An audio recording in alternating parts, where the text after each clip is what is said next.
Canada, All Quiet on the Western Front, by Erich Maria Remarque, translated by Arthur Wesley Ween. Chapter 1. This book is to be neither an accusation nor a confession, and least of all an adventure. For death is not an adventure to those who stand face to face with it. It will try simply to tell of a generation of men who, even though they may have escaped its shells, were destroyed by the war. We are at rest 5 miles behind the front.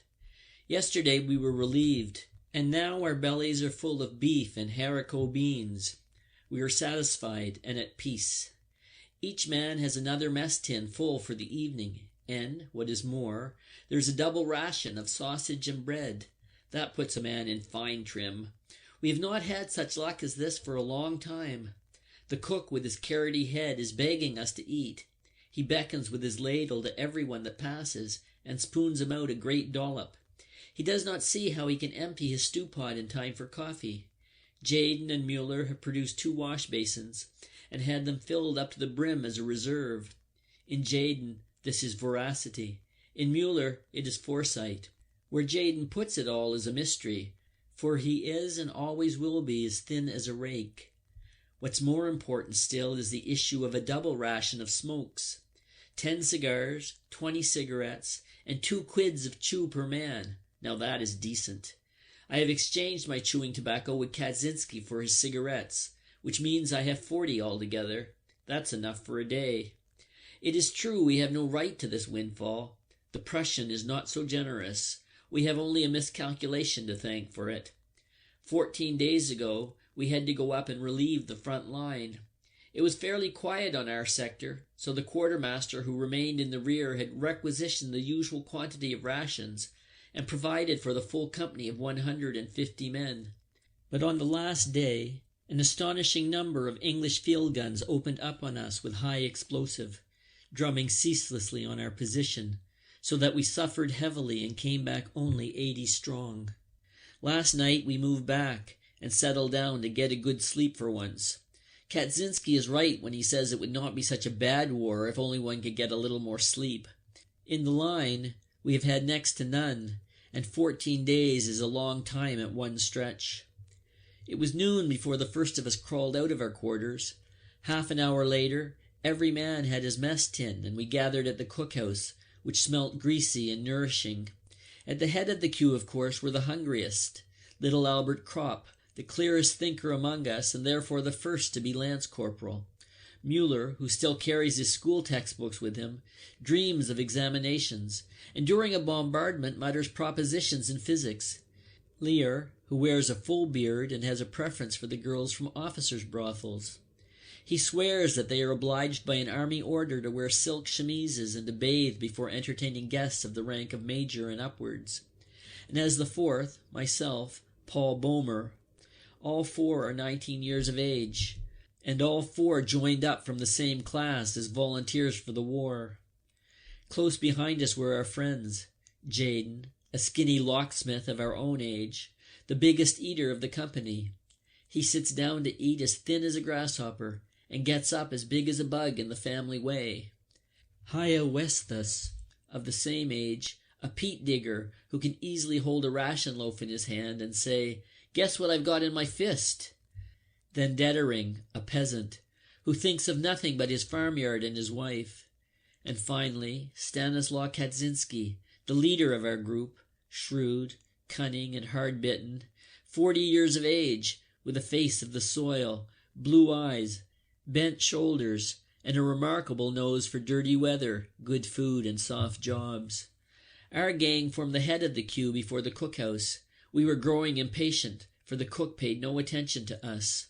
Finally, Kaczynski called out to him, "Say, Heinrich, open up the soup kitchen. Anyone can see the beans are done." He shook his head sleepily. "You must all be there first." Jaden grinned. "We are all here." The sergeant cook still took no notice. "That may do for you," he said, "but where are the others?" "They won't be fed by you today. They're either in the dressing station or pushing up daisies." The cook was quite disconcerted as the facts dawned on him. He was staggered. "And I have cooked for 150 men." Kropp poked him in the ribs. Then for once we'll have enough. Come on, begin." Suddenly a vision came over Jayden. His sharp, mousy features began to shine. His eyes grew small with cunning. His jaws twitched, and he whispered hoarsely, "Man, then you've got bread for 150 men too, eh?" The sergeant cook nodded, absent-minded and bewildered. Jayden seized him by the tunic. "And sausage?" Ginger nodded again. Jayden's chaps quivered. "Tobacco too?" "Yes, everything." Jayden beamed. "What a bean feast! That's all for us. Each man gets, wait a bit, yes, practically 2 issues. Then Ginger stirred himself and said, "That won't do." Then we got excited and began to crowd around. "Why won't that do, you old carrot?" demanded Kaczynski. 80 men can't have what is meant for 150. "We'll soon show you," growled Mueller. "I don't care about the stew, but I can only issue rations for 80 men, persisted Ginger. Kaczynski got angry. "You might be generous for once. You haven't drawn food for 80 men. You've drawn it for the second company. Good. Let's have it then. We are the second company." We began to jostle the fellow. No one felt kindly toward him, for it was his fault that the food twice came up to us in the line too late and cold. Under shell fire he wouldn't bring his kitchen up near enough, so that our soup carriers had to go much further than those of the other companies. Now Bulky of the first company is a much better fellow. He is as fat as a hamster in winter, but he trundles his pots, when it comes to that, right up to the very front line. We were in just the right mood, and there would certainly have been a dust-up if our company commander had not appeared. He informed himself of the dispute, and only remarked, "Yes, we did have heavy losses yesterday." He looked in the Dixie. "The beans look good." Ginger nodded. "Cooked with meat and fat." The lieutenant looked at us. He knew what we were thinking, and he knew many other things too, because he came to the company as a non-com and was promoted from the ranks. He lifted the lid from the Dixie again and sniffed. Then passing on, he said, "Serve out the whole issue. We can do with it, and bring me a plateful too." Ginger looked sheepish as Jayden danced round him. "It doesn't cost you anything. One would think the quartermaster's store belonged to him. And now get on with it, you old blubber sticker, and don't you miscount either." "You be hanged," spat out Ginger. When things get beyond him, he throws up the sponge altogether. He just goes to pieces. And, as if to show that all things were now the same to him, of his own free will he shared out 1/2 pound of synthetic honey, equally among us. Today is wonderfully good. The mail has come, and almost every man has a couple of letters and papers. We stroll over to the meadow behind the billets. Crop has the round lid of a margarine tub under his arm. On the right side of the meadow, a large common latrine has been built, a well-planned and durable construction, but that is for recruits who as yet have not learned how to make the most of whatever comes their way. We look for something better. Scattered about everywhere there are separate individual boxes for the same purpose. They are square, neat boxes with wooden sides all round, and have unimpeachably satisfactory seats. On the sides are hand grips, enabling one to shift them about. We move 3 together in a ring and sit down comfortably. For 2 hours we have been here without getting up. I well remember how embarrassed we were as recruits in barracks when we had to use the general latrine. There were no doors, and 20 men sat side by side, as in a railway carriage, so that they could be reviewed all at one glance, for soldiers must always be under supervision. Since then, we have learned better than to be shy about such trifling immodesties. In time, things far worse than that came easy to us. Here in the open air, though, the business is entirely a pleasure. I no longer understand why we should always have shied at it before. It is, in fact, just as natural as eating and drinking. We did not properly appreciate these boxes when we first enlisted. They were new to us and did not fill such an important role. But now they have long been a matter of course. The soldier is on friendlier terms than other men with his stomach and intestines. 3/4 of his vocabulary is derived from these regions, and they give an intimate flavor to expressions of his greatest joy, as well as of his deepest indignation. It is impossible to express oneself in any other way, so clearly and pithily. Our families and our teachers will be shocked when we go home, but here it is the universal language. Enforced publicity has in our eyes restored the character of complete innocence to all these things. More than that, they are so much a matter of course that their comfortable performance is fully as much enjoyed as the playing of a safe top running flush. Not for nothing was the word latrine rumour invented. These places are the regimental gossip shops and common rooms. We feel ourselves for the time being better off than in any palatial white-tiled convenience. There it can only be hygienic. Here it is beautiful. These are wonderfully carefree hours. Over us is the blue sky. On the horizon float the bright yellow, sunlit observation balloons and the many little white clouds of the anti-aircraft shells. Often they rise in a sheaf as they follow after an airman. We hear the muffled rumble of the front only as very distant thunder. Bumblebees droning by quite drown it. Around us stretches the flowery meadow. The grasses sway their tall spears. The white butterflies flutter around and float on the soft warm wind of the late summer. We read letters and newspapers and smoke. We take off our caps and lay them down beside us. The wind plays with our hair. It plays with our words and thoughts. The 3 boxes stand in the midst of the glowing red field poppies. We set the lid of the margarine tub on our knees, and so have a good table for a game of scat. Crop has the cards with them. After every throw-in, the loser pays into the pool. One could sit like this forever. The notes of an accordion float across from the billets. Often we lay aside the cards and look about us. One of us will say, "Well, boys," or "It was a near thing that time," and for a moment we fall silent. There is in each of us a feeling of constraint. We are all sensible of it. It needs no words to communicate it. It might easily have happened that we should not be sitting here on our boxes today. It came damn near to that. And so everything is new and brave. Red poppies and good food. Cigarettes and summer breeze. Crop asks, "Anyone seen Kemmerich lately?"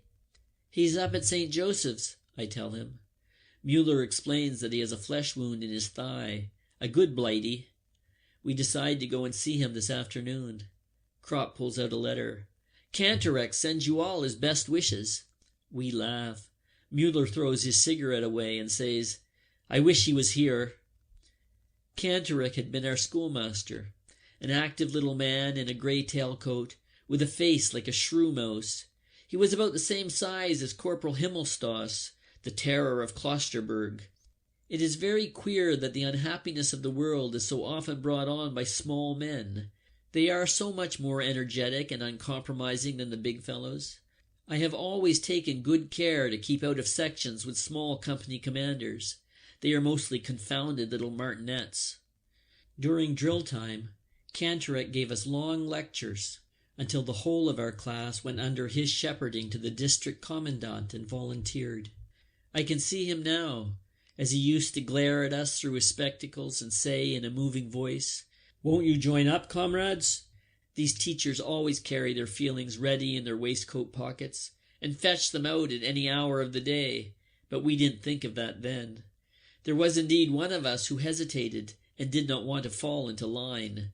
That was Joseph Beam, a plump, homely fellow, but he did allow himself to be persuaded, otherwise he would have been ostracized, and perhaps more of us thought as he did, but no one could very well stand out, because at that time even one's parents were ready with the word coward. No one had the vaguest idea what we were in for. The wisest were just the poor and simple people. They knew the war to be a misfortune, whereas people who were better off were beside themselves with joy, though they should have been much better able to judge what the consequences would be. Kaczynski said that was a result of their upbringing. It made them stupid, and what Kat said he had thought about. Strange to say, Beam was one of the first to fall. He got hit in the eye during an attack, and we left him lying for dead. We couldn't bring him with us, because we had to come back helter-skelter. In the afternoon, suddenly we heard him call, and saw him outside creeping towards us. He had only been knocked unconscious. Because he could not see and was mad with pain, he failed to keep under cover, and so was shot down before anyone could go and fetch him in. Naturally, we couldn't blame Cantorek for this. Where would the world be if one brought every man to book? There were thousands of Cantorecs, all of whom were convinced that there was only one way of doing well, and that way theirs. And that is why they let us down so badly. For us lads of 18, they ought to have been mediators and guides to the world of maturity, the world of work, of duty, of culture, of progress, to the future. We often made fun of them and played jokes on them, but in our hearts we trusted them. The idea of authority, which they represented, was associated in our minds with a greater insight and a manlier wisdom. But the first death we saw shattered this belief. We had to recognize that our generation was more to be trusted than theirs. They surpassed us only in phrases and in cleverness. The first bombardment showed us our mistake, and under it, the world as they had taught it to us broke in pieces. While they continued to write and talk, we saw the wounded and dying. While they taught that duty to one's country is the greatest thing, we already knew that death throes are stronger. But for all that, we were no mutineers, no deserters, no cowards. They were very free with all these expressions. We loved our country as much as they. We went courageously into every action, but also we distinguished the false from the true. We had suddenly learned to see, and we saw that there was nothing of their world left. We were all at once terribly alone, and alone we must see it through.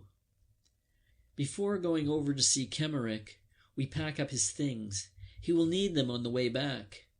In the dressing station there is great activity. It reeks as ever of carbolic, ether and sweat.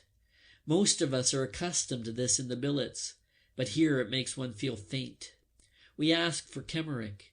He lies in a large room and receives us with feeble expressions of joy and helpless agitation. While he was unconscious, someone had stolen his watch. Mueller shakes his head. I always told you that nobody should carry as good a watch as that. Mueller is rather crude and tactless. Otherwise he would hold his tongue. For anybody can see that Kemmerich will never come out of this place again. Whether he finds his watch or not will make no difference. At the most, one will only be able to send it to his people. How goes it, France? asked Kropp. Kemmerich's head sinks. Not so bad, but I have such a damn pain in my foot. We look at his bed covering. His leg lies under a wire basket. The bed covering arches over it. I kick Mueller on the shin, for he is just about to tell Kemmerich what the orderlies told us outside, that Kemmerich had lost his foot. The leg is amputated. He looks ghastly yellow and wan. In his face there are already the strained lines that we know so well. We have seen them now hundreds of times. They are not so much lines as marks. Under the skin, the life no longer pulses. It is already pressed out to the boundaries of the body. Death is working through from within. It already has command in the eyes. Here lies our comrade Kemmerich, who, a little while ago, was roasting horseflesh with us and squatting in the shell holes. He it is still, and yet it is not he any longer. His features have become uncertain and faint, like a photographic plate on which two pictures have been taken. Even his voice sounds like ashes. I think of the time when we went away. His mother, a good plump matron, brought him to the station. She wept continually. Her face was bloated and swollen. Kemmerich felt embarrassed, for she was the least composed of all. She simply dissolved into fat and water. Then she caught sight of me and took hold of my arm again and again, and implored me to look after Franz out there. Indeed, he did have a face like a child, and such frail bones that after 4 weeks pack-carrying he already had flat feet. But how can a man look after anyone in the field? Now you will be soon going home, says Kropp. You would have had to wait at least 3 or 4 months for your leave. Kemmerich nods. I cannot bear to look at his hands. They are like wax. Under the nails is the dirt of the trenches. It shows through blue-black like poison. It strikes me that these nails will continue to grow, like long, fantastic cellar plants, long after Kemmerich breathes no more. I see the picture before me. They twist themselves into corkscrews and grow, and with them the hair on the decayed skull, just like grass in a good soil, just like grass. How can it be possible? Mueller leans over. "We have brought your things, Franz." Kemmerich signs with his hand. "Put them under the bed." Mueller does so. Kemmerich starts on again about the watch. How can one calm him without making him suspicious? Mueller reappears with a pair of airman's boots. They are fine English boots of soft yellow leather, which reach to the knee and lace all the way. They are things to be coveted. Mueller is delighted at the sight of them. He matches their soles against his own clumsy boots and says, "Will you be taking them with you then, Franz?" We all three have the same thought. Even if he should get better, he would be able to use only one. They are no use to him, but as things are now, it is a pity that they should stay here. The orderlies will of course grab them as soon as he is dead. "Won't you leave them with us?" Mueller repeats. Kemmerich doesn't want to. They are his most prized possessions. "Well, we could exchange," suggests Mueller again. "Out here one can make some use of them." Still Kemmerich is not to be moved. I tread on Mueller's foot. Reluctantly he puts the fine boots back again under the bed. We talk a little more and then take our leave. "Cheerio, Franz." I promise him to come back in the morning. Mueller talks of doing so too. He is thinking of the lace-up boots and means to be on the spot. Kemmerich groans. He is feverish.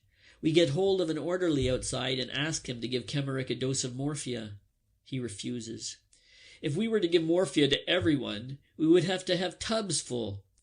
"You only attend to officers properly," says Kropp viciously. I hastily intervene and give him a cigarette. He takes it.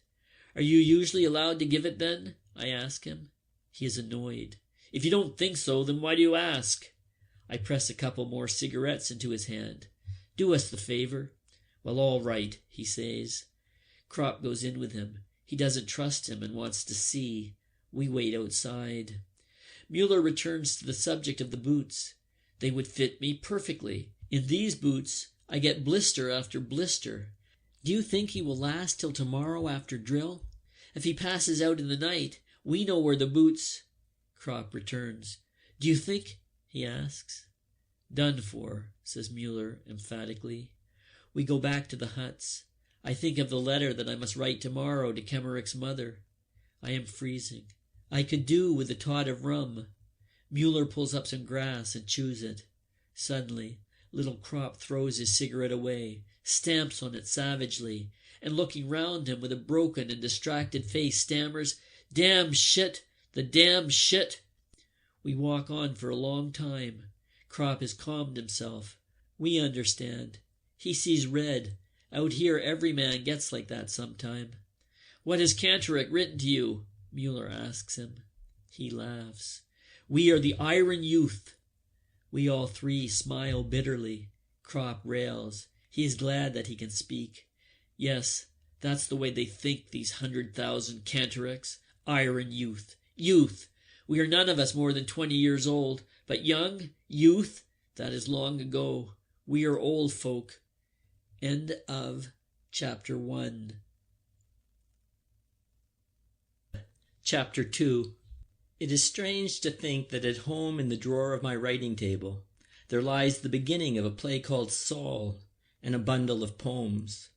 Many an evening I have worked over them. We all did something of the kind, but that has become so unreal to me that I cannot comprehend it any more. Our early life is cut off from the moment we came here, and that without our lifting a hand. We often try to look back on it and to find an explanation, but never quite succeed. For us young men of 20, everything is extraordinarily vague. For Kropp, Mueller, Lear, and me, for all of us whom Kantorek calls the Iron Youth, all the older men are linked up with their previous life. They have wives, children, occupations, and interests. They have a background which is so strong that the war cannot obliterate it. We young men of 20, however, have only our parents, and some perhaps a girl. That is not much, for at our age the influence of parents is at its weakest, and girls have not yet got a hold over us. Besides this, there was little else. Some enthusiasm, a few hobbies, and our school. Beyond this our life did not extend, and of this nothing remains. Cantorek would say that we stood on the threshold of life, and so it would seem. We had as yet taken no root. The war swept us away. For the others, the older men, it is but an interruption. They are able to think beyond it. We, however, have been gripped by it, and do not know what the end may be. We know only that in some strange and melancholy way we have become a wasteland. All the same, we are not often sad. Though Mueller would be delighted to have Kemmerek's boots, he is really quite as sympathetic as another who could not bear to think of such a thing for grief. He merely sees things clearly. Were Kemmerek able to make any use of the boots, then Mueller would rather go barefoot over barbed wire than scheme how to get hold of them. But as it is, the boots are quite inappropriate to Kemmerek's circumstances, whereas Mueller can make good use of them. Kemmerek will die. It is immaterial who gets them. Why, then, should Mueller not succeed to them? He has more right than a hospital orderly. When Kemmerek is dead, it will be too late. Therefore Mueller is already on the watch. We have lost all sense of other considerations, because they are artificial. Only the facts are real and important for us, and good boots are scarce. Once it was different. When we went to the district commandant to enlist, we were a class of 20 young men, many of whom proudly shaved for the first time before going to the barracks. We had no definite plans for our future.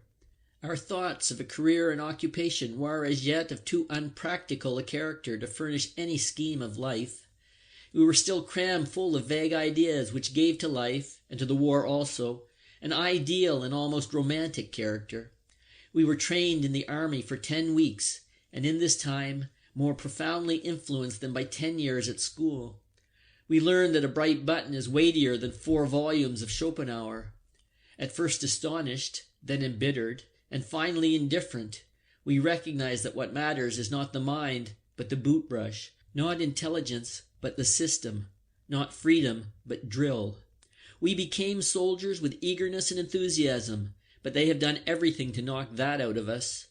After 3 weeks, it was no longer incomprehensible to us that a braided postman should have more authority over us than had formerly our parents, our teachers, and the whole gamut of culture from Plato to Goethe.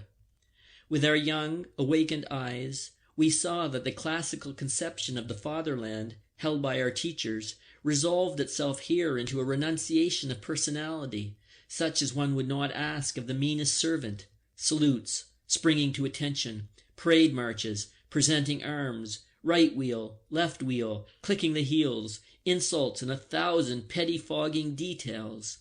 We had fancied our task would be different, only to find we were to be trained for heroism as though we were circus ponies. But we soon accustomed ourselves to it. We learned, in fact, that some part of these things was necessary, but the rest merely show. Soldiers have a fine nose for such distinctions. By 3s and 4s, our class was scattered over the platoons among Frisian fishermen, peasants, and laborers, with whom we soon made friends. Kropp, Mueller, Kemmerek and I went to No. 9 platoon under Corporal Himmelstoss. He had the reputation of being the strictest disciplinarian in the camp, and was proud of it. He was a small, undersized fellow with a foxy, waxed mustache, who had seen 12 years' service and was in civil life a postman. He had a special dislike for Kropp, Jayden, Westhus, and me, because he sensed a quiet defiance. I have remade his bed 14 times in one morning. Each time he had some fault to find, and pulled it to pieces. I have kneaded a pair of prehistoric boots that were as hard as iron for 20 hours, with intervals, of course, until they became as soft as butter, and not even Himmelstoss can find anything more to do to them. Under his orders, I have scrubbed out the corporal's mess with a toothbrush. Kropp and I were given the job of clearing the barrack square of snow with a hand broom and a dustpan, and we would have gone on till we were frozen had not a lieutenant accidentally appeared who sent us off and hauled Himmelstoss over the coals. But the only result of this was to make Himmelstoss hate us more. For 6 weeks consecutively, I did guard every Sunday, and was hut orderly for the same length of time. With full pack and rifle, I have had to practice on a soft, wet, newly ploughed field, the prepare to advance, and the lie down, until I was one lump of mud, and finally collapsed. 4 hours later, I had to report to Himmelstoss with my clothes scrubbed clean, my hands chafed and bleeding. Together with Kropp, Westhus, and Jaden, I have stood at attention in a hard frost without gloves for a quarter of an hour at a stretch, while Himmelstas watched for the slightest movement of our bare fingers on the steel barrel of the rifle. I have run 8 times from the top floor of the barracks down to the courtyard in my shirt at 2 o'clock in the morning, because my drawers projected 3 inches beyond the edge of the stool on which one had to stack all one's things. Alongside me ran the corporal, Himmelstas, and trod on my bare toes. At bayonet practice, I had constantly to fight with Himmelstas, I with a heavy iron weapon, whilst he had a handy wooden one with which he easily struck my arms till they were black and blue. Once indeed I became so infuriated that I ran at him blindly and gave him a mighty jab in the stomach and knocked him down. When he reported me, the company commander laughed at him and told him he ought to keep his eyes open. He understood Himmelstas and apparently was not displeased at his discomfiture. I became a past master on the parallel bars and strove to surpass my instructor at physical jerks. We have trembled at the mere sound of his voice, but this runaway post-horse never got the better of us. One Sunday, as Kropp and I were lugging a latrine bucket on a pole across the barrack yard, Himmelstas came by, all polished up and spry for going out. He planted himself in front of us and asked how we liked the job. In spite of ourselves, we tripped and emptied the bucket over his legs. He raved, but the limit had been reached. "That means clink," he yelled. But Kropp had had enough. "There'll be an inquiry first," he said, "and then we'll unload." "Mind how you speak to a non-commissioned officer," bawled Himmelstas. "Have you lost your senses? You wait till you're spoken to. What will you do anyway?" "Show you up, Corporal," said Kropp, his thumbs in line with the seams of his trousers. Himmelstas saw what we meant, and went off without saying a word. But before he disappeared he growled, "You'll drink this." But it was the end of his authority. He tried it on us once more in the ploughed field with his "Prepare to advance, advance," and "Lie down." We obeyed each order, since an order's an order and has to be obeyed, but we did it so slowly that Himmelstas became desperate. Carefully, we went down on our knees, then on our hands, and so on. In the meantime, quite infuriated, he had given another command, but before we had even begun to sweat, he was hoarse. After that he left us in peace. He did indeed always refer to us as swine, but there was, nevertheless, a certain respect in his tone. There were many other staff corporals, the majority of whom were more decent, but above all, each of them wanted to keep his good job there at home as long as possible, and that he could only do by being strict with the recruits. Practically every conceivable polishing job in the entire camp fell to us, and we often howled with rage. Many of us became ill through it. Wolf actually died of inflammation of the lung, but we would have felt ridiculous had we hauled down our colors. We became hard, suspicious, pitiless, vicious, tough, and that was good, for these attributes had been entirely lacking in us. Had we gone into the trenches without this period of training, most of us would certainly have gone mad. Only thus were we prepared for what awaited us. We did not break down, but endured. Our 20 years, which made many another thing so grievous, helped us in this, but by far the most important was that it awakened in us a strong, practical sense of esprit de corps, which in the field developed into the finest thing that arose out of the war, comradeship. I sit by Kemmerich's bed. He is sinking steadily. Around us is a great commotion. A hospital train has arrived, and the wounded fit to be moved are being selected. The doctor passes by Kemmerich's bed without once looking at him. "Next time, Franz," I say. He raises himself on the pillow with his elbows. "They have amputated my leg." He knows it too, then. I nod and answer. "You must be thankful you've come off with that." He is silent. I resume. "It might have been both legs, Franz. Wegler has lost his right arm. That's much worse. Besides, you will be going home." He looks at me. "Do you think so?" "Of course." "Do you think so?" he repeats. "Sure, Franz, once you've got over the operation." He beckons me to bend down. I stoop over him and he whispers, "I don't think so." "Don't talk rubbish, Franz. In a couple of days you'll see for yourself. What is it anyway? An amputated leg. Here they patch up far worse things than that. He lifts one hand. Look here, though. These fingers. That's the result of the operation. Just eat decently and you'll soon be well again. Do they look after you properly? He points to a dish that is still half full. I get excited. Franz, you must eat. Eating is the main thing. That looks good, too. He turns away. After a pause, he says slowly, I wanted to become a head forester once. So you may still, I assure him. There are splendid artificial limbs now. You'd hardly know there was anything missing. They are fixed onto the muscles. You can move the fingers and work and even write with an artificial hand. And besides, they will always be making new improvements. For a while he lies still. Then he says, You can take my lace-up boots with you, for Mueller. I nod and wonder what to say to encourage him. His lips have fallen away. His mouth has become larger. His teeth stick out and look as though they were made of chalk. The flesh melts. The forehead bulges more prominently. The cheekbones protrude. The skeleton is working itself through. The eyes are already sunken in. In a couple of hours it will be over. He is not the first that I have seen thus, but we grew up together, and that always makes it a bit different. I have copied his essays. At school he used to wear a brown coat with a belt and shiny sleeves. He was the only one of us, too, who could do the giant's turn on the horizontal bar. His hair flew in his face like silk when he did it. Cantorek was proud of him for it. But he couldn't endure cigarettes. His skin was very white. He had something of the girl about him. I glance at my boots. They are big and clumsy. The breeches are tucked into them, and standing up, one looks well built and powerful in these great drain pipes. But when we go bathing and strip, suddenly we have slender legs again, and slight shoulders. We are no longer soldiers, but little more than boys. No one would believe that we could carry packs. It is a strange moment when we stand naked. Then we become civilians, and almost feel ourselves to be so. When bathing, Franz Kemmerich looked as slight and frail as a child. There he lies now. But why? The whole world ought to pass by his bed and say, That is Franz Kemmerich, 19.5 years old. He doesn't want to die. Let him not die. My thoughts become confused. This atmosphere of carbolic and gangrene clogs the lungs. It is a thick gruel. It suffocates. It grows dark. Kemmerich's face changes color. It lifts from the pillow and is so pale that it gleams.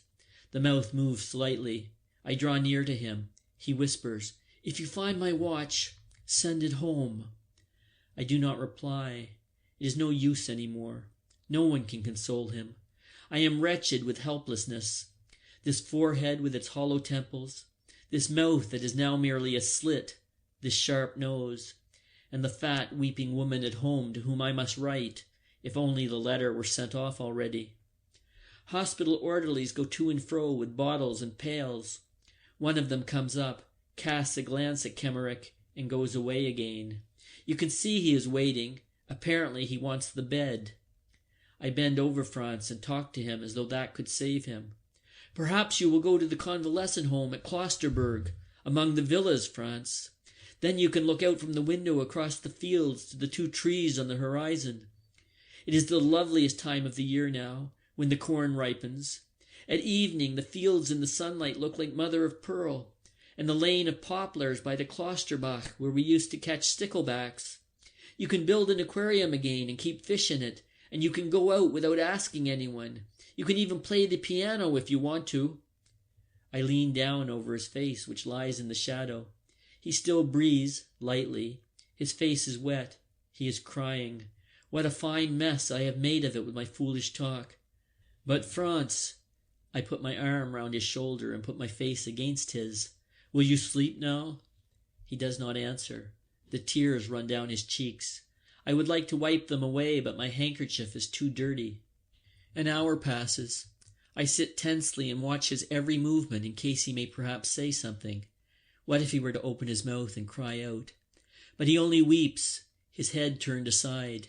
He does not speak of his mother or his brothers and sisters. He says nothing. All that lies behind him. He's entirely alone now, with his little life of 19 years, and cries because it leaves him. This is the most disturbing and hardest parting that ever I have seen, although it was pretty bad too with Tijen, who called for his mother, a big bear of a fellow, who with wild eyes full of terror held off the doctor from his bed with a dagger until he collapsed.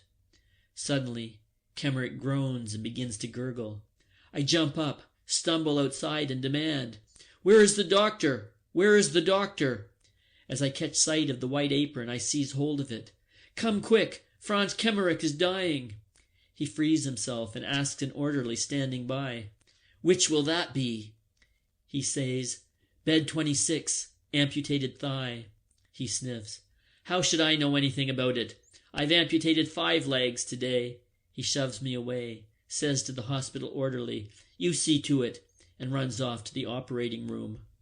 I tremble with rage as I go along with the orderly. The man looks at me and says, "One operation after another since 5 o'clock this morning. You know today alone there have been 16 deaths.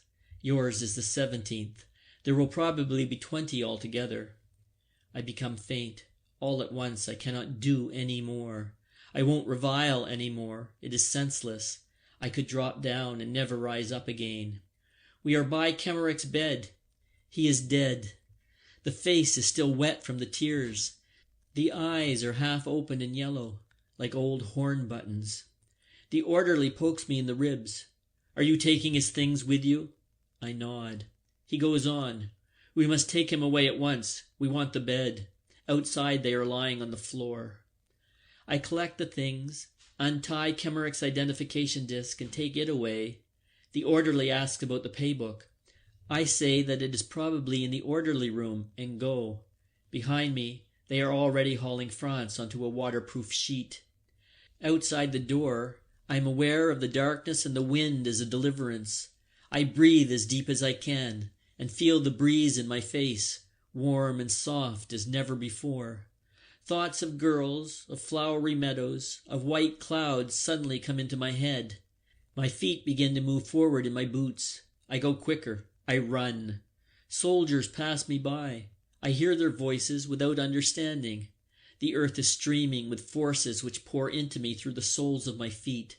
The night crackles electrically. The front thunders like a concert of drums. My limbs move supplely. I feel my joints strong. I breathe the air deeply. The night lives. I live. I feel a hunger greater than comes from the belly alone. Mueller stands in front of the hut and waits for me. I give him the boots. We go in and he tries them on. They fit well. He roots among his supplies and offers me a fine piece of saveloy. With it goes hot tea and rum. End of Chapter 2.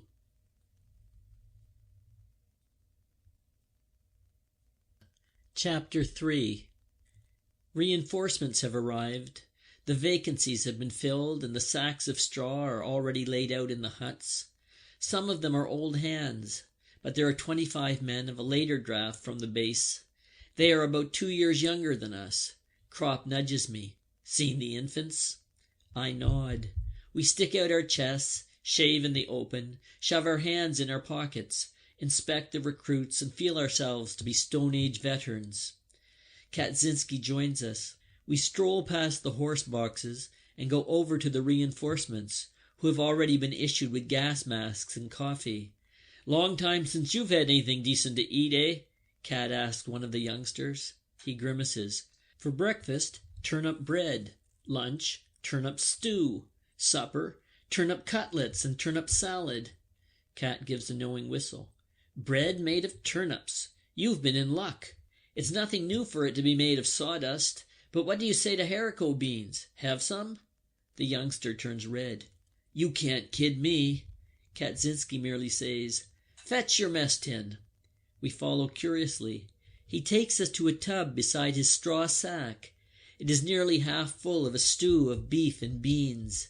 Kaczynski plants himself in front of it like a general and says, "Sharp eyes and light fingers. That's what the Prussians say." We are surprised. "Great guts, Kat. How did you come by that?" I ask him. "Ginger was glad I took it. I gave him 3 pieces of parachute silk for it. Cold beans taste fine, too." Grudgingly, he gives the youngster a portion and says, "Next time you come with your mess tin, have a cigar or a chew of tobacco in your other hand. Get me?" Then he turns to us. "You get off scot-free, of course." Kaczynski never goes short. He has a sixth sense. There are such people everywhere, but one does not appreciate it at first. Every company has one or two. Kaczynski is the smartest I know. By trade he is a cobbler, I believe, but that hasn't anything to do with it. He understands all trades. It's a good thing to be friends with him, as Kropp and I are, and Haya Westus too, more or less. But Haya is rather the executive arm, operating under Kat's orders when things come to blows. For that he has his qualifications. For example, we land at night in some entirely unknown spot, a sorry hole that has been eaten out to the very walls. We are quartered in a small dark factory adapted to the purpose. There are beds in it, or rather bunks, a couple of wooden beams over which wire netting is stretched. Wire netting is hard, and there's nothing to put on it. Our waterproof sheets are too thin. We use our blankets to cover ourselves. Kat looks at the place and then says to Haya Westus, "Come with me." They go off to explore. Half an hour later they are back again with arms full of straw. Kat has found a horse box with straw in it. Now we might sleep if we weren't so terribly hungry. Kropp asks an artilleryman who has been some time in this neighborhood, "Is there a canteen anywhere abouts?" "Is there a what?" he laughs. "There's nothing to be had here. You won't find so much as a crust of bread here." "Aren't there any inhabitants here at all, then?" He spits. "Yes, a couple, but they mostly loaf round the cookhouse and beg." "That's a bad business. Then we'll have to pull in our belts and wait till the rations come up in the morning." But I see Kat has put on his cap. "Where to, Kat?" I ask. "Just to explore the place a bit." He strolls off. The artilleryman grins scornfully. "Let him explore, but don't be too hopeful about it." Disappointed, we lie down and consider whether we couldn't have a go at the iron rations. But it's too risky, so we try to get a wink of sleep. Kropp divides a cigarette and hands me half. Jaden gives an account of his national dish, broad beans and bacon. He despises it when not flavored with bog myrtle, and, for God's sake, let it all be cooked together, not the potatoes, the beans, and the bacon separately. Someone growls that he will pound Jaden into bog myrtle if he doesn't shut up. Then all becomes quiet in the big room, only the candles flickering from the necks of a couple of bottles, and the artilleryman spitting every now and then. We stir a bit as the door opens and Kat appears. I think I must be dreaming. He has 2 loaves of bread under his arm and a blood-stained sandbag full of horseflesh in his hand. The artilleryman's pipe drops from his mouth. He feels the bread. "Real bread, by God, and still hot, too." Kat gives no explanation. He has the bread. The rest doesn't matter. I'm sure that if he were planted down in the middle of the desert, in half an hour he would have gathered together a supper of roast meat, dates, and wine. "Cut some wood," he says curtly to Haya. Then he hauls out a frying pan from under his coat, and a handful of salt as well as a lump of fat from his pocket. He has thought of everything. Haya makes a fire on the floor. It lights up the empty room of the factory. We climb out of bed. The artilleryman hesitates. He wonders whether to praise Kat, and so perhaps gain a little for himself. But Kaczynski doesn't even see him. He might as well be thin air. He goes off cursing. Kat knows the way to roast horseflesh so that it's tender. It shouldn't be put straight into the pan. That makes it tough. It should be boiled first in a little water. With our knives we squat round in a circle and fill our bellies. That is Kat. If, for but 1 hour in a year, something eatable were to be had in some one place only, within that hour, as if moved by a vision, he would put on his cap, go out and walk directly there, as though following a compass, and find it. He finds everything. If it is cold, a small stove and wood, hay and straw, a table and chairs, but above all, food. It is uncanny. One would think he conjured it out of the air. His masterpiece was 4 boxes of lobsters. Admittedly, we would rather have had a good beefsteak. We have settled ourselves on the sunny side of the hut. There is a smell of tar, of summer and of sweaty feet. Cat sits beside me. He wants to talk. Today we have been practicing saluting because Jaden failed to salute a major. Cat can't get it out of his head. You see, we are losing the war because we can salute too well, he says. Crop stalks up, with his breeches rolled up and his feet bare. He lays out his washed socks to dry on the grass. Cat turns his eyes to heaven, lets off a mighty fart, and says apologetically, "Every little bean must be heard as well as seen." The two begin to argue. At the same time, they lay a bottle of beer on the result of an air fight that's going on above us. Kaczynski won't budge from the opinion, which is an old front hog he rhymes. Give 'em all the same grub and all the same pay, and the war would be over and done in a day. Crop, on the other hand, is a thinker. He proposes that a declaration of war should be a kind of popular festival with entrance tickets and bands, like a bullfight. Then in the arena, the ministers and generals of the two countries, dressed in bathing drawers and armed with clubs, can have it out among themselves. Whoever survives, his country wins. That would be much simpler and more just than this arrangement, where the wrong people do the fighting. The subject is dropped. Then the conversation turns to drill. A picture comes before me, burning midday in the barrack yard. The heat hangs over the square. The barracks are deserted. Everything sleeps. All one hears is the drummers practicing. They have installed themselves anywhere and practice brokenly, dully, monotonously. What a concord! Midday heat, barrack square, and drummers beating. The windows of the barracks are empty and dark. From some of them, trousers are hanging to dry. The rooms are cool, and one looks toward them longingly. Oh, dark, musty platoon huts, with the iron bedsteads, the checkered bedding, the lockers and the stools. Even you can become the object of desire. Out here you have a faint resemblance to home. Your room's full of the smell of stale food, sleep, smoke, and clothes. Kaczynski paints it all in lively colors. What would we not give to be able to go back to it? But we must not pursue that line of thought any further. Those early morning hours of instruction. What are the parts of the 98 rifle? The midday hours of physical training. Pianist forward, by the right, quick march. Report to the cookhouse for potato peeling. We indulge in reminiscences. Crop laughs suddenly and says, "Change at Luna." That was our corporal's favorite game. Luna is a railway junction. In order that our fellows going on leave shouldn't get lost there, Himmelstoss used to practice the change in the barrack room. We had to learn that at Luna, to reach the branch line, we must pass through a subway. The beds represented the subway, and each man stood at attention on the left side of his bed.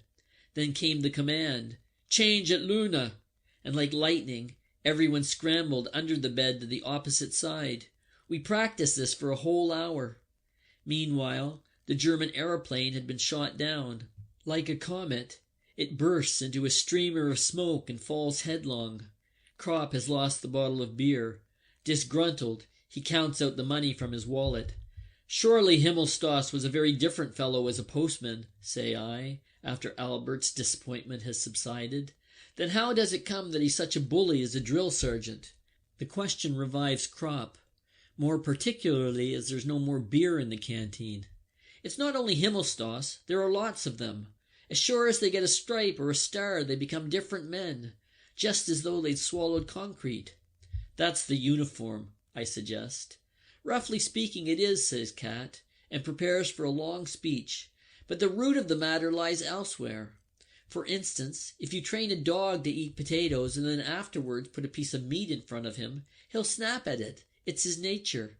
And if you give a man a little bit of authority, he behaves just the same way. He snaps at it too. The things are precisely the same. In himself, man is essentially a beast, only he butters it over like a slice of bread, with a little decorum. The army is based on that. One man must always have power over the other.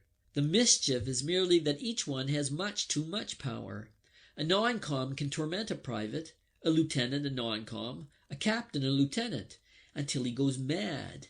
And because they know they can, they all soon acquire the habit, more or less. Take a simple case. We are marching back from the parade ground, dog-tired. Then comes the order to sing. We are glad enough to be able to trail arms, but we sing spiritlessly. At once the company is turned about and has to do another hour's drill as punishment. On the march back, the order to sing is given again, and once more we start. Now what's the use of all that? It's simply that the company commander's head has been turned by having so much power, and nobody blames him. On the contrary, he is praised for being strict. That, of course, is only a trifling instance, but it holds also in very different affairs. Now I ask you, let a man be whatever you like in peacetime. What occupation is there in which he can behave like that without getting a crack on the nose? He can only do that in the army. It goes to the heads of them all, you see, and the more insignificant a man has been in civil life, the worse it takes him. They say, of course, there must be discipline, ventures Crop, meditatively. True, growls Cat, they always do, and it may be so. Still, it oughtn't to become an abuse.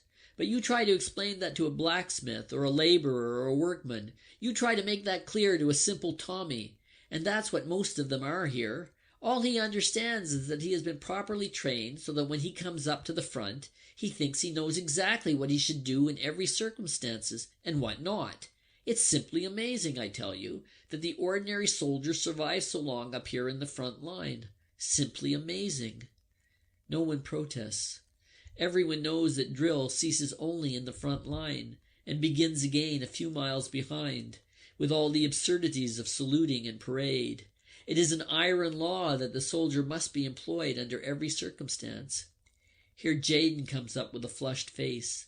He is so excited that he stutters. Beaming with satisfaction, he stammers out, "Himmelstoss is on his way. He's coming to the front." Jaden has a special grudge against Himmelstoss because of the way he educated him in the barracks. Jaden wets his bed. He does it at night in his sleep. Himmelstoss maintained that it was sheer laziness and invented a method worthy of himself for curing Jaden. He hunted up another pissabed named Kindervater from a neighboring hut and quartered him with Jaden. In the huts there were the usual bunks, one above the other in pairs, with mattresses of wire netting. Himmelstoss put these two so that one occupied the upper and the other the lower bunk. The man underneath was of course disgusted. The next night they were changed over and the lower one put on top so that he could retaliate. That was Himmelstoss's system of self-education. The idea was low, but not ill-conceived. Unfortunately, it accomplished nothing, because the first assumption was wrong. It was not laziness in either of them. Anyone who looked at their sallow skin could see that. The matter ended in one of them always sleeping on the floor, where he frequently caught cold. Meanwhile, Haya sits down beside us. He winks at me and rubs his paws thoughtfully. We once spent the finest day of our army life together, the day before we left for the front. We had been allotted to one of the recently formed regiments, but were first to be sent back for equipment to the garrison, not to the reinforcement depot, of course, but to another barracks. We were due to leave next morning early. In the evening we prepared ourselves to square accounts with Himmelstoss. We had sworn for weeks past to do this.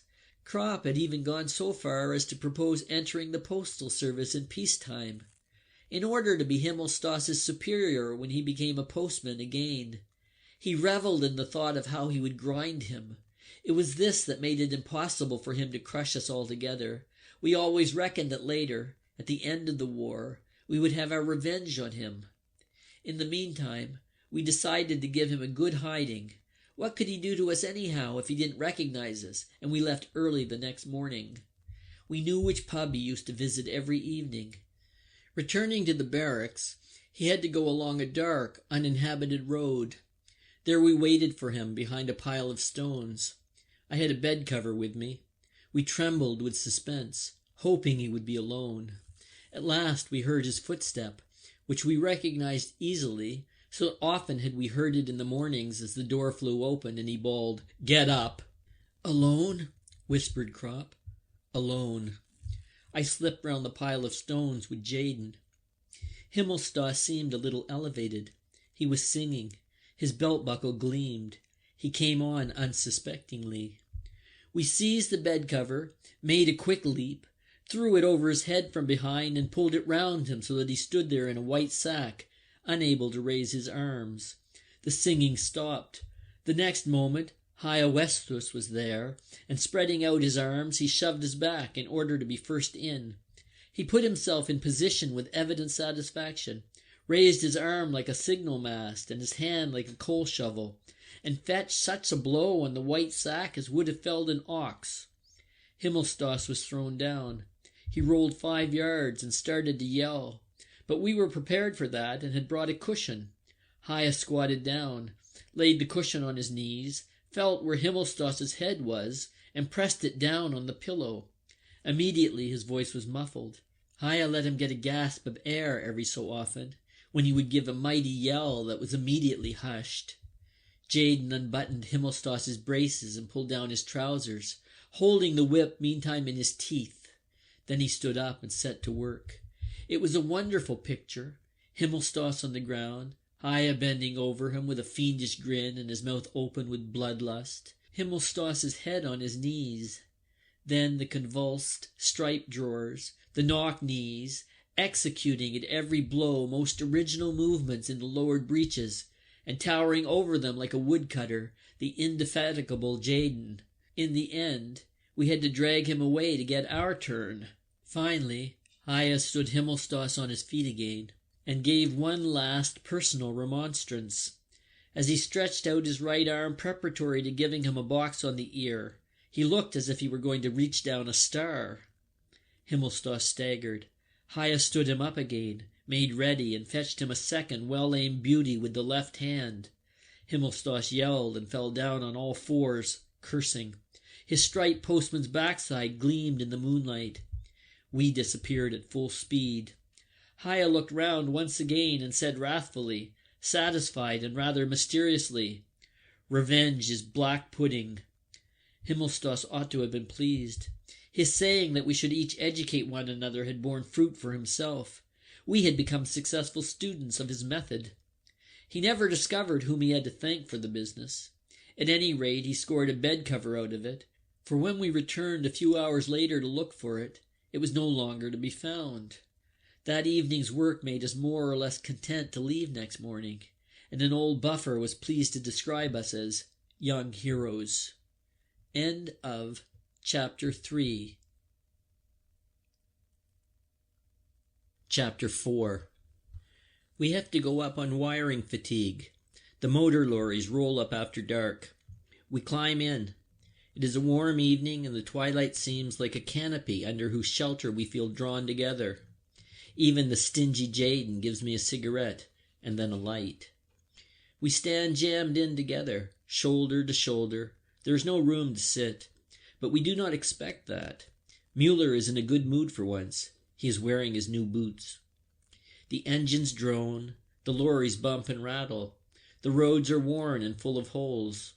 We dare not show a light, so we lurch along and are often almost pitched out. That does not worry us, however.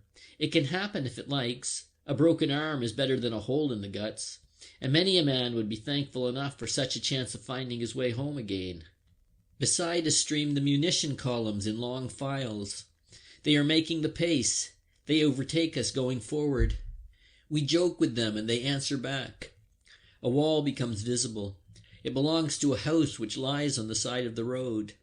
I suddenly prick up my ears. Am I deceived? Again I hear distinctly the cackle of geese. A glance at Kaczynski, a glance from him to me.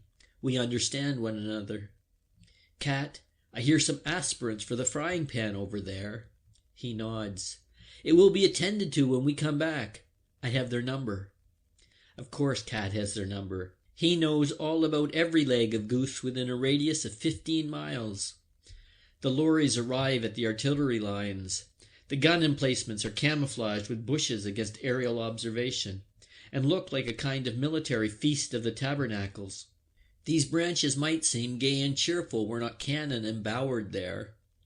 The air becomes acrid with the smoke of the guns and the fog. The fumes of powder taste bitter on the tongue. The roar of the guns makes our lorry stagger. The reverberation rolls raging away to the rear. Everything quakes. Our faces change imperceptibly. We are not indeed in the front line, but only in the reserves. Yet in every face can be read, "This is the front." Now we are within its embrace. It is not fear. Men who have been up as often as we have become thick-skinned.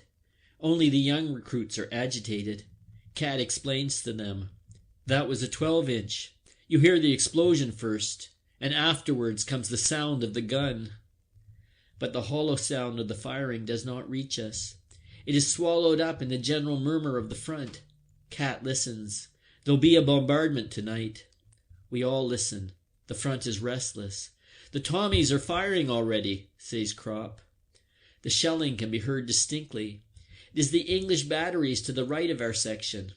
They are beginning an hour too soon. According to us, they start punctually at 10 o'clock. "What's got them?" says Mueller. "Their clocks must be fast." "There'll be a bombardment, I tell you. I can feel it in my bones." Cat shrugs his shoulders. 3 shells land beside us. The burst of flame shoots across the fog. The fragments howl and drone. We shiver and are glad to think that we shall be back in the huts early in the morning. Our faces are neither paler nor more flushed than usual. They are not more tense nor more flabby, and yet they are changed. We feel that in our blood a contact has shot home. That is no figure of speech, it is fact. It is the front, the consciousness of the front, that makes this contact. The moment that the first shells whistle over and the air is rent with the explosions, there is suddenly in our veins, in our hands, in our eyes, a tense waiting, a watching, a heightened alertness, a strange sharpening of the senses. The body with one bound is in full readiness. It often seems to me as though it were the vibrating, shuddering air that with a noiseless leap springs upon us, or as though the front itself emitted an electric current which awakened unknown nerve centers. Every time it is the same. We start out for the front plain soldiers, either cheerful or gloomy. Then come the first gun emplacements, and every word of our speech has a new ring. When Cat stands in front of the hut and says, "There'll be a bombardment," that is merely his own opinion. But if he says it here, then the sentence has the sharpness of a bayonet in the moonlight. It cuts clean through the thought. It thrusts nearer and speaks to this unknown thing that is awakened in us, a dark meaning. There'll be a bombardment. Perhaps it is our inner and most secret life that shivers and falls on guard. To me, the front is a mysterious whirlpool. Though I am in still water, far away from its center, I feel the whirl of the vortex sucking me slowly, irresistibly, inescapably into itself. From the earth, from the air, sustaining forces pour into us, mostly from the earth. To no man does the earth mean so much as to the soldier. When he presses himself down upon her long and powerfully, when he buries his face and his limbs deep in her from the fear of death by shellfire, then she is his only friend, his brother, his mother. He stifles his terror and his cries in her silence and her security. She shelters him and gives him a new lease of 10 seconds of life, receives him again and often forever. Earth, earth, earth. Earth with thy folds and hollows and holes, into which a man may fling himself and crouch down. In the spasm of terror, under the hailing of annihilation, in the bellowing death of the explosions, O earth, thou granted us the greatest resisting surge of new-won life. Our being, almost utterly carried away by the fury of the storm, streams back through our hands from thee, and we, thy redeemed ones, bury ourselves in thee, and through the long minutes in a mute agony of hope bite into thee with our lips. At the sound of the first droning of the shells, we rush back, in one part of our being, 1,000 years. By the animal instinct that is awakened in us, we are led and protected. It is not conscious. It is far quicker, much more sure, less fallible than consciousness. One cannot explain it. A man is walking along without thought or heed. Suddenly he throws himself down on the ground, and a storm of fragments flies harmlessly over him. Yet he cannot remember either to have heard the shell coming or to have thought of flinging himself down. But had he not abandoned himself to the impulse, he would now be a heap of mangled flesh. It is this other, this second sight in us, that has thrown us to the ground and saved us, without our knowing how. If it were not so, there would not be one man alive from Flanders to the Vosges. We march up, moody or good-tempered soldiers. We reach the zone where the front begins, and become, on the instant, human animals. An indigent-looking wood receives us. We pass by the soup kitchens. Under cover of the wood we climb out. The lorries turn back. They are to collect us again in the morning, before dawn. Mist and the smoke of guns lie breast-high over the fields. The moon is shining. Along the road troops file. Their helmets gleam softly in the moonlight. The heads and the rifles stand out above the white mist, nodding heads, rocking carriers of guns. Further on the mist ends. Here the heads become figures. Coats, trousers, and boots appear out of the mist as from a milky pool. They become a column. The column marches on, straight ahead. The figures resolve themselves into a block. Individuals are no longer recognizable. The dark wedge presses onward, fantastically topped by the heads and weapons floating off on the milky pool. A column, not men at all. Guns and munition wagons are moving along a crossroad.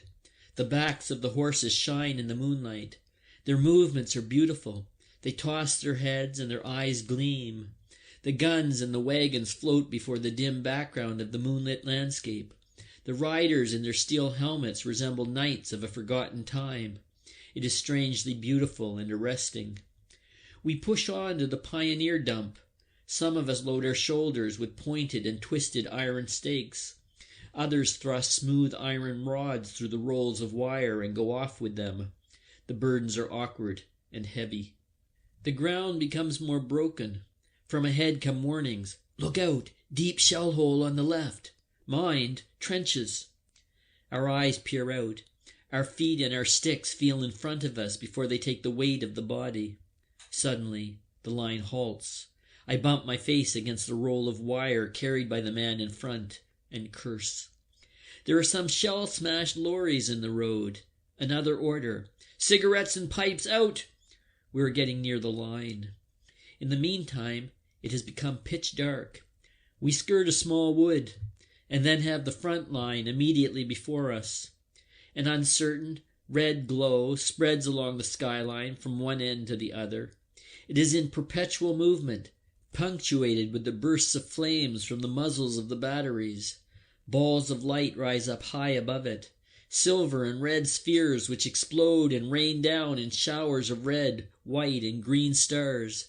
French rockets go up, which unfold a silk parachute to the air and drift slowly down. They light up everything as bright as day. Their light shines on us, and we see our shadows sharply outlined on the ground. They hover for the space of a minute before they burn out. Immediately, fresh ones shoot up to the sky, and again, green, red, and blue stars. Bombardment, says Cat. The thunder of the guns swells to a single heavy roar, and then breaks up again into separate explosions. The dry bursts of the machine guns rattle.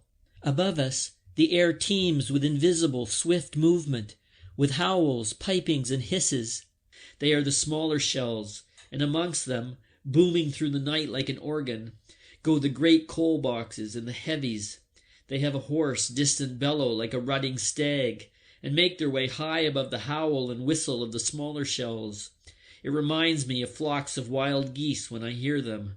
Last autumn, the wild geese flew day after day across the path of the shells. The searchlights begin to sweep the dark sky.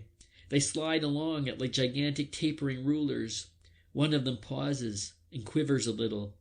Immediately, a second is beside him. A black insect is caught between them and tries to escape. The airman. He hesitates, is blinded, and falls. At regular intervals, we ram in the iron stakes. 2 men hold a roll, and the others spool off the barbed wire.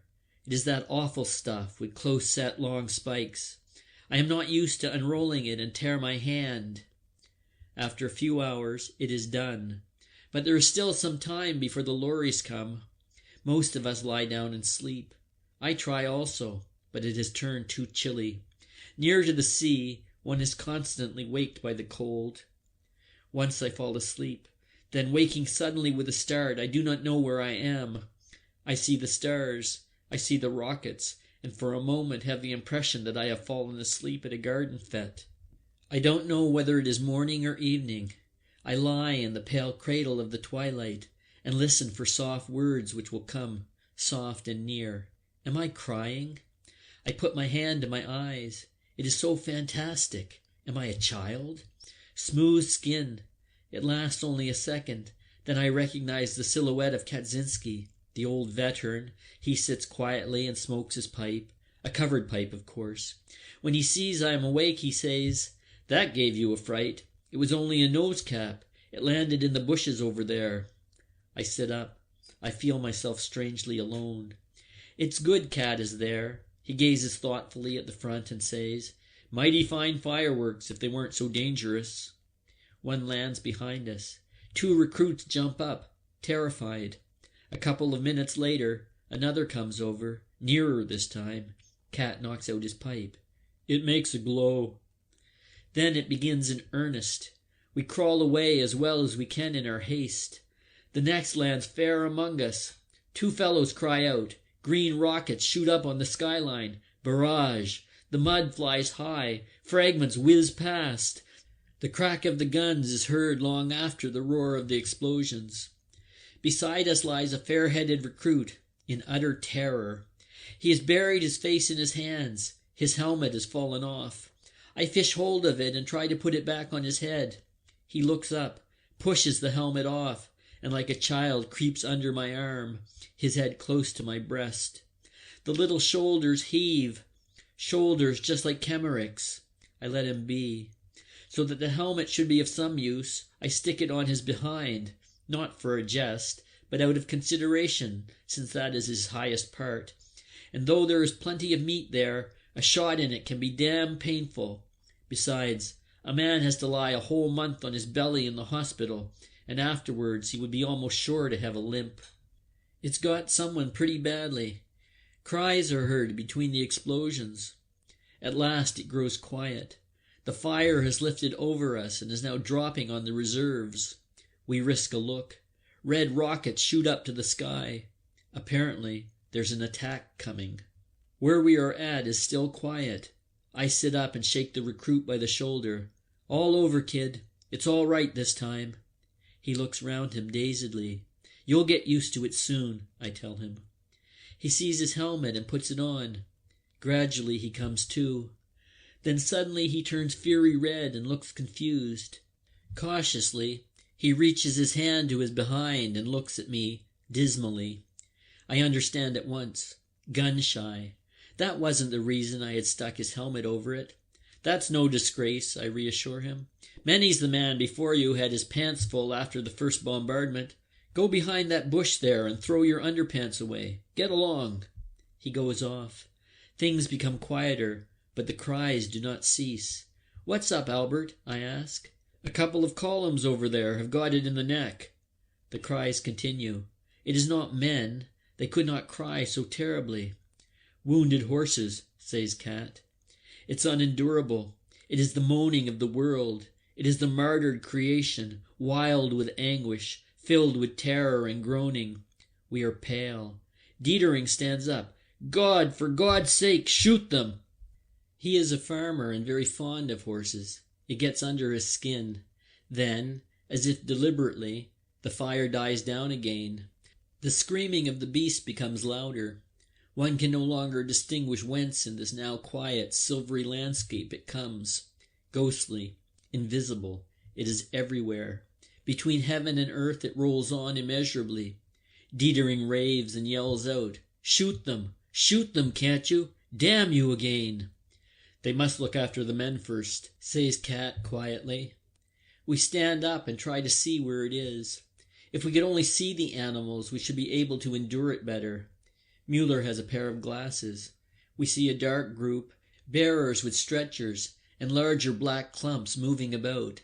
Those are the wounded horses. But not all of them. Some gallop away in the distance, fall down, and then run on further. The belly of one is ripped open. The guts trail out. He becomes tangled in them and falls. Then he stands up again. Dietering raises his gun and aims. Cat hits it up in the air. "Are you mad?" Dietering trembles and throws his rifle on the ground. We sit down and hold our ears, but this appalling noise, these groans and screams penetrate. They penetrate everywhere. We can bear almost anything, but now the sweat breaks out on us. We must get up and run, no matter where, but where these cries can no longer be heard. And it is not men, only horses. From the dark group, stretchers move off again. Then single shots crack out. The black heap is convulsed and becomes thinner, at last. But still it is not the end. The men cannot overtake the wounded beasts, which fly in their pain, their wide-open mouths full of anguish. One of the men goes down on his knee. A shot. One horse drops. Another. The last one props himself on his forelegs and drags himself round in a circle, like a merry-go-round. Squatting, it drags round in circles on its stiffened forelegs. Apparently its back is broken. The soldier runs up and shoots it. Slowly, humbly, it sinks to the ground. We take our hands from our ears. The cries are silenced. Only a long-drawn, dying sigh still hangs on the air. Then again, only the rockets, the singing of the shells and the stars, and they shine out wonderfully. Dietering walks up and down, cursing. Like to know what harm they've done. He returns to it once again. His voice is agitated. It sounds almost dignified as he says, "I tell you it is the vilest baseness to use horses in the war." We go back. It is time we return to the lorries. The sky has become a bit brighter. 3 o'clock in the morning. The breeze is fresh and cool. The pale hour makes our faces look grey. We trudge onward in single file through the trenches and shell holes, and come again to the zone of mist. Katzinski is restive. That's a bad sign. "What's up, Kat?" says Krop. "I wish I were back home." Home. He means the huts.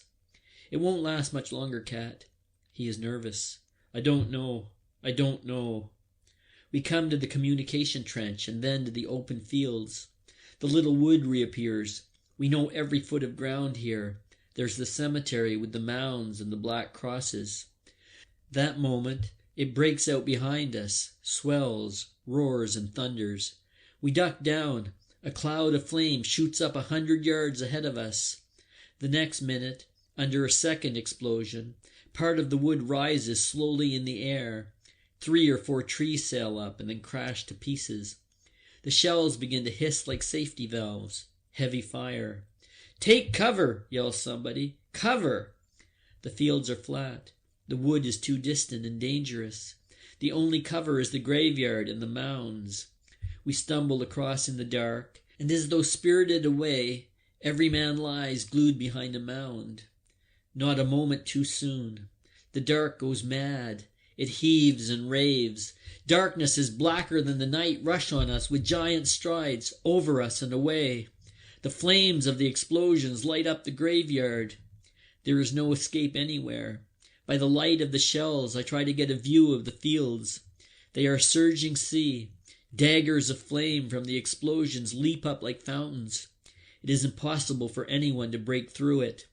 The wood vanishes. It is pounded, crushed, torn to pieces. We must stay here in the graveyard. The earth bursts before us. It rains clods. I feel a smack. My sleeve is torn away by a splinter. I shut my fist. No pain. Still, that does not reassure me. Wounds don't hurt till afterwards. I feel the arm all over. It is grazed but sound. Now a crack on the skull. I begin to lose consciousness. Like lightning, the thought comes to me. Don't faint. Sink down in the black broth and immediately come up to the top again. A splinter slashes into my helmet, but has traveled so far that it does not go through.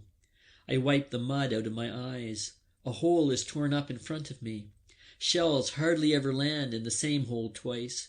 I'll get into it. With one bound, I fling myself down and lie on the earth as flat as a fish. There it whistles again. Quickly I crouch together, claw for cover, feel something on the left, shove in beside it. It gives way. I groan. The earth leaps. The blast thunders in my ears. I creep under the yielding thing, cover myself with it, draw it over me. It is wood, cloth, cover, miserable cover against the whizzing splinters. I open my eyes. My fingers grasp a sleeve, an arm. A wounded man? I yell to him. No answer. A dead man. My hand gropes further, splinters of wood. Now I remember again that we are lying in the graveyard. But the shelling is stronger than everything. It wipes out the sensibilities. I merely crawl still deeper into the coffin. It should protect me, and especially as death himself lies in it too. Before me gapes the shell hole. I grasp it with my eyes as with fists. With one leap I must be in it. There, I get a smack in the face. A hand clamps onto my shoulder. Has the dead man waked up? The hand shakes me. I turn my head. In the second of light, I stare into the face of Kaczynski. He has his mouth wide open and is yelling. I hear nothing. He rattles me, comes nearer. In a momentary lull, his voice reaches me. Gas! Gas! Gas! Pass it on! I grab for my gas mask. Some distance from me there lies someone. I think of nothing but this. That fellow there must know. Gas! Gas! I call. I lean toward him.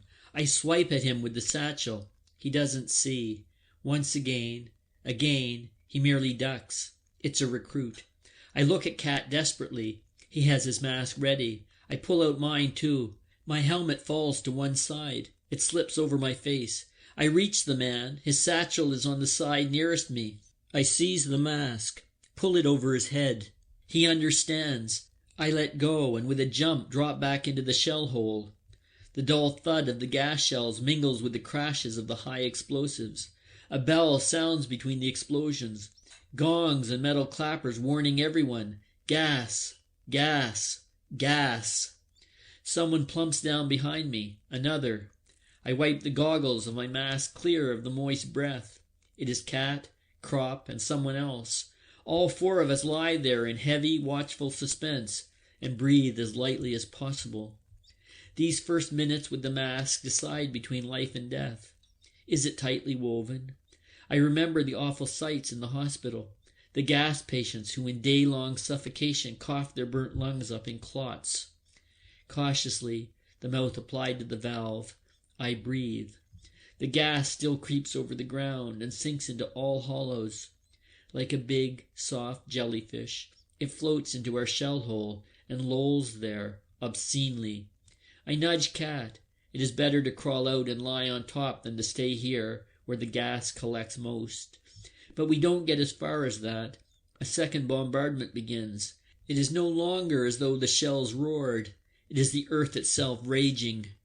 With a crash, something black bears down on us. It lands close beside us, a coffin thrown up. I see Cat move and I crawl across. The coffin has hit the fourth man in her hole on his outstretched arm. He tries to tear off his gas mask with the other hand. Crop seizes him just in time, twists the hand sharply behind his back, and holds it fast. Cat and I proceed to free the wounded arm. The coffin lid is loose and bursts open. We are easily able to pull it off. We toss the corpse out. It slides down to the bottom of the shell hole. Then we try to loosen the underpart. Fortunately, the man swoons and Crop is able to help us. We no longer have to be careful, but work away till the coffin gives with a sigh before the spade that we have dug in under it. It has grown lighter. Cat takes a piece of the lid, places it under the shattered arm, and we wrap all our bandages round it. For the moment, we can do no more. Inside the gas mask, my head booms and roars. It is nigh bursting. My lungs are tight. They breathe always the same hot, used-up air. The veins on my temples are swollen. I feel I am suffocating. A grey light filters through to us. I climb out over the edge of the shell hole. In the dirty twilight lies a leg torn clean off. The boot is quite whole. I take that all in at a glance. Now, someone stands up a few yards distant. I polish the windows. In my excitement, they are immediately dimmed again. I peer through them. The man there no longer wears his mask. I wait some seconds. He has not collapsed. He looks around and makes a few paces. Rattling in my throat, I tear my mask off too and fall down. The air streams into me like cold water. My eyes are bursting. The wave sweeps over me and extinguishes me. The shelling has ceased. I drag myself to the crater and tell the others. They take off their masks. We lift up the wounded man, one taking his splintered arm, and so we stumble off, hastily. The graveyard is a mass of wreckage. Coffins and corpses lie strewn about. They have been killed once again, but each of them that was flung up saved one of us. The hedge is destroyed. The rails of the light railway are torn up and rise stiffly in the air in great arches. Someone lies in front of us. We stop. Kropp goes on alone with the wounded man. The man on the ground is a recruit. His hip is covered with blood. He is so exhausted that I feel for my water bottle where I have rum and tea. Cat restrains my hand and stoops over him. "Where's it got you, comrade?" His eyes move. He is too weak to answer. We cut off his trousers carefully. He groans. "Gently, gently, it is much better." If he has been hit in the stomach, he oughtn't to drink anything. There's no vomiting. That's a good sign. We lay the hip bare. It is one mass of mincemeat and bone splinters. The joint has been hit. This lad won't walk any more.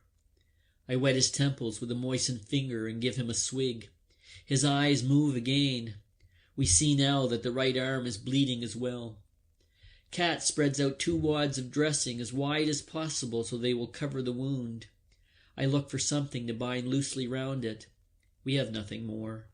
So I slit up the wounded man's trouser leg still further in order to use a piece of his underpants as a bandage, but he is wearing none. I now look at him closely. He is the fair-headed boy of a little while ago. In the meantime, Cat has taken a bandage from a dead man's pocket, and we carefully bind the wound. I say to the youngster, who looks at us fixedly, "We're going for a stretcher now." Then he opens his mouth and whispers, "Stay here." "We'll be back again soon," says Cat. "We are only going to get a stretcher for you."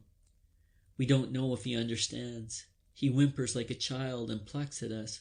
"Don't go away."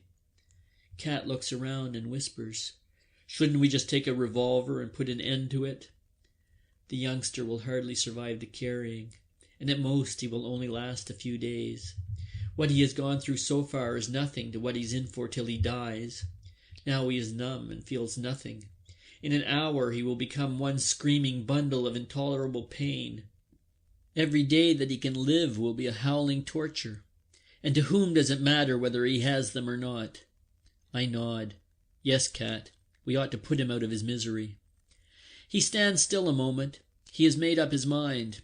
We look round, but we are no longer alone. A little group is gathering. From the shell holes and trenches appear heads. We get a stretcher. Cat shakes his head. "Such a kid."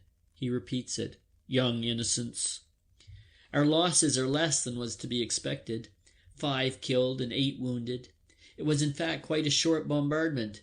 2 of our dead lie in the upturned graves. We had merely to throw the earth in on them. We go back. We trot off silently in single file, one behind the other. The wounded are taken to the dressing station. The morning is cloudy. The bearers make a fuss about numbers and tickets. The wounded whimper. It begins to rain. An hour later we reach our lorries and climb in. There is more room now than there was. The rain becomes heavier. We take our waterproof sheets and spread them over our heads. The rain rattles down and flows off at the sides in streams. The lorries bump through the holes and we rock to and fro in a half-sleep. 2 men in the front of the lorry have long forked poles. They watch for telephone wires which hang crosswise over the road, so densely that they might easily pull our heads off. The 2 fellows take them at the right moment on their poles and lift them over behind us. We hear their call, "Mind wire!" Dip the knee in a half-sleep and straighten up again. Monotonously, the lorries sway. Monotonously come the calls. Monotonously falls the rain. It falls on our heads and on the heads of the dead up in the line. on the body of the little recruit with the wound that is so much too big for his hip. It falls on Kemmerich's grave. It falls in our hearts. An explosion sounds somewhere. We wince. Our eyes become tense. Our hands are ready to vault over the side of the lorry into the ditch by the road. It goes no further. Only the monotonous cry, "Mind wire!" Our knees bend. We are again half asleep. End of Chapter 4. Chapter 5. Killing each separate louse is a tedious business when a man has hundreds. The little beasts are hard, and the everlasting cracking with one's fingernails very soon becomes wearisome. So Jaden has rigged up the lid of a boot polish tin with a piece of wire over the lighted stump of a candle. The lice are simply thrown into this little pan. Crack, and they're done for. We sit around with our shirts on our knees, our bodies naked to the warm air and our hands at work. Haya has a particularly fine brand of louse. They have a red cross on their heads. He suggests that he brought them back with him from the hospital at Thurhout, where they attended personally on a surgeon general. He says he means to use the fat that slowly accumulates in the tin lid for polishing his boots, and roars with laughter for half an hour at his own joke. But he hasn't much success today. We are too preoccupied with another affair. The rumor has materialized. Himmelstos has come. He appeared yesterday. We've already heard the well-known voice. He seems to have overdone it with a couple of young recruits on the ploughed field at home. And unknown to him, the son of the local magistrate was watching. That cooked his goose. He will meet some surprises here. Jaden has been meditating for hours what to say to him. Haya gazes thoughtfully at his great paws and winks at me. The thrashing was the high watermark of his life. He tells me he often dreams of it. Kropp and Mueller are amusing themselves. From somewhere or other, probably the Pioneer cookhouse, Kropp has begged for himself a mess tin full of beans. Mueller squints hungrily into it, but checks himself and says, "Albert, what would you do if it were suddenly peacetime again?" "There won't be any civil life," says Albert bluntly. "Well, but if," persists Mueller, "what would you do?" "Clear out of this," growls Kropp. "Of course, and then what?" "Get drunk," says Albert. "Don't talk rot. I mean seriously." "So do I," says Kropp. "What else should a man do?" Cat becomes interested. He levies tribute on Kropp's tin of beans, swallows some, then considers for a while and says, "You might get drunk first, of course, but then you take the next train for home and mother. Peacetime, man." "Albert." He fumbles in his oilcloth pocketbook for a photograph and suddenly shows it all round. "My old people." Then he puts it back and swears, "Damn lousy war." "It's all very well for you to talk," I tell him. "You've a wife and children." "True," he nods, "and I have to see to it that they've something to eat." We laugh. "They won't lack for that, Cat. You'd scrounge it from somewhere." Mueller is insatiable and gives himself no peace. He wakes Haya Westos out of his dream. "Haya, what would you do if it was peacetime?" "Give you a kick in the backside for the way you talk," I say. "How does it come about exactly?" "How does the cow shit come on the roof?" retorts Mueller laconically, and turns to Haya Westos again. It is too much for Haya. He shakes his freckled head. "You mean when the war's over?" "Exactly. You've said it." "Well, there'd be women, of course, eh?" Haya licks his lips. "Sure." "By Jove, yes," says Haya, his face melting. "Then I'd grab some good buxom dame, some real kitchen wench with plenty to get hold of, you know, and jump straight into bed. Just you think, boys, a real feather bed with a spring mattress. I wouldn't put trousers on again for a week." Everyone is silent. The picture is too good. Our flesh creeps. At last Mueller pulls himself together and says, "And then what?" A pause. Then Haya explains rather awkwardly, "If I were a non-com, I'd stay with the Prussians and serve out my time." "Haya, you've got a screw loose, surely," I say. "Have you ever dug peat?" he retorts good-naturedly. "You try it." Then he pulls a spoon out of the top of his boot and reaches over into Kropp's mess tin. It can't be worse than digging trenches, I venture. Haya chews and grins. It lasts longer, though, and there's no getting out of it either. But man, surely it's better at home. Some ways, says he, and with open mouth sinks into a daydream. You can see what he is thinking. There is the mean little hut on the moors, the hard work on the heath from morning till night in the heat, the miserable pay, the dirty labourer's clothes. In the army in peacetime, you've nothing to trouble about, he goes on. Your food's found every day, or else you kick up a row. You've a bed, every week clean underwear, like a perfect gent. You do your non-com's duty. You have a good suit of clothes. In the evening you're a free man and go off to the pub. Haya is extraordinarily set on his idea. He's in love with it. And when your 12 years are up, you get your pension and become a village bobby, and you can walk about the whole day. He's already sweating on it. And just you think how you'd be treated. Here a dram, there a pint. Everybody wants to be well in with a bobby. You'll never be a non-com, though, Haya, interrupts Kat. Haya looks at him sadly and is silent. His thoughts still linger over the clear evenings in autumn, the Sundays in the heather, the village bells, the afternoons and evenings with the servant girls, the fried bacon and barley, the carefree evening hours in the alehouse. He can't part with all these dreams so abruptly. He merely growls, "What silly questions you do ask." He pulls his shirt over his head and buttons up his tunic. "What would you do, Jaden?" asks Krop. Jaden thinks only of one thing. See to it that Himmelstas doesn't get past me. Apparently, he would like most to have him in a cage and sail into him with a club every morning. To Krop he says warmly, "If I were in your place, I'd see to it that I became a lieutenant. Then you could grind him till the water in his backside boils." "And you, Dietering?" asks Mueller like an inquisitor. He's a born schoolmaster with all his questions. Dietering is sparing with his words, but on this subject he speaks.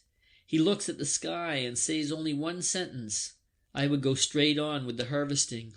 Then he gets up and walks off. He is worried. His wife has to look after the farm. They've already taken away 2 of his horses. Every day he reads the papers that come to see whether it is raining in his little corner of Oldenburg. They haven't brought the hay in yet. At this moment, Himmelstas appears. He comes straight up to our group. Jaden's face turns red. He stretches his length on the grass and shuts his eyes in embarrassment. Himmelstas is a little hesitant. His gait becomes slower. Then he marches up to us. No one makes any motion to stand up. Krop looks up at him with interest. He continues to stand in front of us and wait. As no one says anything, he launches a "Well?" A couple of seconds go by. Apparently Himmelstas doesn't quite know what to do. He would like most to set us all on the run again, but he seems to have learned already that the front line isn't a parade ground. He tries it on, though, and by addressing himself to one instead of to all of us, hopes to get some response. Krop is nearest, so he favors him. "Well, you here too?" But Albert's no friend of his. "A bit longer than you, I fancy," he retorts. The red mustache twitches. "You don't recognize me any more, what?" Jaden now opens his eyes. "I do, though." Himmelstas turns to him. "Jaden, isn't it?" Jaden lifts his head. "And do you know what you are?" Himmelstas is disconcerted. "Since when have we become so familiar? I don't remember that we ever slept in the gutter together." He has no idea what to make of the situation. He didn't expect this open hostility, but he is on his guard. Someone has already dinned some rot into him about getting a shot in the back. The question about the gutter makes Jaden so mad that he becomes almost witty. "No, you slept there by yourself." Himmelstas begins to boil, but Jaden gets in ahead of him. He must bring off his insult. "Wouldn't you like to know what you are? A dirty hound, that's what you are. I've been wanting to tell you that for a long time." The satisfaction of months shines in his dull pig's eyes as he spits out, "Dirty hound." Himmelstas lets fly too now. "What's that, you muckrake? You dirty peat stealer? Stand up there. Bring your heels together when your superior officer speaks to you. Jaden winks solemnly. You take a run and jump it yourself, Himmelstoss. Himmelstoss is a raging book of army regulations. The Kaiser couldn't be more insulted. Jaden, I command you as your superior officer, stand up. Anything else you would like? Asked Jaden. Will you obey my order or not? Jaden replies, without knowing it, in the well-known classical phrase. At the same time, he ventilates his backside. I'll have you court-martialed, storms Himmelstoss. We watch him disappear in the direction of the orderly room. Haya and Jaden burst into a regular peat digger's bellow. Haya laughs so much that he dislocates his jaw, and suddenly stands there helpless with his mouth wide open.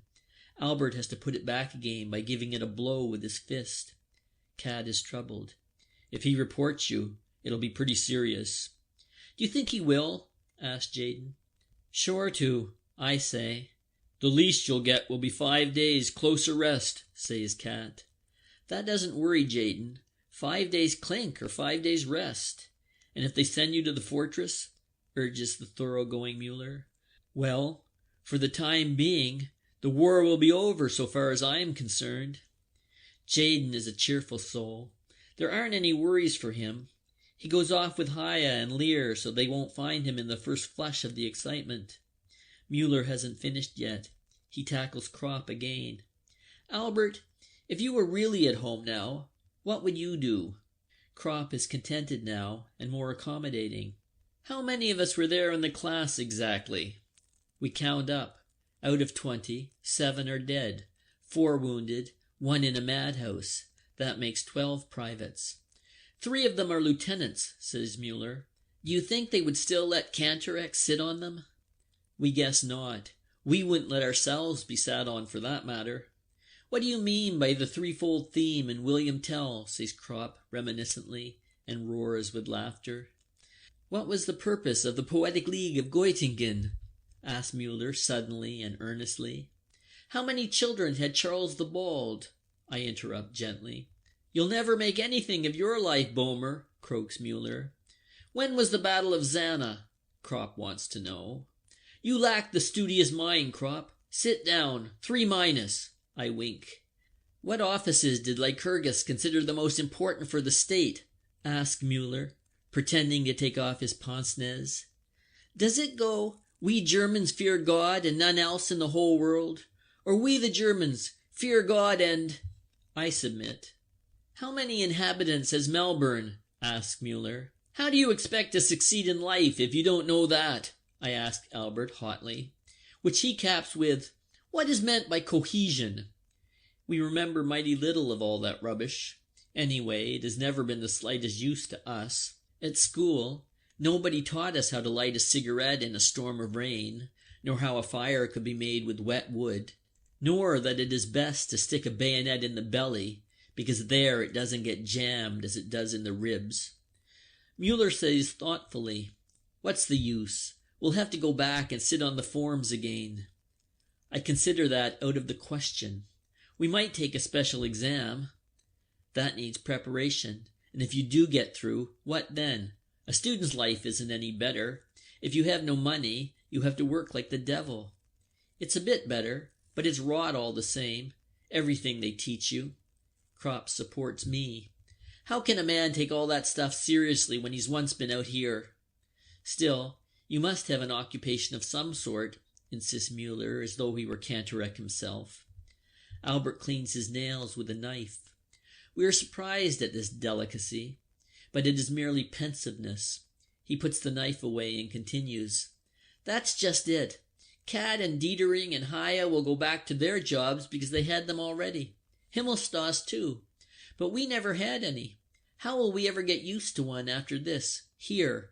He makes a gesture toward the front. We'll want a private income, and then we'll be able to live by ourselves in a wood, I say, but at once feel ashamed of this absurd idea. But what will really happen when we go back, wonders Mueller, and even he is troubled. Krop gives a shrug. I don't know. Let's get back first, and then we'll find out. We are all utterly at a loss. What could we do? I ask. I don't want to do anything, replies Crop wearily.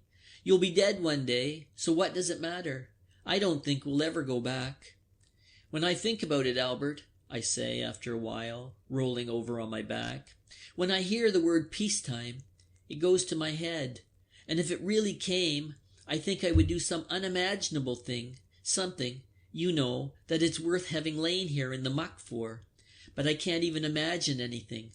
All I do know is that this business about professions and studies and salaries and so on, it makes me sick. It is and always was disgusting. I don't see anything. I don't see anything at all, Albert. All at once, everything seems to me confused and hopeless. Crop feels it too. It will go pretty hard with us all, but nobody at home seems to worry much about it. 2 years of shells and bombs. A man won't peel that off as easy as a sock. We agree that it's the same for everyone, not only for us here, but everywhere. For everyone who is of our age. To some more and to others less. It is the common fate of our generation. Albert expresses it. The war has ruined us for everything. He is right. We are not youth any longer. We don't want to take the world by storm. We are fleeing. We fly from ourselves, from our life. We were 18 and had begun to love life and the world, and we had to shoot it to pieces. The first bomb, the first explosion burst in our hearts. We are cut off from activity, from striving, from progress. We believe in such things no longer. We believe in the war. The orderly room shows signs of life. Himmelstoss seems to have stirred them up. At the head of the column trots the fat sergeant major. It is queer that almost all pay sergeant majors are fat. Himmelstoss follows him, thirsting for vengeance. His boots gleam in the sun. We get up. Where's Jayden? The sergeant puffs. No one knows, of course. Himmelstoss glowers at us wrathfully. You know very well. You won't say. That's the fact of the matter. Out with it. Fatty looks round inquiringly, but Jayden is not to be seen. He tries another way. Jayden will report at the orderly room in 10 minutes. Then he steams off with Himmelstoss in his wake. I have a feeling that next time we go up wiring, I'll be letting a bundle of wire fall on Himmelstoss's leg, hints Crop. We'll have quite a lot of jokes with him, laughs Mueller. That is our sole ambition, to knock the conceit out of a postman. I go into the hut and put Jayden wise. He disappears. Then we change our posse and lie down again to play cards. We know how to do that, to play cards, to swear and to fight. Not much for 20 years, and yet too much for 20 years. Half an hour later, Himmelstoss is back again. Nobody pays any attention to him. He asks for Jayden. We shrug our shoulders. Then you'd better find him, he persists. Haven't you been to look for him?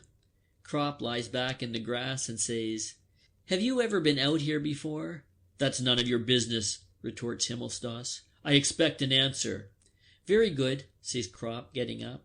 See up there where those little white clouds are? Those are anti-aircraft. We were over there yesterday. 5 dead and 8 wounded. It was a lot of fun. Next time when you go up with us, before they die, the fellows will come up to you, click their heels, and ask stiffly, Please may I go? Please may I hop it? We've been waiting here a long time, for someone like you. He sits down again, and Himmelstoss disappears like a comet. 3 days CB, Cat conjectures. Next time I'll let fly, I say to Albert. But that is the end. The case comes up for trial in the evening. In the orderly room sits our lieutenant, Bertink, and calls us in, one after another. I have to appear as a witness and explain the reason for Jayden's insubordination. The story of the bedwetting makes an impression. Himmelstoss is recalled, and I repeat my statement. Is that right? Bertink asks Himmelstoss. He tries to evade the question, but in the end has to confess, for Crop tells the same story. Why didn't someone report the matter then? asks Bertink. We are silent. He must know himself how much use it is reporting such things in the army. It isn't usual to make complaints in the army. He understands it all right, though, and lectures Himmelstoss, making it plain to him that the front isn't a parade ground. Then comes Jayden's turn, who gets a long sermon and 3 days open arrest. He gives Crop a wink, and one day's open arrest. "It can't be helped," he says to him regretfully. He is a decent fellow. Open arrest is quite pleasant. The Clink was once a fowl house. There we can visit the prisoners. We know how to manage it. Close arrest would have meant the cellar. They used to tie us to a tree, but that is forbidden now. In many ways we are treated quite like men. An hour after Jaden and Crop are settled in behind their wire netting, we make our way into them. Jaden greets us crowing. Then we play scat far into the night. Jaden wins, of course, the lucky wretch. When we break up, Cat says to me, "What do you say to some roast goose?" "Not bad," I agree. We climb up on a munition wagon. The ride costs us 2 cigarettes. Cat has marked the spot exactly. The shed belongs to a regimental headquarters. I agree to get the goose and receive my instructions. The outhouse is behind the wall, and the door shuts with just a peg. Cat hoists me up. I rest my foot in his hands and climb over the wall. Cat keeps watch below. I wait a few moments to accustom my eyes to the darkness. Then I recognize the shed. Softly I steal across, lift the peg, pull it out, and open the door. I distinguish 2 white patches. 2 geese. That's bad. If I grab one, the other will cackle. Well, both of them. If I'm quick, it can be done. I make a jump. I catch hold of one, and the next instant the second. Like a madman, I bash their heads against the wall to stun them. But I haven't quite enough weight. The beasts cackle and strike out with their feet and wings. I fight desperately, but Lord, what a kick a goose has. They struggle and I stagger about.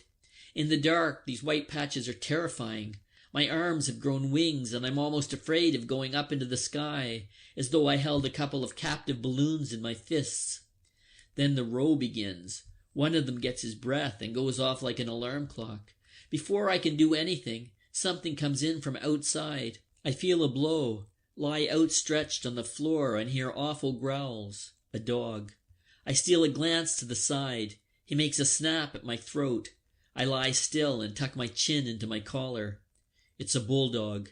After an eternity, he withdraws his head and sits down beside me. But if I make the least movement, he growls. I consider. The only thing to do is to get hold of my small revolver, and that too before anyone arrives. Inch by inch, I move my hand toward it. I have the feeling that it lasts an hour. The slightest movement, and then an awful growl. I lie still and try again. When at last I have the revolver, my hand starts to tremble. I press it against the ground and then say over to myself, "Jerk the revolver up, fire before he has a chance to grab," and then jump up. Slowly I take a deep breath and become calmer. Then I hold my breath, whip up the revolver. It cracks. The dog leaps howling to one side. I make for the door of the shed and fall head over heels over one of the damned geese. At full speed I seize it again, and with a swing toss it over the wall and clamber up. No sooner am I on top than the dog is up again, as lively as ever, and springs at me. Quickly I let myself drop. 10 paces away stands Cat with the goose under his arm. As soon as he sees me, we run. At last we can take a breather. The goose is dead. Cat saw to that in a moment. We intend to roast it without telling anybody. I fetch a stove and wood from the hut, and we crawl into a small deserted lean-to which we use for such purposes. The single window space is heavily curtained. There is a sort of hearth, an iron plate set on some bricks. We kindle a fire. Cat plucks and cleans the goose. We put the feathers carefully to one side. We intend to make 2 cushions out of them, with the inscription, "Sleep soft under shell fire." The sound of the gunfire from the front penetrates into our refuge. The glow of the fire lights up our faces. Shadows dance on the wall. Sometimes a heavy crash and the hut shivers. Airplane bombs. Once we hear a stifled cry. A hut must have been hit. Airplanes drone. The tack-tack of machine guns breaks out, but no light that could be observed shows from us. We sit opposite one another, Cat and I, 2 soldiers in shabby coats, cooking a goose in the middle of the night. We don't talk much, but I believe we have a more complete communion with one another than even lovers have. We are 2 men, 2 minute sparks of life. Outside is the night and the circle of death. We sit on the edge of it, crouching in danger. The grease drips from our hands. In our hearts we are close to one another, and the hour is like the room, flecked over with the lights and shadows of our feelings, cast by a quiet fire. What does he know of me, or I of him?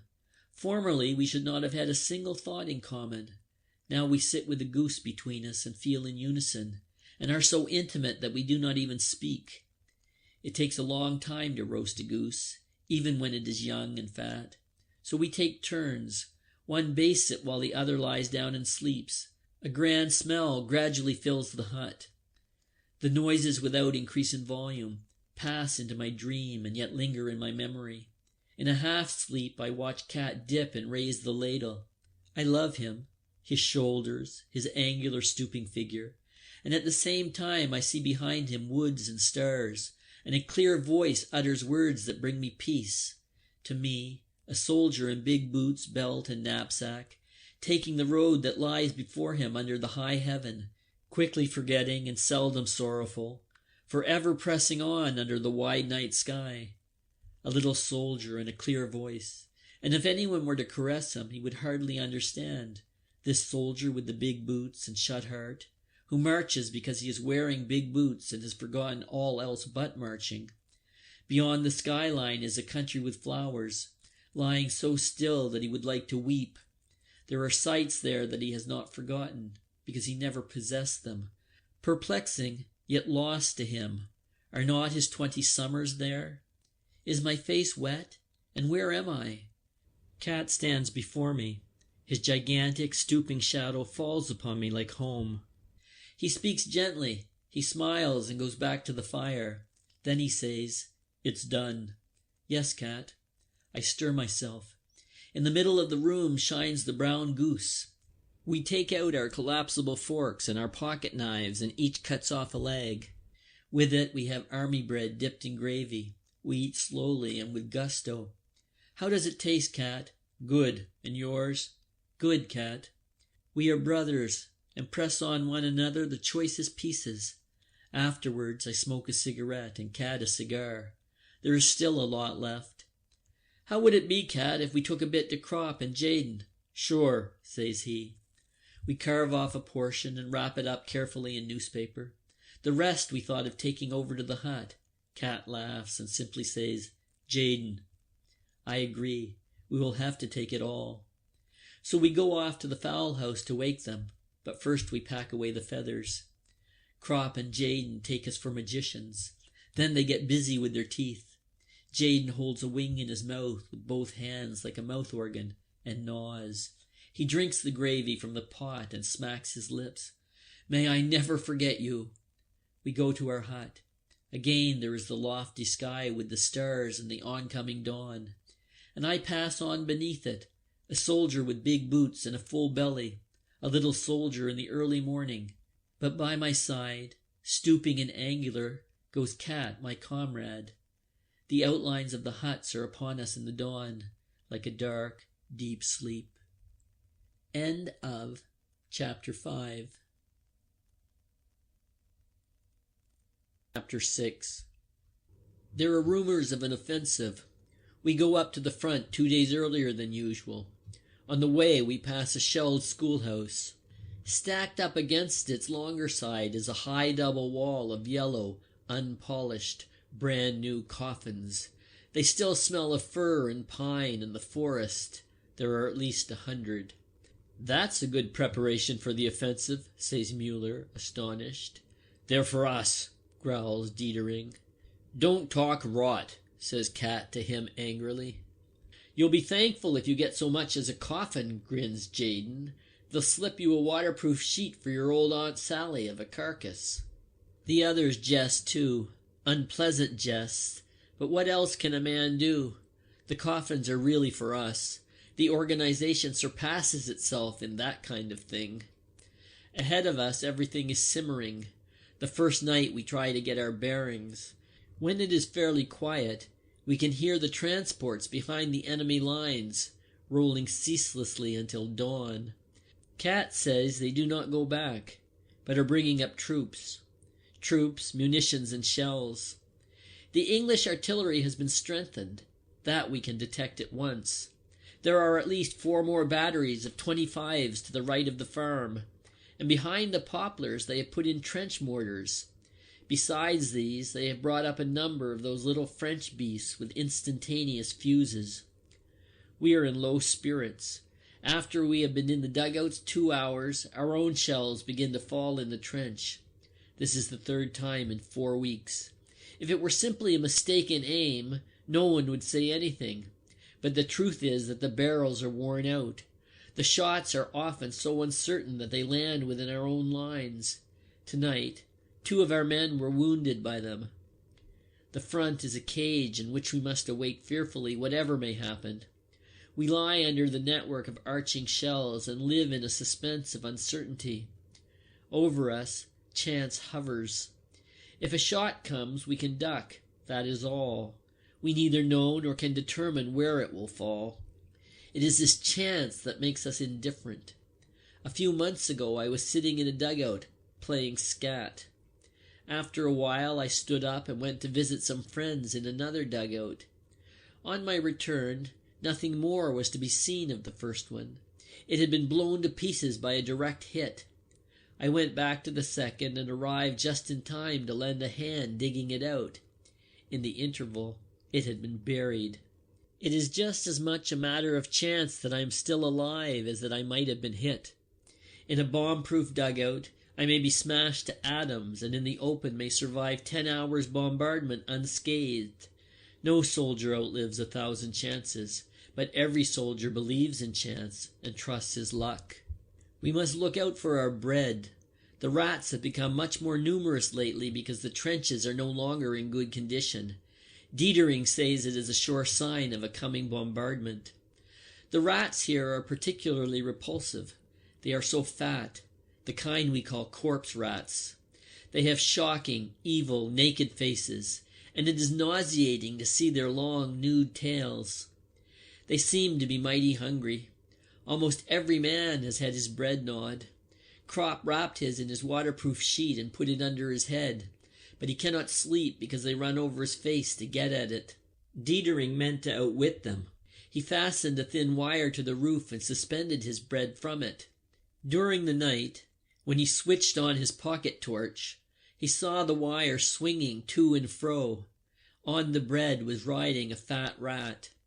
At last we put a stop to it. We cannot afford to throw the bread away, because already we have practically nothing left to eat in the morning, so we carefully cut off the bits of bread that the animals have gnawed. The slices we cut off are heaped together in the middle of the floor. Each man takes out his spade and lies down prepared to strike. Dietering, Kropp, and Cat hold their pocket lamps ready. After a few minutes we hear the first shuffling and tugging. It grows. Now it is the sound of many little feet. Then the torches switch on and every man strikes at the heap, which scatters with a rush. The result is good. We toss the bits of rat over the parapet and again lie in wait. Several times we repeat the process. At last the beasts get wise to it, or perhaps they have scented the blood. They return no more.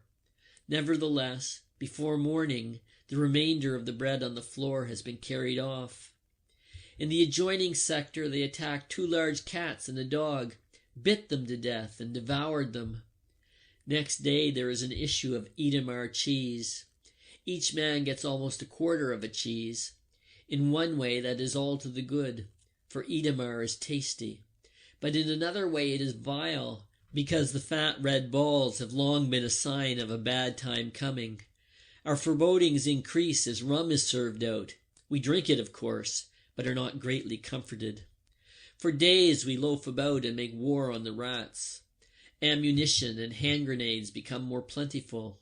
We even overhaul the bayonets, that is to say, the ones that have a saw on the blunt edge. If the fellows over there catch a man with one of those, he's killed at sight. In the next sector some of our men were found whose noses were cut off, and their eyes poked out with their own saw bayonets. Their mouths and noses were stuffed with sawdust so that they suffocated. Some of the recruits have bayonets of this kind. We take them away and give them the ordinary kind. But the bayonet has practically lost its importance. It is usually the fashion now to charge with bombs and spades only. The sharpened spade is a more handy and many-sided weapon. Not only can it be used for jabbing a man under the chin, but it is much better for striking with because of its greater weight. And if one hits between the neck and shoulder, it easily cleaves down as far as the chest.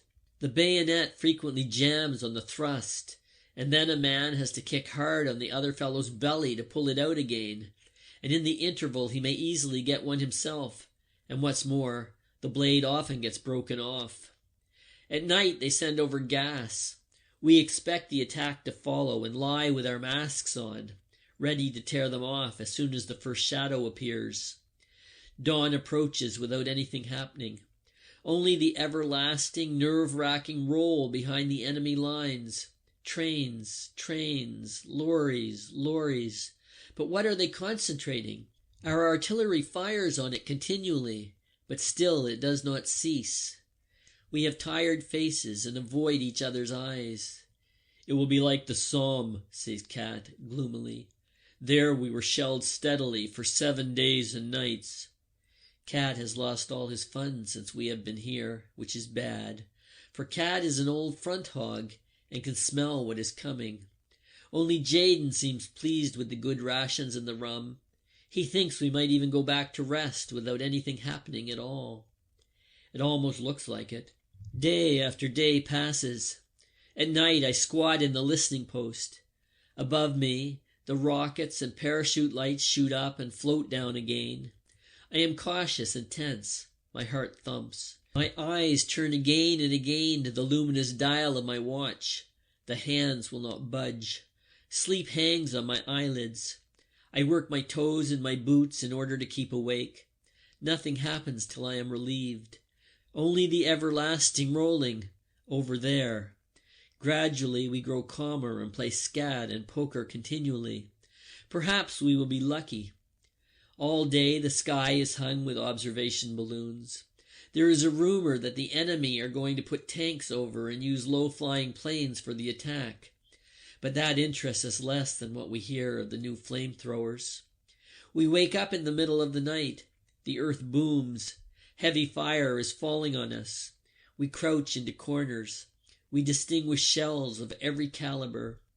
Each man lays hold of his things and looks again every minute to reassure himself that they are still there. The dugout heaves.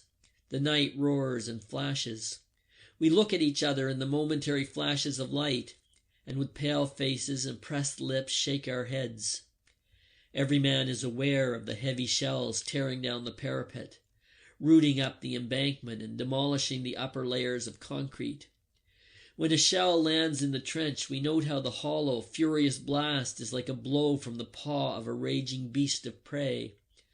Already by morning, a few of the recruits are green and vomiting. They are too inexperienced. Slowly, the grey light trickles into the post and pales the flashes of the shells. Morning has come. The explosion of mines mingles with the gunfire. That is the most dementing convulsion of all.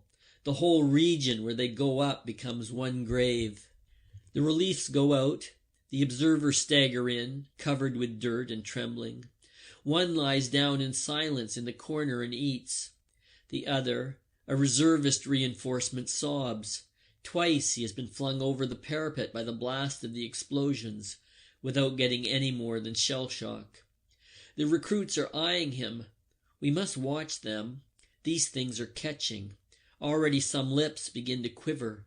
It is good that it is growing daylight. Perhaps the attack will come before noon. The bombardment does not diminish. It is falling in the rear too. As far as one can see, it spouts fountains of mud and iron. A wide belt is being raked. The attack does not come, but the bombardment continues. Slowly we become mute. Hardly a man speaks. We cannot make ourselves understood. Our trench is almost gone. At many places it is only 18 inches high. It is broken by holes and craters and mountains of earth. A shell lands square in front of our post. At once it is dark. We are buried and must dig ourselves out. After an hour, the entrance is clear again, and we are calmer because we have had something to do. Our company commander scrambles in and reports that 2 dugouts are gone. The recruits calm themselves when they see him. He says that an attempt will be made to bring up food this evening. That sounds reassuring. No one had thought of it except Jaden. Now the outside world seems to draw a little nearer. If food can be brought up, think the recruits, then it can't really be so bad. We do not disabuse them. We know that food is as important as ammunition, and only for that reason must be brought up. But it miscarries. A second party goes out, and it also turns back. Finally, Cat tries, and even he reappears without accomplishing anything. No one gets through. Not even a fly is small enough to get through such a barrage. We pull in our belts tighter and chew every mouthful 3 times as long.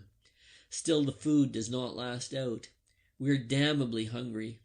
I take out a scrap of bread, eat the white, and put the crust back in my knapsack. From time to time I nibble at it. The night is unbearable. We cannot sleep, but stare ahead of us and doze. Jaden regrets that we wasted the gnawed pieces of bread on the rats. We would gladly have them again to eat now. We are short of water too, but not seriously yet. Towards morning, while it is still dark, there is some excitement. Through the entrance rushes in a swarm of fleeing rats that try to storm the walls. Torches light up the confusion. Everyone yells and curses and slaughters. The madness and despair of many hours unloads itself in this outburst. Faces are distorted. Arms strike out. The beasts scream. We just stop in time to avoid attacking one another. The onslaught has exhausted us. We lie down to wait again. It is a marvel that our post has had no casualties so far. It is one of the few deep dugouts. A corporal creeps in. He has a loaf of bread with him. 3 people have had the luck to get through during the night and bring some provisions. They say the bombardment extends undiminished as far as the artillery lines. It is a mystery where the enemy gets all his shells. We wait and wait. By midday, what I expected happens. One of the recruits has a fit. I have been watching him for a long time, grinding his teeth and opening and shutting his fists. These hunted, protruding eyes, we know them too well. During the last few hours, he has had merely the appearance of calm. He had collapsed like a rotten tree. Now he stands up, stealthily creeps across the floor, hesitates a moment, and then glides towards the door. I intercept him and say, "Where are you going?" "I'll be back in a minute," says he, and tries to push past me. "Wait a bit. The shelling will stop soon." He listens, and for a moment his eye becomes clear. Then again he has the glowering eyes of a mad dog. He is silent. He shoves me aside. "1 minute, lad," I say. Cat notices. Just as the recruit shakes me off, Cat jumps in and we hold him. Then he begins to rave. "Leave me alone! Let me go out! I will go out!" He won't listen to anything and hits out. His mouth is wet and pours out words, half-choked, meaningless words. It is a case of claustrophobia. He feels as though he is suffocating here and wants to get out at any price. If we let him go, he would run about everywhere, regardless of cover. He is not the first. Though he raves and his eyes roll, it can't be helped. We have to give him a hiding to bring him to his senses. We do it quickly and mercilessly, and at last he sits down quietly. The others have turned pale. Let's hope it deters them. This bombardment is too much for the poor devils. They have been sent straight from a recruiting depot into a barrage that is enough to turn an old soldier's hair gray. After this affair, the sticky, close atmosphere works more than ever on our nerves. We sit as if in our graves, waiting only to be closed in. Suddenly it howls and flashes terrifically. The dugout cracks in all its joints under a direct hit. Fortunately, only a light one that the concrete blocks are able to withstand. It rings metallically. The walls reel. Rifles, helmets, earth, mud, and dust fly everywhere. Sulfur fumes pour in. If we were in one of those light dugouts that they have been building lately instead of this deep one, not one of us would now be alive. But the effect is bad enough, even so. The recruit starts to rave again, and 2 others follow suit. One jumps up and rushes out. We have trouble with the other 2. I start after the one who escapes and wonder whether to shoot him in the leg. Then it shrieks again. I fling myself down, and when I stand up, the wall of the trench is plastered with smoking splinters, lumps of flesh, and bits of uniform. I scramble back. The first recruit seems actually to have gone insane. He butts his head against the wall like a goat. We must try tonight to take him to the rear. Meanwhile, we bind him, but in such a way that in case of attack he can be released at once. Cat suggests a game of scat. It is easier when a man has something to do, but it is no use. We listen for every explosion that comes close, miscount the tricks, and fail to follow suit. We have to give it up. We sit as though in a hissing boiler that is being belabored from without on all sides. Night again. We are deadened by the strain, a deadly tension that scrapes along one's spine like a gapped knife. Our legs refuse to move. Our hands tremble. Our bodies are a thin skin stretched painfully over repressed madness, over an almost irresistible, bursting roar. We have neither flesh nor muscles any longer. We dare not look at one another for fear of some incalculable thing. So we shut our teeth. It will end. It will end. Perhaps we will come through. Suddenly the nearer explosions cease. The shelling continues, but it is lifted and falls behind us. Our trench is free. We seize the hand grenades, pitch them out in front of the dugout, and jump after them. The bombardment has stopped, and a heavy barrage now falls behind us. The attack has come. No one would believe that in this howling waste there could still be men. But steel helmets now appear on all sides out of the trench, and 50 yards from us a machine gun is already in position and barking. The wire entanglements are torn to pieces, yet they offer some obstacle. We see the storm troops coming. Our artillery opens fire. Machine guns rattle. Rifles crack. The charge works its way across. Haya and Kropp begin with the hand grenades. They throw as fast as they can. Others pass them, the handles with the strings already pulled. Haya throws 75 yards, Kropp 60. It has been measured. The distance is important. The enemy, as they run, cannot do much before they are within 40 yards. We recognize the distorted faces, the smooth helmets. They are French.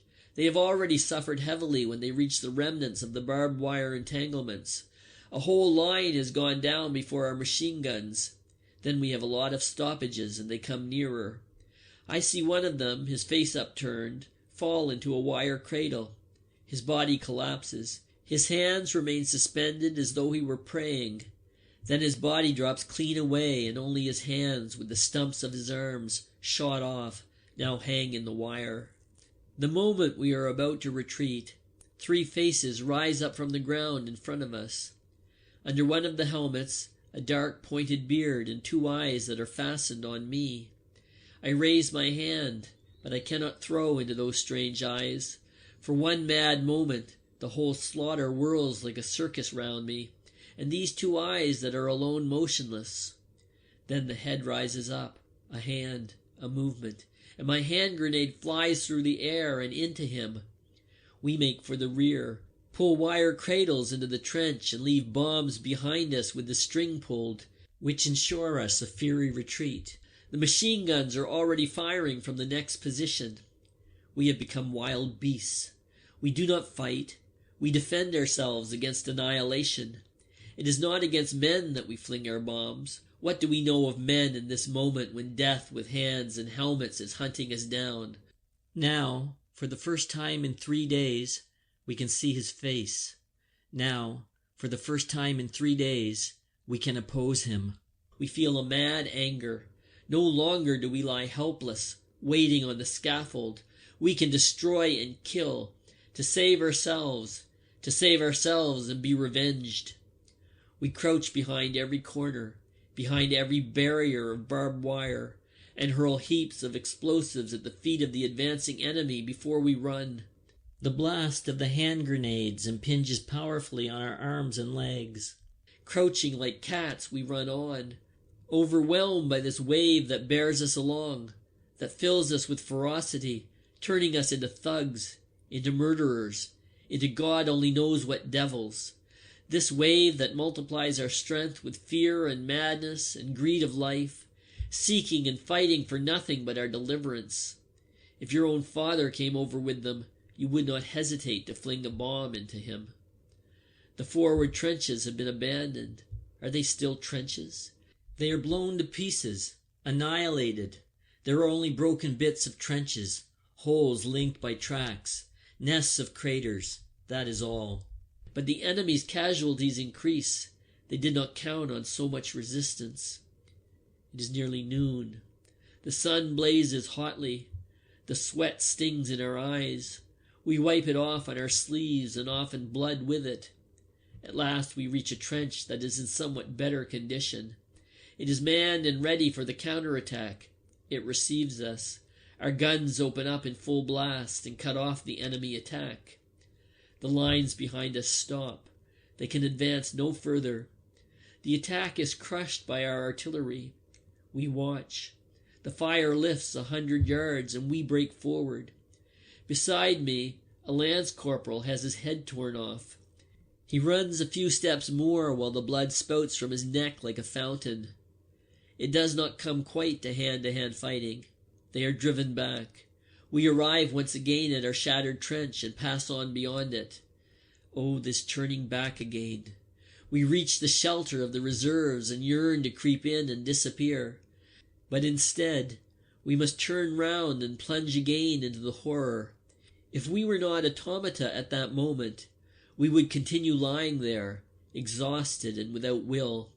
But we are swept forward again, powerless, madly savage and raging. We will kill, for they are still our mortal enemies. Their rifles and bombs are aimed against us, and if we don't destroy them, they will destroy us. The brown earth, the torn, blasted earth, with a greasy shine under the sun's rays.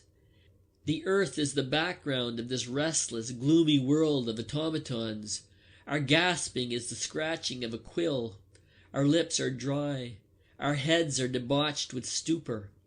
Thus we stagger forward, and into our pierced and shattered souls bores the torturing image of the brown earth with the greasy sun, and the convulsed and dead soldiers who lie there. It can't be helped, who cry and clutch at our legs as we spring away over them. We have lost all feeling for one another. We can hardly control ourselves when our hunted glance lights on the form of some other man. We are insensible, dead men, who through some trick, some dreadful magic, are still able to run and to kill. A young Frenchman lags behind. He is overtaken. He puts up his hands. In one he still holds his revolver. Does he mean to shoot or to give himself up? A blow from a spade cleaves through his face. A second sees it and tries to run further. A bayonet jabs into his back. He leaps in the air, his arms thrown wide, his mouth wide open, yelling. He staggers. In his back the bayonet quivers. A third throws away his rifle, cowers down with his hands before his eyes. He is left behind with a few other prisoners to carry off the wounded. Suddenly, in the pursuit, we reach the enemy line. We are so close on the heels of our retreating enemies that we reach it almost at the same time as they. In this way we suffer few casualties. A machine gun barks, but is silenced with a bomb. Nevertheless, the couple of seconds has sufficed to give us 5 stomach wounds. With the butt of his rifle, Cat smashes to pulp the face of one of the unwounded machine gunners. We bayonet the others before they have time to get out their bombs. Then thirstily we drink the water they have for cooling the gun. Everywhere, wire cutters are snapping. Planks are thrown across the entanglements. We jump through the narrow entrances into the trenches. Haya strikes his spade into the neck of a gigantic Frenchman and throws the first hand grenade. We duck behind a breastwork for a few seconds, then the whole section of trench before us is empty. The next throw whizzes obliquely over the corner and clears a passage. As we run past, we toss handfuls down into the dugouts. The earth shudders. It crashes. Dully and stifled, we stumble over slippery lumps of flesh, over yielding bodies. I fall into an open belly on which lies a clean new officer's cap. The fight ceases. We lose touch with the enemy. We cannot stay here long, but must retire under cover of our artillery to our own position. No sooner do we know this than we dive into the nearest dugouts, and with the utmost haste seize on whatever provisions we can see, especially the tins of corned beef and butter, before we clear out. We get back pretty well. There has been no further attack by the enemy. We lie for an hour panting and resting before anyone speaks. We are so completely played out that in spite of our great hunger, we do not think of the provisions. Then gradually, we become something like men again. The corned beef over there is famous along the whole front. Occasionally it has been the chief reason for a flying raid on our part, for our nourishment is generally very bad. We have a constant hunger. We bagged 5 tins altogether. The fellows over there are well looked after. It seems a luxury to us with our hunger pangs, our turnip jam, and meat so scarce that we simply grab at it. Haya has scored a thin loaf of white French bread and stuck it in behind his belt like a spade. It is a bit bloody at one corner, but that can be cut off. It is a good thing we have something decent to eat at last. We still have a use for all our strength. Enough to eat is just as valuable as a good dugout. It can save our lives. That is the reason we are so greedy for it. Jane has captured 2 water bottles full of cognac. We pass them round. The evening benediction begins. Night comes. Out of the craters rise the mists. It looks as though the holes were full of ghostly secrets. The white vapor creeps painfully round before it ventures to steal away over the edge. Then long streaks stretch from crater to crater. It is chilly. I am on sentry and stare into the darkness. My strength is exhausted as always after an attack, and so it is hard for me to be alone with my thoughts. They are not properly thoughts. They are memories which in my weakness turn homeward and strangely move me. The parachute lights shoot upwards, and I see a picture, a summer evening. I am in the cathedral cloister and look at the tall rose trees that bloom in the middle of the little cloister garden, where the monks lay buried. Around the walls are the stone carvings of the Stations of the Cross. No one is there. A great quietness rules in this blossoming quadrangle. The sun lies warm on the heavy grey stones. I place my hand upon them and feel the warmth. At the right-hand corner, the green cathedral spire ascends into the pale blue sky of the evening. Between the glowing columns of the cloister is the cool darkness that only churches have, and I stand there and wonder whether, when I am 20, I shall have experienced the bewildering emotions of love. The image is alarmingly near. It touches me before it dissolves in the light of the next star shell. I lay hold of my rifle to see that it is in trim. The barrel is wet. I take it in my hand and rub off the moisture with my fingers. Between the meadows behind our town there stands a line of old poplars by a stream. They were visible from a great distance, and although they grew on one bank only, we called them the Poplar Avenue. Even as children we had a great love for them. They drew us vaguely thither. We played truant the whole day by them and listened to their rustling. We sat beneath them on the bank of the stream and let our feet hang over in the bright, swift waters. The pure fragrance of the water and the melody of the wind in the poplars held our fancies. We loved them dearly, and the image of those days still makes my heart pause in its beating. It is strange that all the memories that come have these 2 qualities. They are always completely calm. That is predominant in them. And even if they are not really calm, they become so. They are soundless apparitions that speak to me, with looks and gestures, silently, without any word. and it is the alarm of their silence that forces me to lay hold of my sleeve and my rifle, lest I should abandon myself to the liberation and allurement in which my body would dilate and gently pass away into the still forces that lie behind these things.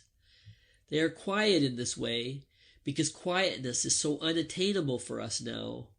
At the front, there is no quietness, and the curse of the front reaches so far that we never pass beyond it.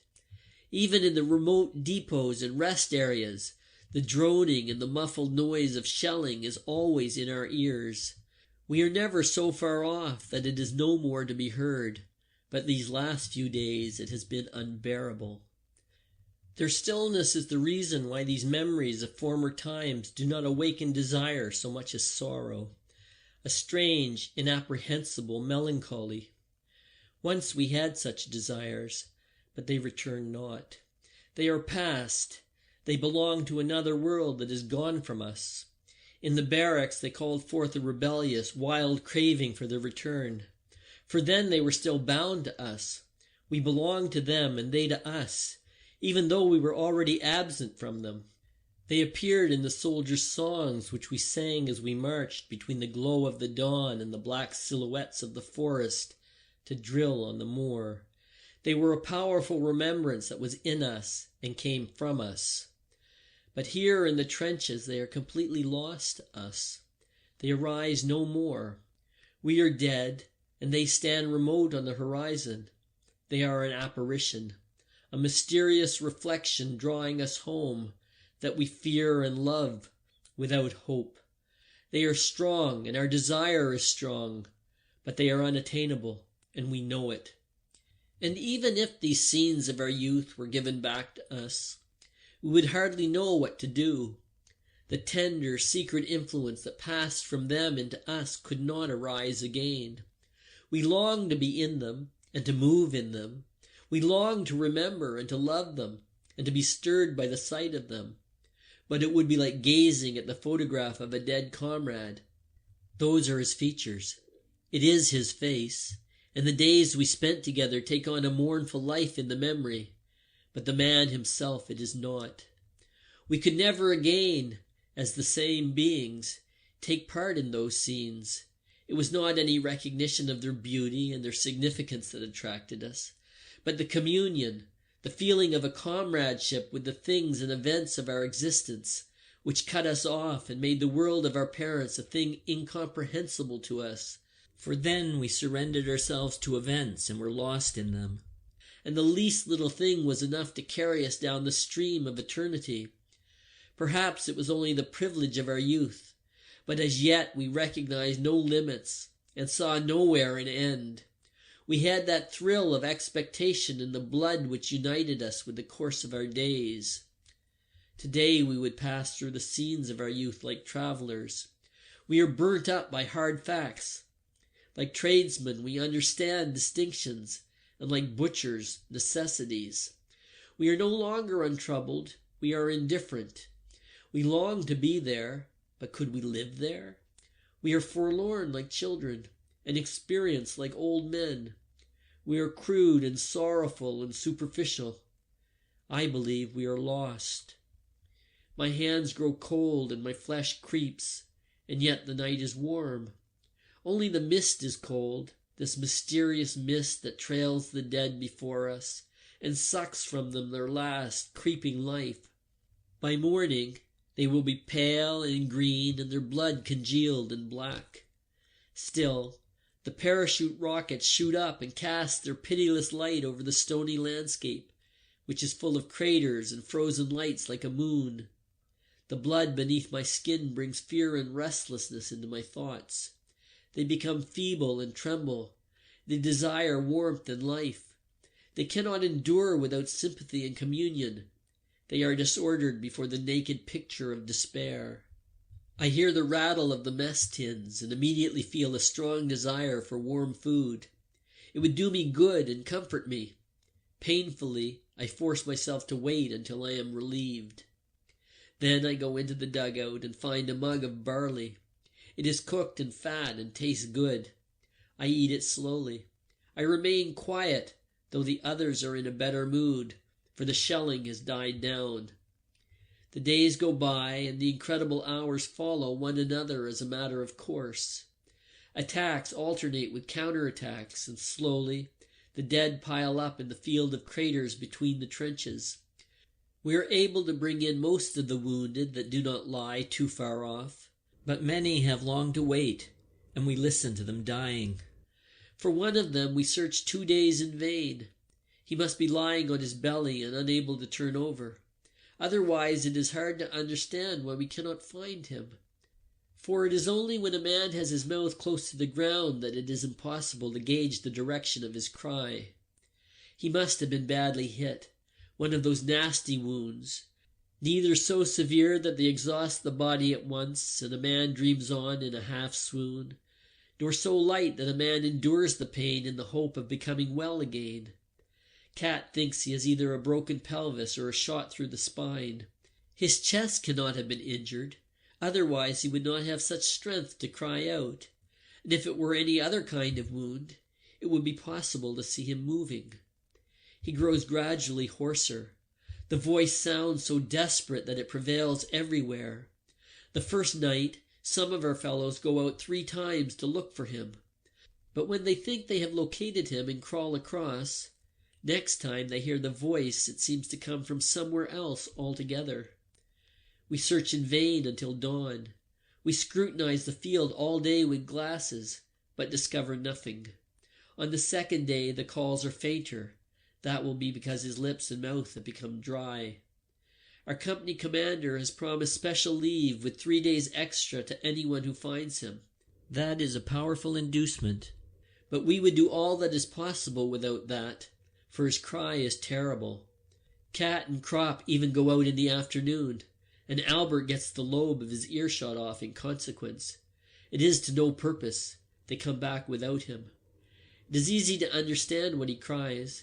At first he called only for help. The second night he must have some delirium. He talks with his wife and his children. We often detect the name Elise. Today he merely weeps. By evening the voice dwindles to a croaking, but it persists still through the whole night. We hear it so distinctly because the wind blows toward our line.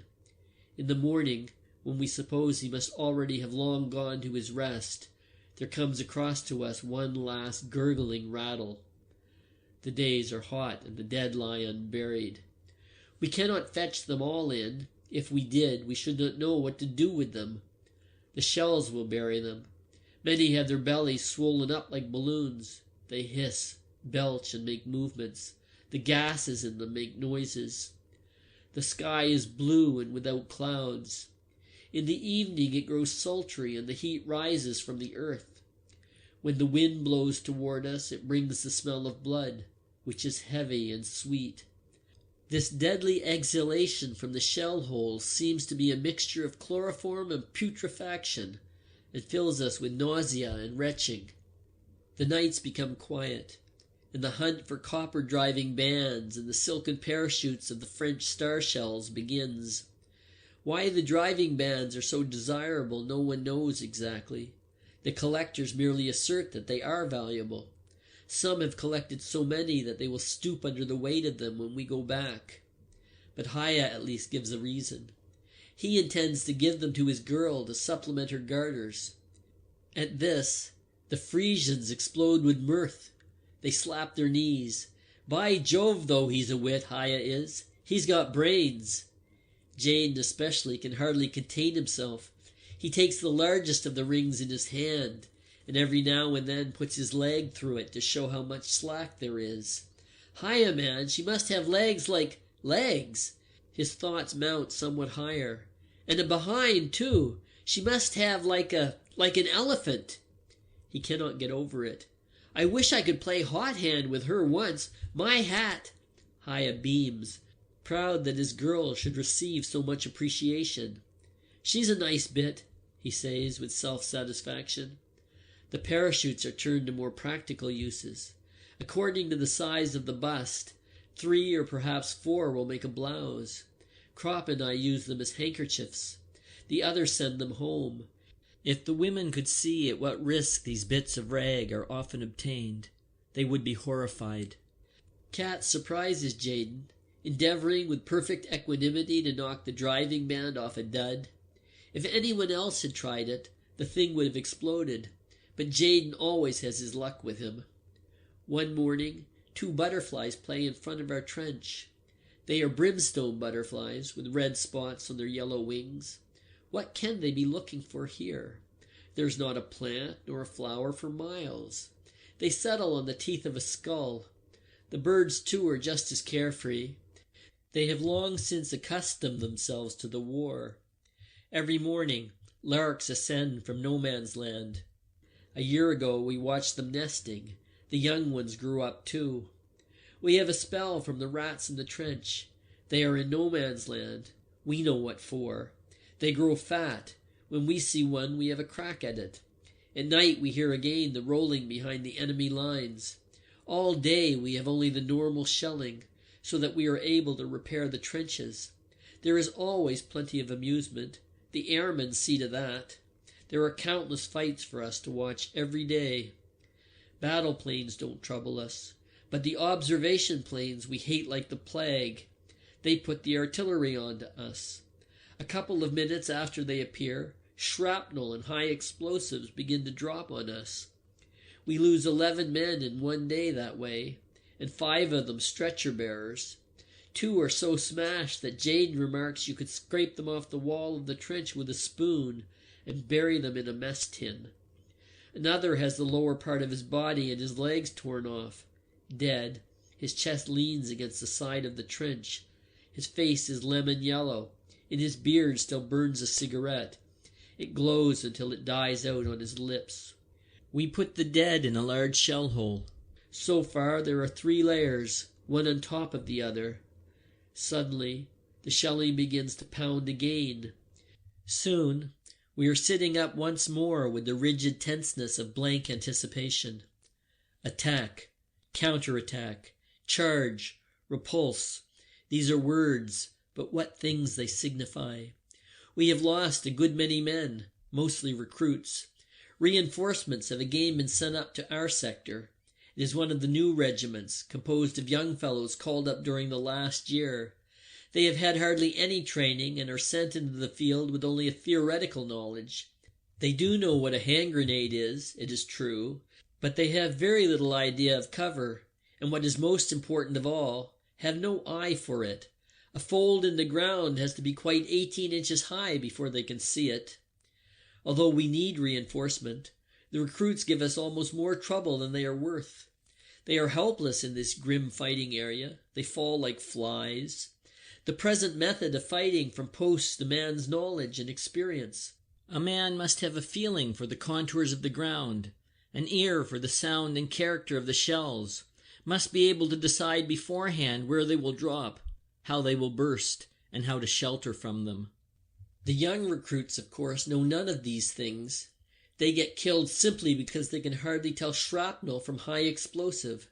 They are mown down because they are listening anxiously to the roar of the big coal boxes falling far in the rear, and miss the light, piping whistle of the low-spreading little daisy cutters. They flock together like sheep instead of scattering, and even the wounded are shot down like hares by the airmen.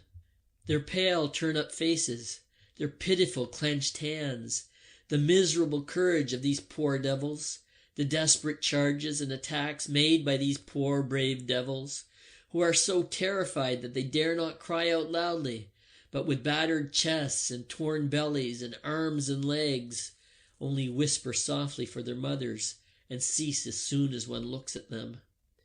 Their sharp, downy, dead faces have the awful expressionlessness of dead children. It brings a lump into the throat to see how they go over and run and fall.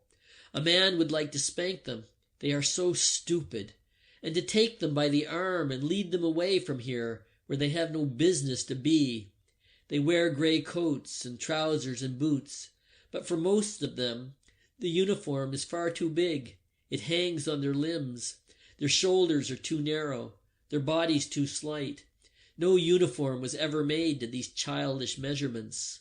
Between 5 and 10 recruits fall to every old hand. A surprise gas attack carries off a lot of them. They have not yet learned what to do. We found one dugout full of them, with blue heads and black lips. Some of them in a shell hole took their masks off too soon. They did not know that the gas lies longest in the hollows. When they saw others on top without masks, they pulled theirs off too, and swallowed enough to scorch their lungs. Their condition is hopeless. They choke to death with hemorrhages and suffocation. In one part of the trench, I suddenly run into Himmelstoss.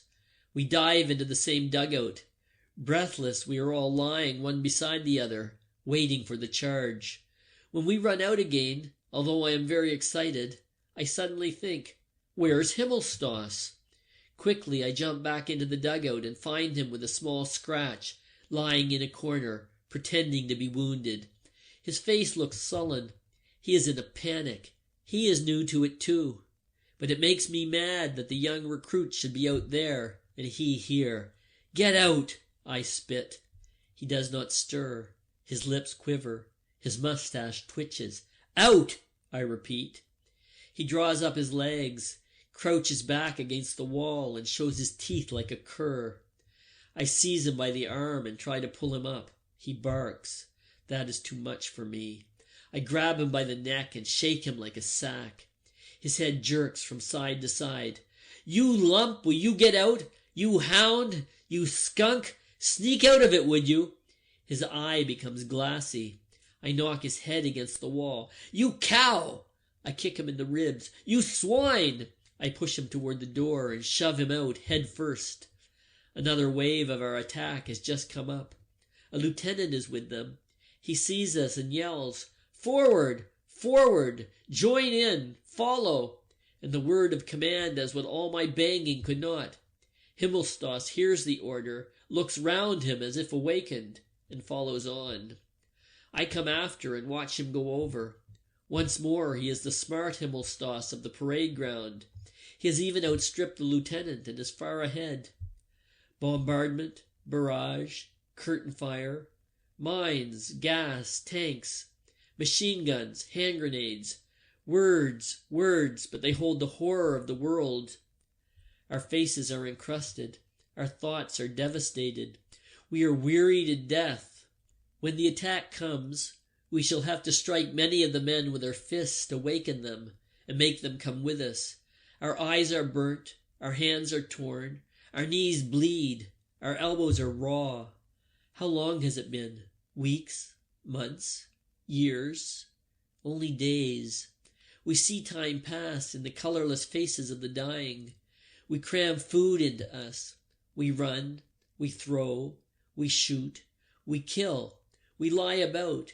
We are feeble and spent, and nothing supports us but the knowledge that there are still feebler, still more spent, still more helpless ones there who, with staring eyes, look upon us as gods that escaped death many times.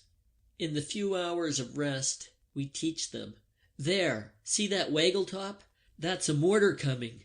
Keep down. It will go clean over. But if it comes this way, then run for it. You can run from a mortar. We sharpen their ears to the malicious, hardly audible buzz of the smaller shells that are not so easily distinguished. They must pick them out from the general din by their insect-like hum. We explain to them that these are far more dangerous than the big ones that can be heard long beforehand. We show them how to take cover from aircraft, how to simulate a dead man when one is overrun in an attack, how to time hand grenades so that they explode half a second before hitting the ground. We teach them to fling themselves into holes as quick as lightning before the shells with instantaneous fuses. We show them how to clean up a trench with a handful of bombs. We explain the difference between the fuse length of the enemy bombs and our own. We put them wise to the sound of gas shells, show them all the tricks that can save them from death. They listen. They are docile. But when it begins again, in their excitement, they do everything wrong. Hyaestos drags off with a great wound in his back, through which the lung pulses at every breath. I can only press his hand. It's all up, Paul. He groans and bites his arm because of the pain. We see men living with their skulls blown open. We see soldiers run with their 2 feet cut off. They stagger on their splintered stumps into the next shell hole. A lance corporal crawls 1.5 miles on his hands, dragging his smashed knee after him. Another goes to the dressing station, and over his clasped hands bulge his intestines. We see men without mouths, without jaws, without faces. We find one man who has held the artery of his arm in his teeth for 2 hours in order not to bleed to death. The sun goes down, night comes, the shells whine, life is at an end. Still, the little piece of convulsed earth in which we lie is held. We have yielded no more than a few 100 yards of it as a prize to the enemy, but in every yard there lies a dead man. We have been relieved.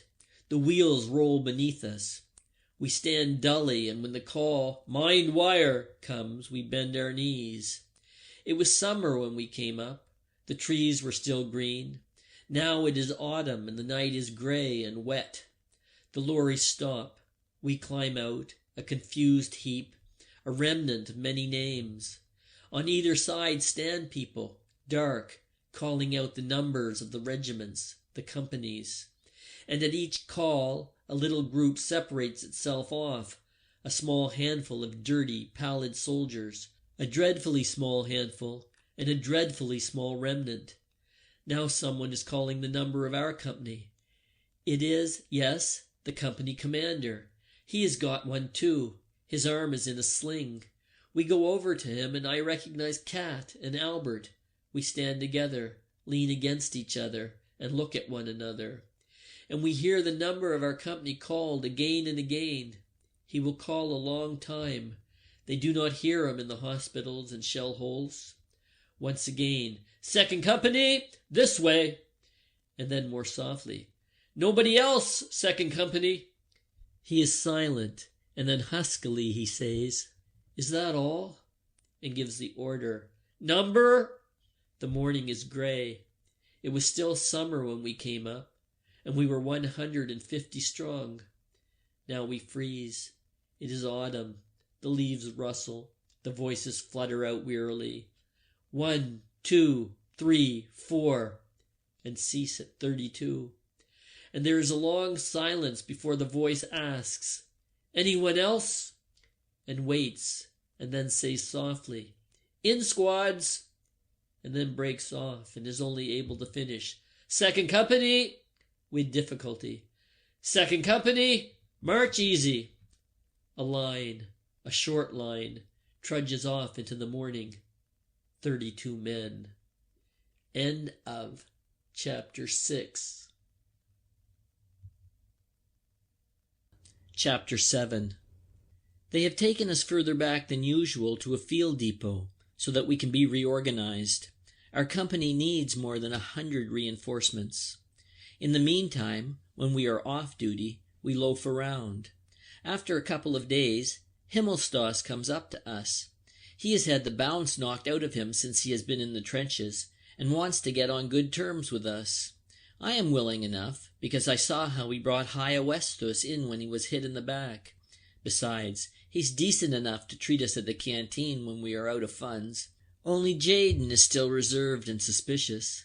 But he is won over too, when Himmelstoss tells us that he is taking the place of the sergeant cook who has gone on leave. As a proof, he produces on the spot 2 pounds of sugar for us and a ½ pound of butter, specially for Jaden.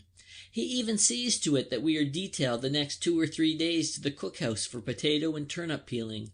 The grub he gives us there is real officer's fare. Thus, for the moment, we have the 2 things a soldier needs for contentment: good food and rest. That's not much when one comes to think of it. A couple of years ago we would have despised ourselves terribly, but now we are quite happy. It is all a matter of habit, even the front line. Habit is the explanation of why we seem to forget things so quickly. Yesterday we were under fire. Today we act the fool and go foraging through the countryside. Tomorrow we go up to the trenches again. We forget nothing, really, but so long as we have to stay here in the field, the front line days, when they are past, sink down in us like a stone. They are too serious for us to be able to reflect on them at once. If we did that, we should have been destroyed long ago. I soon found out this much. Terror can be endured so long as a man simply ducks, but it kills if a man thinks about it. Just as we turn into animals when we go up to the line, because that is the only thing which brings us through safely, so we turn into wags and loafers when we are out resting. We can do nothing else. It is a sheer necessity. We want to live at any price, so we cannot burden ourselves with feelings which, though they might be ornamental enough in peacetime, would be out of place here. Kemmerich is dead. Hyoestus is dying. They will have a job with Hans Kramer's body at the Judgment Day, piecing it together after a direct hit. Martens has no legs anymore. Meyer is dead. Max is dead. Bayer is dead. Hammerling is dead. There are 120 wounded men lying somewhere or other. It is a damnable business. But what has it to do with us now? We live. If it were possible for us to save them, then it would be seen how much we cared. We would have a shot at it, though we went under ourselves. For we can be damn quixotic when we like. Fear we do not know much about. Terror of death, yes, but that is a different matter. That is physical. But our comrades are dead. We cannot help them. They have their rest, and who knows what is waiting for us. We will make ourselves comfortable and sleep, and eat as much as we can stuff into our bellies, and drink and smoke so that the hours are not wasted. Life is short. The terror of the front sinks deep down when we turn our backs upon it. We make grim, coarse jests about it. When a man dies, then we say he had nipped off his turd, and so we speak of everything. That keeps us from going mad. As long as we take it that way, we maintain our own resistance. But we do not forget. It's all rot that they put in the war news about the good humor of the troops, how they are arranging dances almost before they are out of the front line. We don't act like that because we are in good humor. We are in good humor because otherwise we should go to pieces. If it were not so, we could not hold out much longer. Our humor becomes much more bitter every month. And this I know, all these things that now, while we are still in the war, sink down in us like a stone, after the war shall waken again, and then shall begin the disentanglement of life and death. The days, the weeks, the years out here shall come back again, and our dead comrades shall then stand up again and march with us. Our heads shall be clear. We shall have a purpose, and so we shall march, our dead comrades beside us, the years at the front behind us. Against whom? Against whom? Some time ago there was an army theater in these parts. Colored posters of the performances are still sticking on a hoarding. With wide eyes, Kropp and I stand in front of it. We can hardly credit that such things still exist. A girl in a light summer dress, with a red patent leather belt about her hips. She is standing with one hand on a railing, and with the other she holds a straw hat. She wears white stockings and white shoes, fine buckle shoes with high heels. Behind her smiles a blue lake with white horses. At the side is a bright bay. She is a lovely girl with a delicate nose, red lips, and slender legs, wonderfully clean and well cared for. She certainly bathes twice a day and never has any dirt under her nails, at most perhaps a bit of sand from the beach. Beside her stands a man in white trousers, a blue jacket and sailor's cap, but he interests us much less. The girl on the poster is a wonder to us. We have quite forgotten that there are such things, and even now we hardly believe our eyes. We have seen nothing like it for years, nothing like it for happiness, beauty, and joy. That is peacetime. That is as it should be. We feel excited. Just look at those thin shoes, though. She couldn't march many miles in those, I say, and then begin to feel silly, for it is absurd to stand in front of a picture like this and think of nothing but marching. How old would she be? Kropp asks. About 22 at the most, I hazard. Then she would be older than us. She is not more than 17, let me tell you. It gives us goose flesh. That would be good, Albert. What do you think? He nods. I have some white trousers at home, too. White trousers, say I. But a girl like that... We look askance at one another. There's not much to boast of here. 2 ragged, stained, and dirty uniforms. It is hopeless to compete. So we proceed to tear the young man with the white trousers off the hoarding, taking care not to damage the girl. That is something towards it. We could go and get deloused anyway, Crop then suggests. I am not very enthusiastic, because it doesn't do one's clothes any good, and a man is lousy again inside 2 hours. But when we have considered the picture once more, I declare myself willing. I even go further. We might see if we could get a clean shirt as well. Socks might be better, says Albert, not without reason. Yes, socks too, perhaps. Let's go and explore a bit. Then Lear and Jaden stroll up. They look at the poster, and immediately the conversation becomes smutty. Lear was the first of our class to have intercourse, and he gave stirring details of it. After his fashion, he enjoys himself over the picture, and Jaden supports him, nobly. It does not distress us exactly. Who isn't smutty is no soldier. It merely does not suit us at the moment, so we edge away and march off to the delousing station with the same feeling, as if it were a swell gentleman's outfitters. The houses in which we are billeted lie near the canal. On the other side of the canal there are ponds, flanked with poplars. On the other side of the canal there are women too. The houses on our side have been abandoned. On the other side, though, one occasionally sees inhabitants. In the evening we go swimming. 3 women come strolling along the bank. They walk slowly and don't look away, although we have no bathing suits. Lear calls out to them. They laugh and stop to watch us. We fling remarks at them in broken French, anything that comes into our heads, hastily and all jumbled together, anything to detain them. They are not specially wonderful pieces, but then where are such to be had about here? There is one slim little brunette. Her teeth gleam when she laughs. She has quick movements. Her dress swings loosely about her legs.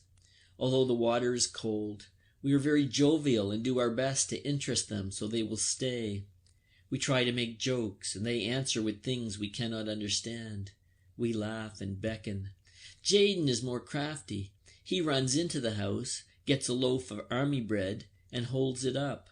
That produces a great effect. They nod and beckon us to come over, but we don't dare to do that. It is forbidden to cross to the opposite bank. There are sentries on all the bridges. It's impossible without a pass. So we indicate that they should come over to us, but they shake their heads and point to the bridge. They are not allowed to pass either. They turn away and walk slowly down the canal, keeping along the towpath all the way. We accompany them swimming. After a few 100 yards, they turn off and point to a house that stands a little distance away, among the trees and shrubbery. Lear asks if they live there. They laugh. Sure, that's their house.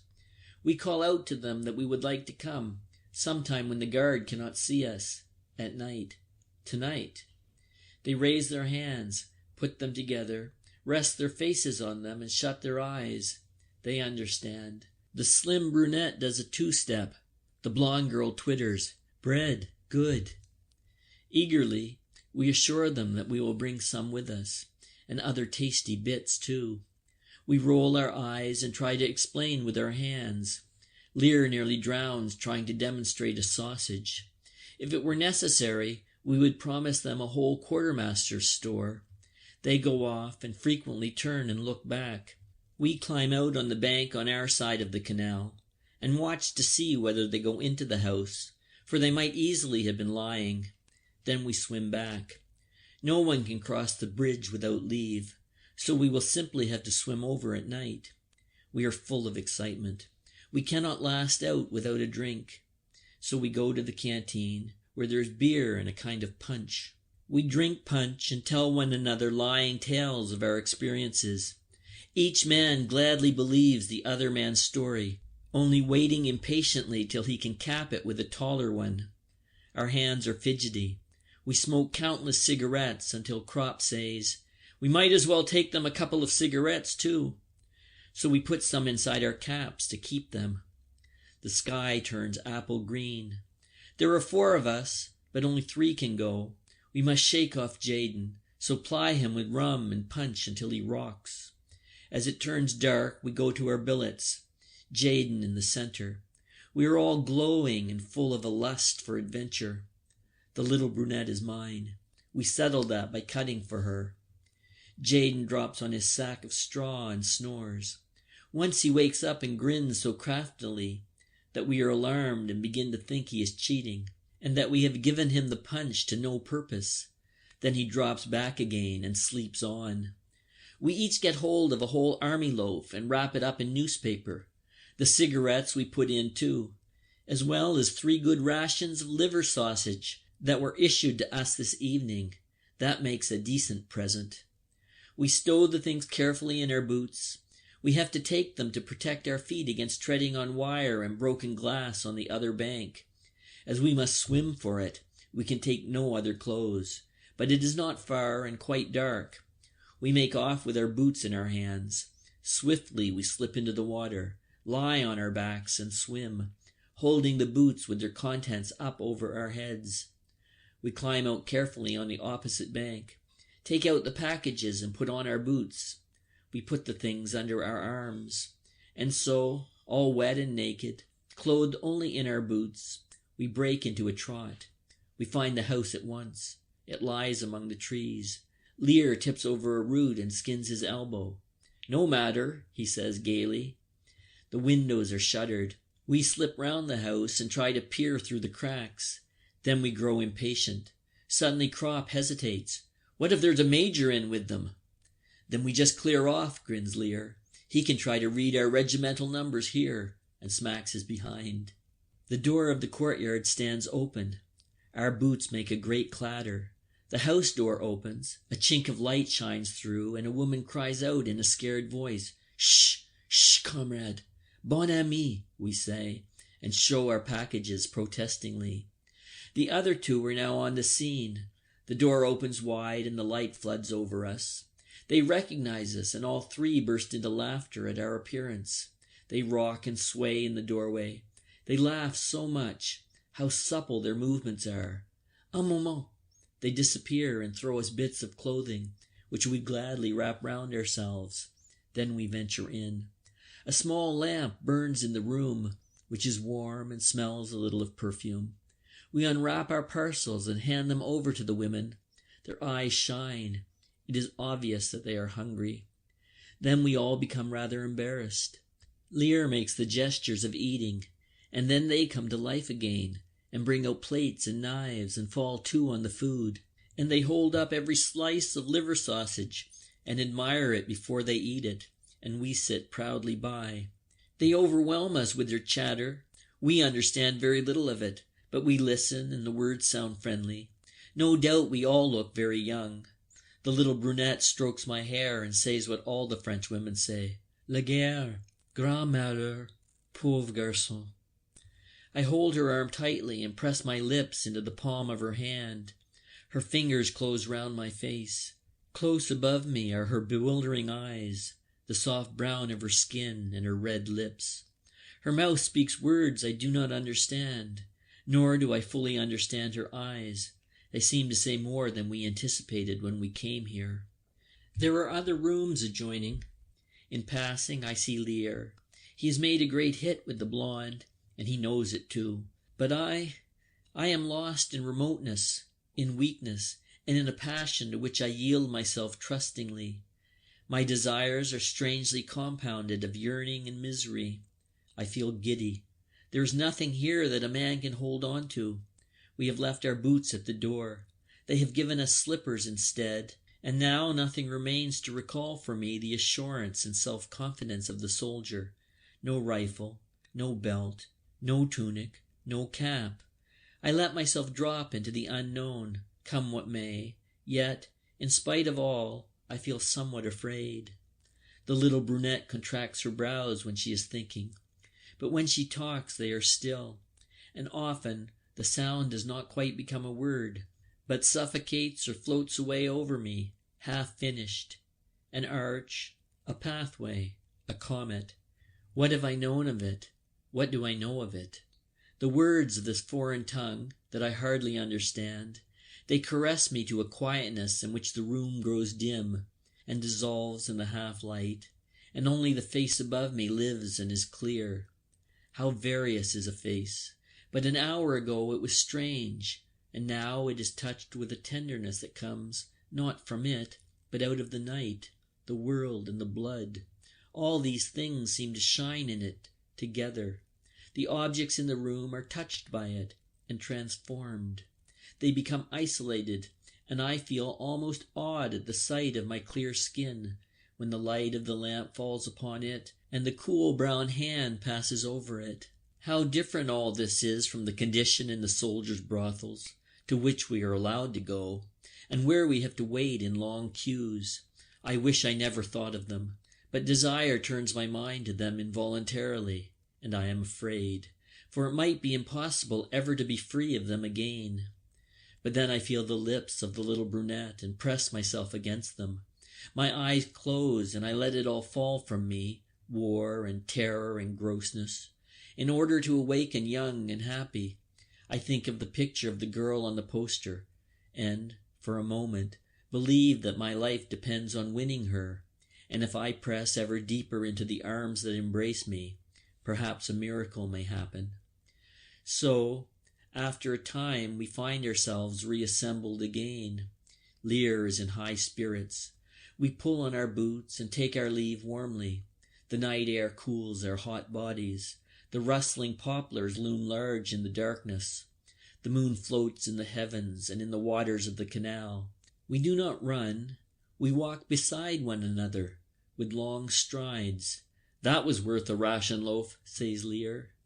I cannot trust myself to speak. I am not in the least happy. Then we hear footsteps and dodge behind a shrub. The steps come nearer, close by us. We see a naked soldier in boots just like ourselves. He has a package under his arm and gallops onward. It is Jaden in full course. He has disappeared already. We laugh. In the morning he will curse us. Unobserved, we arrive again at our sacks of straw. I am called to the orderly room.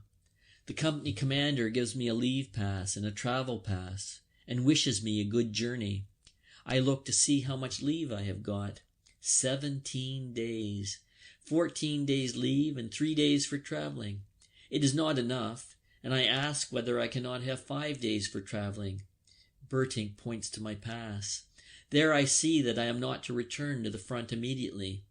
After my leave, I have to report for a course of training to a camp on the moors. The others congratulate me. Kat gives me good advice and tells me I ought to try to get a base job. If you are smart, you'll hang on to it. I would rather not have gone for another 8 days. We are to stay here that much longer, and it is good here. Naturally, I have to stand the others' drinks at the canteen. We are all a little bit drunk. I become gloomy. I will be away for 6 weeks. That is lucky, of course. But what may happen before I get back? Shall I meet all these fellows again? Already Haya is gone. Who will the next be? As we drink, I look at each of them in turn. Albert sits beside me and smokes. He is silent. We have always been together. Opposite squats Kat with his drooping shoulders, his broad thumb and calm voice. Mueller with the protruding teeth and the booming laugh. Jaden with his mousy eyes. Lear, who has grown a full beard and looks at least 40. Over us hangs a dense cloud of smoke. Where would a soldier be without tobacco? The canteen is his refuge, and beer is far more than a drink.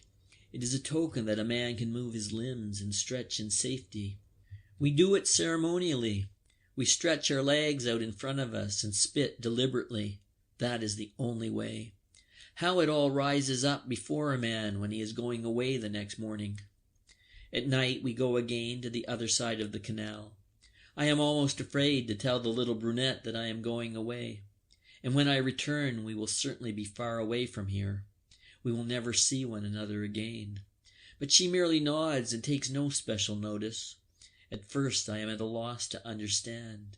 Then it suddenly dawns on me. Yes, Lear is right. If I were going up to the front, then she would have again called me pauvre garçon. But merely going on leave, she does not want to hear about that. That is not nearly so interesting. May she go to the devil with her chattering talk. A man dreams of a miracle and wakes up to loaves of bread. Next morning, after I have been deloused, I go to the railhead. Albert and Kat come with me. At the halt, we learn that it will be a couple of hours yet before the train leaves. The other two have to go back to duty. We take leave of one another. Good luck, Kat. Good luck, Albert. They go off and wave once or twice. Their figures dwindle. I know their every step and movement. I would recognize them at any distance. Then they disappear. I sit down on my pack and wait. Suddenly I become filled with a consuming impatience to be gone. I lie down on many a station platform. I stand before many a soup kitchen. I squat on many a bench. Then at last the landscape becomes gloomy, mysterious and familiar. It glides past the western windows with its villages, their thatched roofs like caps, pulled over the whitewashed, half-timbered houses. Its cornfields gleaming like mother of pearl in the slanting light, its orchards, its barns and old lime trees. The names of the stations begin to take on meaning and my heart trembles. The train stamps and stamps onward. I stand at the window and hold on to the frame. These names mark the boundaries of my youth. Smooth meadows, fields, farmyards. A solitary team moves against the skyline along the road that runs parallel to the horizon. A barrier before which peasants stand waiting, girls waving, children playing on the embankment, roads leading into the country, smooth roads without artillery. It is evening, and if the train did not rattle, I should cry out. The plain unfolds itself. In the distance, the soft blue silhouette of the mountain ranges begins to appear. I recognize the characteristic outline of the Dolbenberg, a jagged comb springing up precipitously from the limit of the forests. Behind it should lie the town. But now the sun streams through the world, dissolving everything in its golden red light. The train swings round one curve and then another. Far away in a long line, one behind the other, stand the poplars, unsubstantial, swaying and dark, fashioned out of shadow, light and desire. The field swings round as the train encircles it, and the intervals between the trees diminish. The trees become a block, and for a moment I see one only. Then they reappear from behind the foremost tree, and stand out a long line against the sky, until they are hidden by the first houses. A street crossing. I stand at the window. I cannot drag myself away. The others put their baggage ready for getting out. I repeat to myself the name of the street that we cross over, Bremerstrasse, Bremerstrasse. Below there are cyclists, lorries, men. It is a grey street and a grey subway. It embraces me as though it were my mother. Then the train stops and there is a station with noise and cries and sentries. I pick up my pack and fasten the straps. I take my rifle in my hand and stumble down the steps. On the platform, I look round. I know no one among all the people hurrying to and fro. A Red Cross sister offers me something to drink. I turn away. She smiles at me, too foolishly, so obsessed with her own importance. Just look, I am giving a soldier coffee. She calls me comrade, but I will have none of it. Outside, in front of the station, the stream roars alongside the street. It rushes foaming from the sluices of the mill bridge. There stands the old square watchtower. In front of it, the great mottled lime tree, and behind it, the evening. Here we have often sat. How long ago it is! We have passed over this bridge and breathed the cool, acid smell of the stagnant water. We have leaned over the still water on this side of the loch, where the green creepers and weeds hang from the piles of the bridge. And on hot days we rejoiced in the spouting foam on the other side of the loch, and told tales about our school teachers. I pass over the bridge. I look right and left. The water is as full of weeds as ever, and it still shoots over in gleaming arches. In the tower buildings laundresses still stand with bare arms, as they used to over the clean linen, and the heat from the ironing pours out through the open windows. Dogs trot along the narrow street. Before the doors of the houses people stand and follow me with their gaze as I pass by, dirty and heavy laden. In the confectioners we used to eat ices, and there we learned to smoke cigarettes. Walking down the street I know every shop, the colonial warehouse, the chemist's, the tobacconist's. Then at last I stand before the brown door with its worn latch, and my hand grows heavy. I open the door, and a wonderful freshness comes out to meet me. My eyes are dim. The stairs creak under my boots. Upstairs a door rattles. Someone is looking over the railing. It is the kitchen door that was opened. They are cooking potato cakes. The house reeks of it. And today, of course, is Saturday. That will be my sister leaning over. For a moment I am shy and lower my head. Then I take off my helmet and look up. Yes, it is my eldest sister. "Paul!" she cries. "Paul!" I nod. My pack bumps against the banisters. My rifle is so heavy. She pulls a door open and calls, "Mother! Mother! Paul is here!" I can go no further. "Mother! Mother! Paul is here." I lean against the wall and grip my helmet and rifle. I hold them as tight as I can, but I cannot take another step. The staircase fades before my eyes. I support myself with the butt of my rifle against my feet and clench my teeth fiercely. But I cannot speak a word. My sister's call has made me powerless. I can do nothing. I struggle to make myself laugh, to speak, but no word comes, and so I stand on the steps, miserable, helpless, paralyzed, and against my will, the tears run down my cheeks. My sister comes back and says, "Why, what is the matter?" Then I pull myself together and stagger onto the landing. I lean my rifle in a corner. I set my pack against the wall, place my helmet on it, and fling down my equipment and baggage. Then I say fiercely, "Bring me a handkerchief." She gives me one from the cupboard, and I dry my face. Above me on the wall hangs the glass case with the colored butterflies that once I collected. Now I hear my mother's voice. It comes from the bedroom. "Is she in bed?" I ask my sister. "She is ill," she replies. I go in to her, give her my hand, and say as calmly as I can, "Here I am, Mother." She lies still in the dim light. Then she asks, anxiously, "Are you wounded?" And I feel her searching glance. "No, I have got leave." My mother is very pale. I am afraid to make a light. "Here I lie now," says she, "and cry instead of being glad." "Are you sick, Mother?" I ask. "I am going to get up a little today," she says, and turns to my sister, who is continually running to the kitchen to watch that the food does not burn. "And put out the jar of preserved whortleberries. You like that, don't you?" she asks me. "Yes, Mother. I haven't had any for a long time." "We might almost have known you were coming," laughs my sister.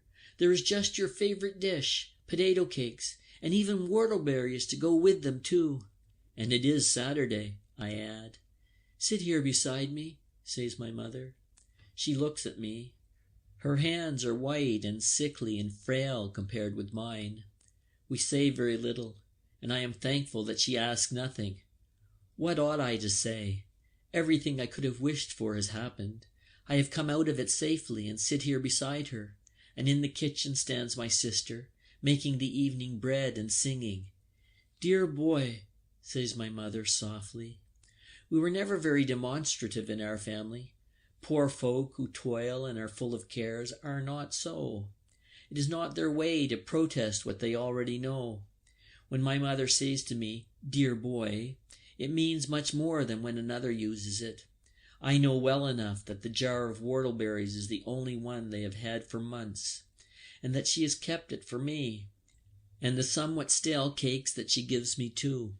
She has taken a favorable opportunity of getting a few, and has put them all by for me. I sit by her bed, and through the window the chestnut trees in the beer garden opposite glow in brown and gold. I breathe deeply and say over to myself, "You are at home. You are at home." But a sense of strangeness will not leave me. I can find nothing of myself in all these things. There is my mother. There is my sister. There my case of butterflies. And there the mahogany piano. But I am not myself there. There is a distance, a veil between us. I go and fetch my pack to the bedside and turn out the things I have brought. A whole Edamar cheese that Cat provided me with, 2 loaves of army bread, 3/4 of a pound of butter, 2 tins of liver sausage, a pound of dripping, and a little bag of rice. I suppose you can make some use of that. They nod. It is pretty bad for food here, I inquire. Yes, there's not much. Do you get enough out there? I smile and point to the things I have brought. Not always quite so much as that, of course, but we fare reasonably well. Erna goes out to bring in the food. Suddenly my mother seizes hold of my hand and asks falteringly, "Was it very bad out there, Paul?" Mother, what should I answer to that? You would not understand and never realize it, and you never should realize it. Was it bad, you ask? You, mother? I shake my head and say, "No, mother, not so very. There are always a lot of us together, so it isn't so bad." "Yes, but Heinrich Bredemeyer was here just lately, and he said it was terrible out there now, with the gas and all the rest of it." It is my mother who says that. She says, "with the gas and all the rest of it." She does not know what she is saying. She is merely anxious for me. Should I tell her how we once found 3 enemy trenches with their garrison all stiff as though stricken with apoplexy?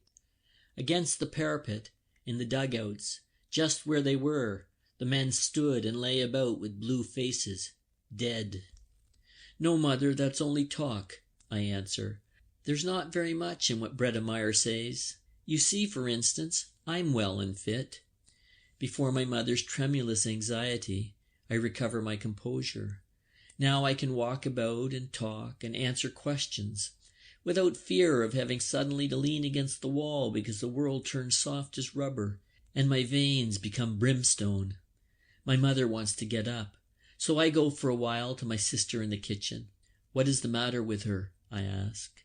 She shrugs her shoulders.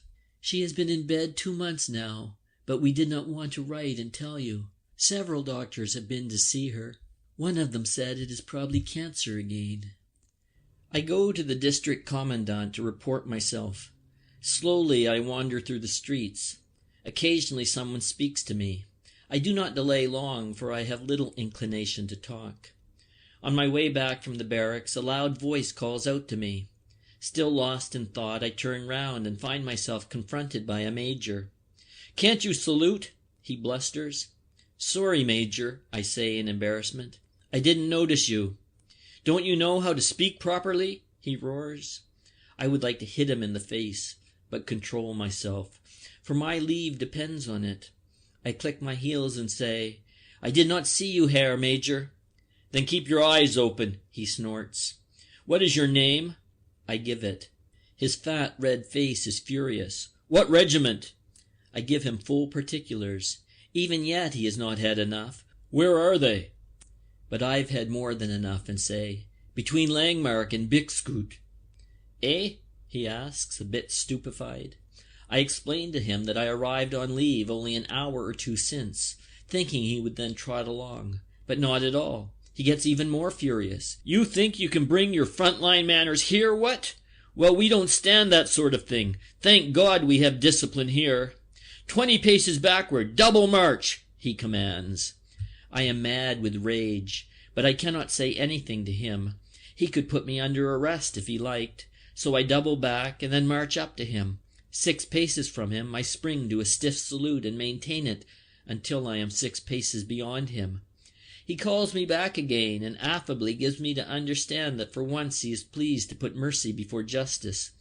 I pretend to be duly grateful. "Now dismiss," he says. I turn about smartly and march off. That ruins the evening for me. I go back home and throw my uniform into a corner. I ought to have done that before. Then I take out my civilian clothes from the wardrobe and put them on. I feel awkward. The suit is rather tight and short. I have grown in the army. Collar and tie give me some trouble. In the end, my sister ties the bow for me. But how light the suit is! It feels as though I had nothing on but a shirt and underpants. I look at myself in the glass. It is a strange sight. A sunburnt, overgrown candidate for confirmation gazes at me in astonishment. My mother is pleased to see me wearing civilian clothes. It makes me less strange to her. But my father would rather I kept my uniform on so that he could take me to visit his acquaintances, but I refuse. It is pleasant to sit quietly somewhere, in the beer garden, for example, under the chestnuts by the skittle alley. The leaves fall down on the table and on the ground, only a few, the first. A glass of beer stands in front of me. I've learned to drink in the army. The glass is half empty, but there are still a few good swigs ahead of me, and besides, I can always order a second and a third if I wish to. There are no bugles and no bombardments. The children of the house play in the skittle alley, and the dog rests his head against my knee. The sky is blue. Between the leaves of the chestnuts rises the green spire of St. Margaret's Church. This is good. I like it. But I cannot get on with the people. My mother is the only one who asks no questions. Not so my father. He wants me to tell him about the front. He is curious in a way that I find stupid and distressing. I no longer have any real contact with him. There is nothing he likes more than just hearing about it. I realize he does not know that a man cannot talk of such things. I would do it willingly, but it is too dangerous for me to put these things into words. I am afraid they might then become gigantic, and I be no longer able to master them. What would become of us if everything that happens out there were quite clear to us? So I confine myself to telling him a few amusing things. But he wants to know whether I have ever had a hand-to-hand fight. I say no, and get up and go out. But that does not mend matters. After I have been startled a couple of times in the street by the screaming of the tramcars, which resemble the shriek of a shell coming straight for one, somebody taps me on the shoulder. It is my German master, and he fastens on me with the usual question. Well, how are things out there? Terrible, terrible, eh? Yes, it is dreadful, but we must carry on. And after all, you do at least get decent food out there. So I hear. You look well, Paul, and fit. Naturally, it's worse here. Naturally. The best for our soldiers every time. That goes without saying. He drags me along to a table with a lot of others. They welcome me. A headmaster shakes hands with me and says, "So you come from the front? What is the spirit like out there? Excellent, eh? Excellent." I explain that no one would be sorry to be back home. He laughs uproariously. "I can well believe it. But first you have to give the froggies a good hiding. Do you smoke? Here, try one. Waiter, bring a beer as well for our young warrior." Unfortunately, I've accepted the cigar, so I have to remain. And they are all so dripping with goodwill that it is impossible to object. All the same, I feel annoyed and smoke like a chimney, as hard as I can. In order to make at least some show of appreciation, I toss off the beer in one gulp. Immediately a second is ordered.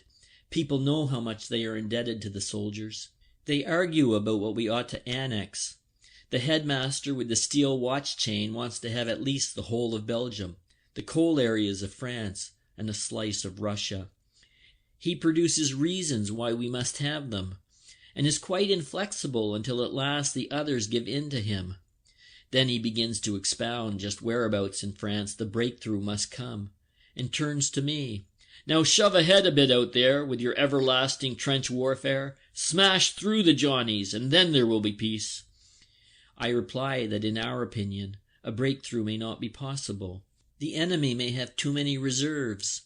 Besides, the war may be rather different from what people think.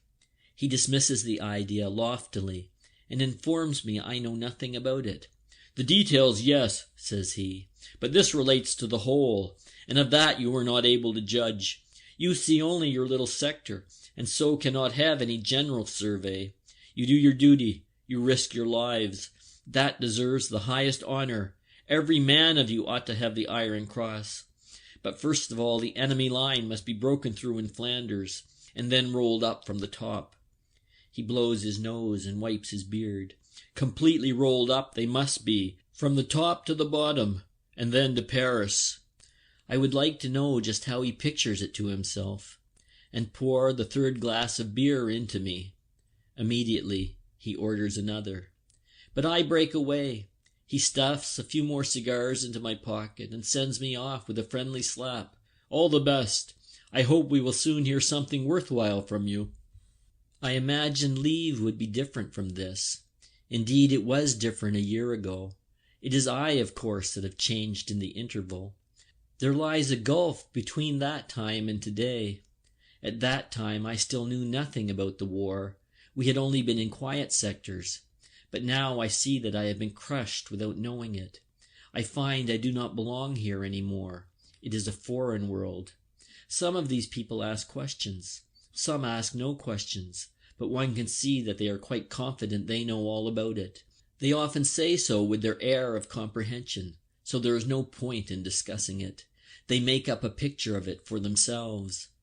I prefer to be alone, so that no one troubles me, for they all come back to the same thing, how badly it goes and how well it goes. One thinks it is this way, another that, and yet they are always absorbed in the things that go to make up their own existence.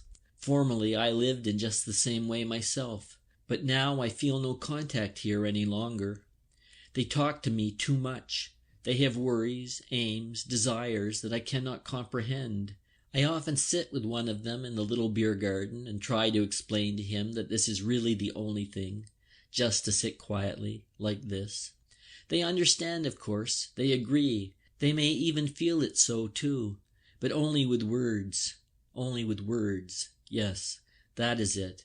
They feel it, but always with only half of themselves. The rest of their being is taken up with other things. They are so divided in themselves that none feels it with his whole essence. I cannot even say myself exactly what I mean. When I see them here, in their rooms, in their offices, about their occupations, I feel an irresistible attraction in it. I would like to be here too, and forget the war. But also it repels me. It is so narrow. How can that fill a man's life?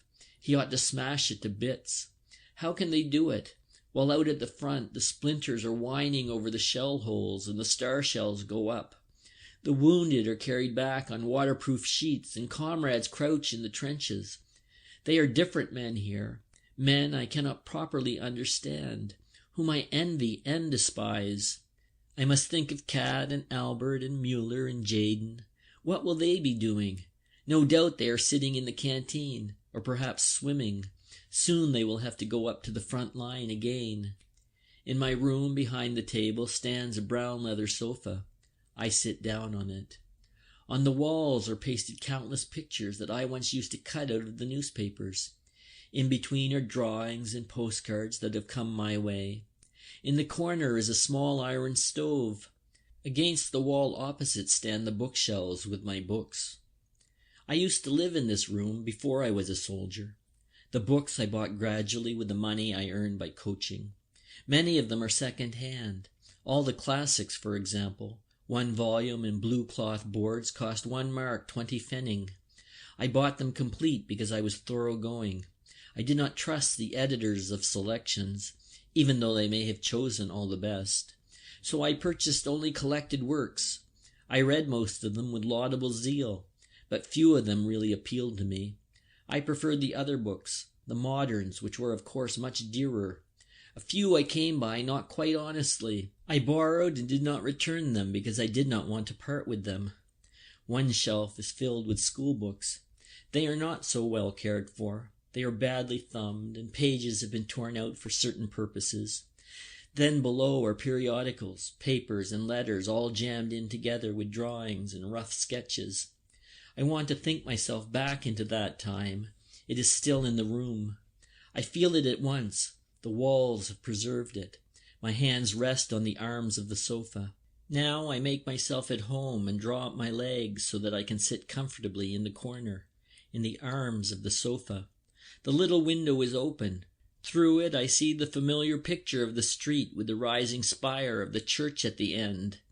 There are a couple of flowers on the table, pen holders, a shell as paperweight, the inkwell. Here nothing is changed. It will be like this too, if I'm lucky, when the war is over and I come back here for good. I will sit here just like this and look at my room and wait. I feel excited, but I do not want to be, for that is not right. I want that quiet rapture again. I want to feel the same powerful, nameless urge that I used to feel when I turned to my books. The breath of desire that then arose from the colored backs of the books shall fill me again, melt the heavy, dead lump of lead that lies somewhere in me, and waken again the impatience of the future, the quick joy in the world of thought. It shall bring back again the lost eagerness of my youth. I sit and wait. It occurs to me that I must go and see Kemmerich's mother. I might visit Mittelstadt too. He should be at the barracks. I look out of the window. Beyond the sober picture of the street appears a range of hills, distant and light. It changes to a clear day in autumn, and I sit by the fire with Kat and Albert and eat potatoes baked in their skins. But I do not want to think of that. I sweep it away. The room shall speak. It must catch me up and hold me. I want to feel that I belong here. I want to hearken and know when I go back to the front that the war will sink down, be drowned utterly in the great homecoming tide. Know that it will then be past forever and not gnaw us continually, that it will have none but an outward power over us. The backs of the books stand in rows. I know them all still. I remember arranging them in order. I implore them with my eyes. Speak to me. Take me up. Take me, life of my youth. You who are carefree, beautiful, receive me again. I wait. I wait. Images float through my mind, but they do not grip me. They are mere shadows and memories. Nothing. Nothing. My disquietude grows. A terrible feeling of foreignness suddenly rises up in me. I cannot find my way back. I am shut out, though I entreat earnestly and put forth all my strength. Nothing stirs, listless and wretched, like a condemned man. I sit there, and the past withdraws itself. And at the same time I fear to importune it too much, because I do not know what might happen then. I am a soldier. I must cling to that. Wearily I stand up and look out of the window. Then I take one of the books, intending to read, and turn over the leaves. But I put it away and take out another. There are passages in it that have been marked. I look, turn over the pages, take up fresh books. Already they are piled up beside me. Speedily more join the heap. Papers, magazines, letters. I stand there dumb, as before a judge, dejected. Words, words, words. They do not reach me. Slowly I place the books back in the shelves. Never more. Quietly I go out of the room. Still, I do not give up hope. I do not, indeed, go to my room any more, but comfort myself with the thought that a few days are not enough to judge by. Afterwards, later on, there is plenty of time for that. So I go over to see Mittelstadt in the barracks, and we sit in his room. There is an atmosphere about it that I do not like, but with which I am quite familiar. Mittelstadt has some news ready for me that electrifies me on the spot. He tells me Cantorek has been called up as a territorial. "Just think of it," says he, and takes out a couple of good cigars. I come back here from the hospital and bump right into him. He stretches out his paw to me and bleats, "Hello, Mittelstadt, how are you?" I look at him and say, "Territorial Cantorek. Business is business and schnapps is schnapps. You ought to know that well enough yourself. Stand to attention when you speak to a superior officer." You should have seen his face. A cross between a dud and a pickled cucumber. He tried once again to chum up, so I snubbed him a bit harder. Then he brought up his biggest guns and asked confidentially, "Would you like me to use my influence so that you can take an emergency exam?" He was trying to remind me of those things, you know. Then I got mad and I reminded him of something instead. Territorial Cantorek, 2 years ago you preached us into enlisting, and among us there was one, Joseph Beam, who didn't want to enlist. He was killed 3 months before he would have been called up in the ordinary way. If it had not been for you, he would have lived just that much longer. And now, dismiss!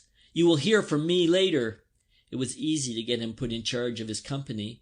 First thing I did was to take him to the stores and fit him out with a suitable equipment. You will see in a minute. We go out to the parade ground. The company has fallen in. Mittelstadt stands them at ease and inspects.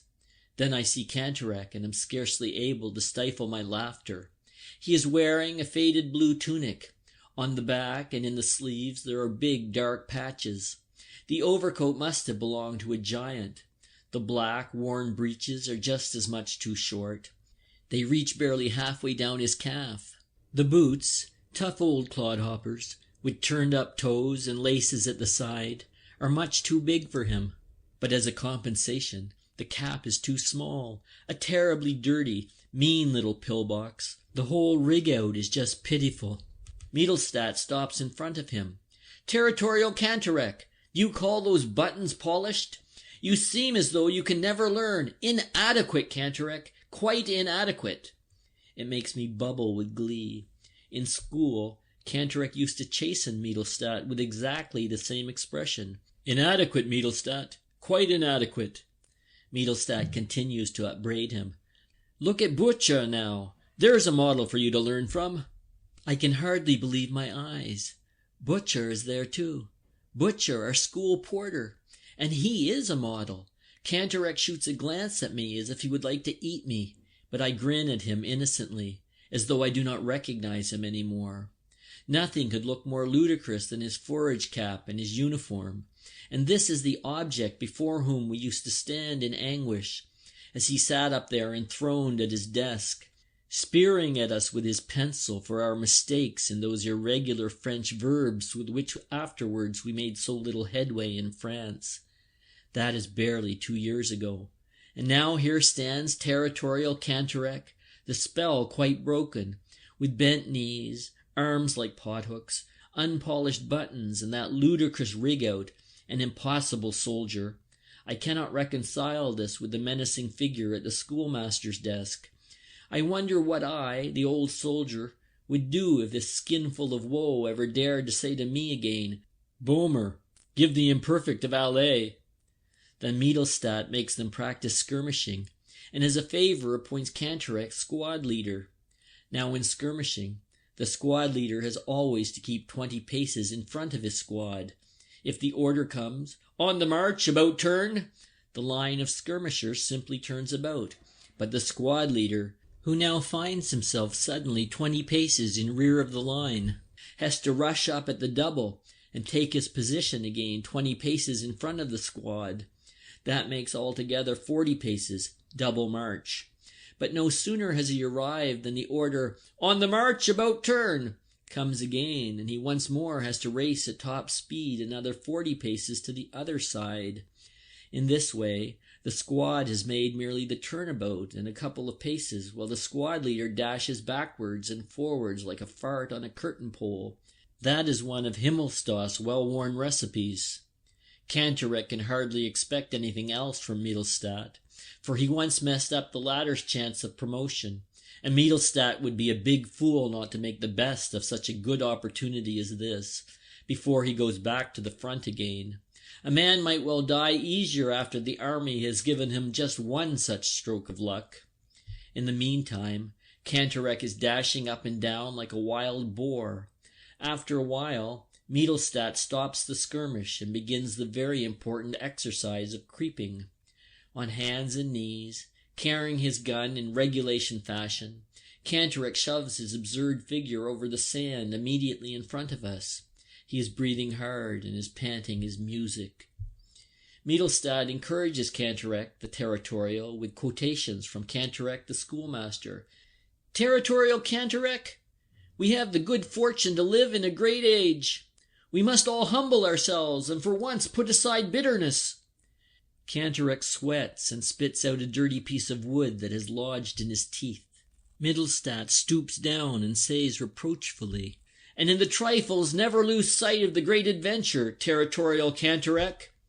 It amazes me that Cantorek does not explode with a bang, especially when, during physical exercises, Mittelstadt copies him to perfection, seizing him by the seat of his trousers as he is climbing along the horizontal bar, so that he can just raise his chin above the beam, and then starts to give him good advice. That is exactly what Cantorek used to do to him at school. The extra fatigues are next detailed off. "Cantorek and Butcher, bread fatigue. Take the handcart with you." In a couple of minutes, the two set off together, pushing the barrow. Cantorek in a fury walks with his head down, but the porter is delighted to have scored light duty. The bakehouse is away at the other end of the town, and the two must go there and back through the whole length of it. "They've done that a couple of times already," grins Mittelstadt. "There are still a few people waiting to see them." "Excellent," I say. "But hasn't he reported you yet?" "He did try. Our CO laughed like the deuce when he heard the story. He hasn't any time for schoolmasters. Besides, I'm sweet with his daughter." "He'll mess up the examination for you." "I don't care," says Mittelstadt calmly. "Besides, his complaint came to nothing because I could show that he had hardly anything but light duty." "Couldn't you polish him up a bit?" I ask. "He's too stupid. I couldn't be bothered," answered Mittelstadt contemptuously. What is leave? A pause that only makes everything after it so much worse. Already the sense of parting begins to intrude itself. My mother watches me, silently. I know she counts the days. Every morning she is sad. It is one day less. She has put away my pack. She does not want to be reminded by it. The hours pass quickly if a man broods. I pull myself together and go with my sister to the butcher's to get a pound of bones. That is a great luxury, and people line up early in the morning and stand waiting. Many of them faint. We have no luck. After waiting by turns for 3 hours, the queue disperses. The bones have not lasted out. It is a good thing I get my rations. I bring them to my mother, and in that way we all get something decent to eat. The days grow ever more strained, and my mother's eyes more sorrowful. 4 days left now. I must go and see Kemmerik's mother. I cannot write that down. This quaking, sobbing woman who shakes me and cries out on me, "Why are you living then when he is dead?" Who drowns me in tears and calls out, "What are you there for at all, child, when you—" Who drops into a chair and wails, "Did you see him? Did you see him then? How did he die?" I tell her he was shot through the heart and died instantaneously. She looks at me. She doubts me. "You lie. I know better. I have felt how terribly he died. I have heard his voice at night. I have felt his anguish. Tell the truth. I want to know it. I must know it."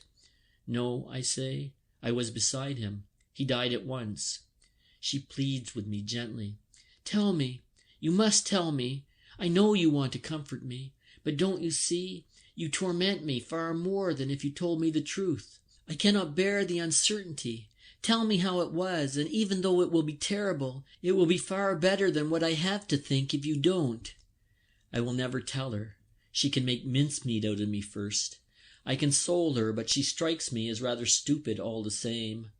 Why doesn't she stop worrying? Kemmerik will stay dead whether she knows about it or not. When a man has seen so many dead, he cannot understand any longer why there should be so much anguish over a single individual.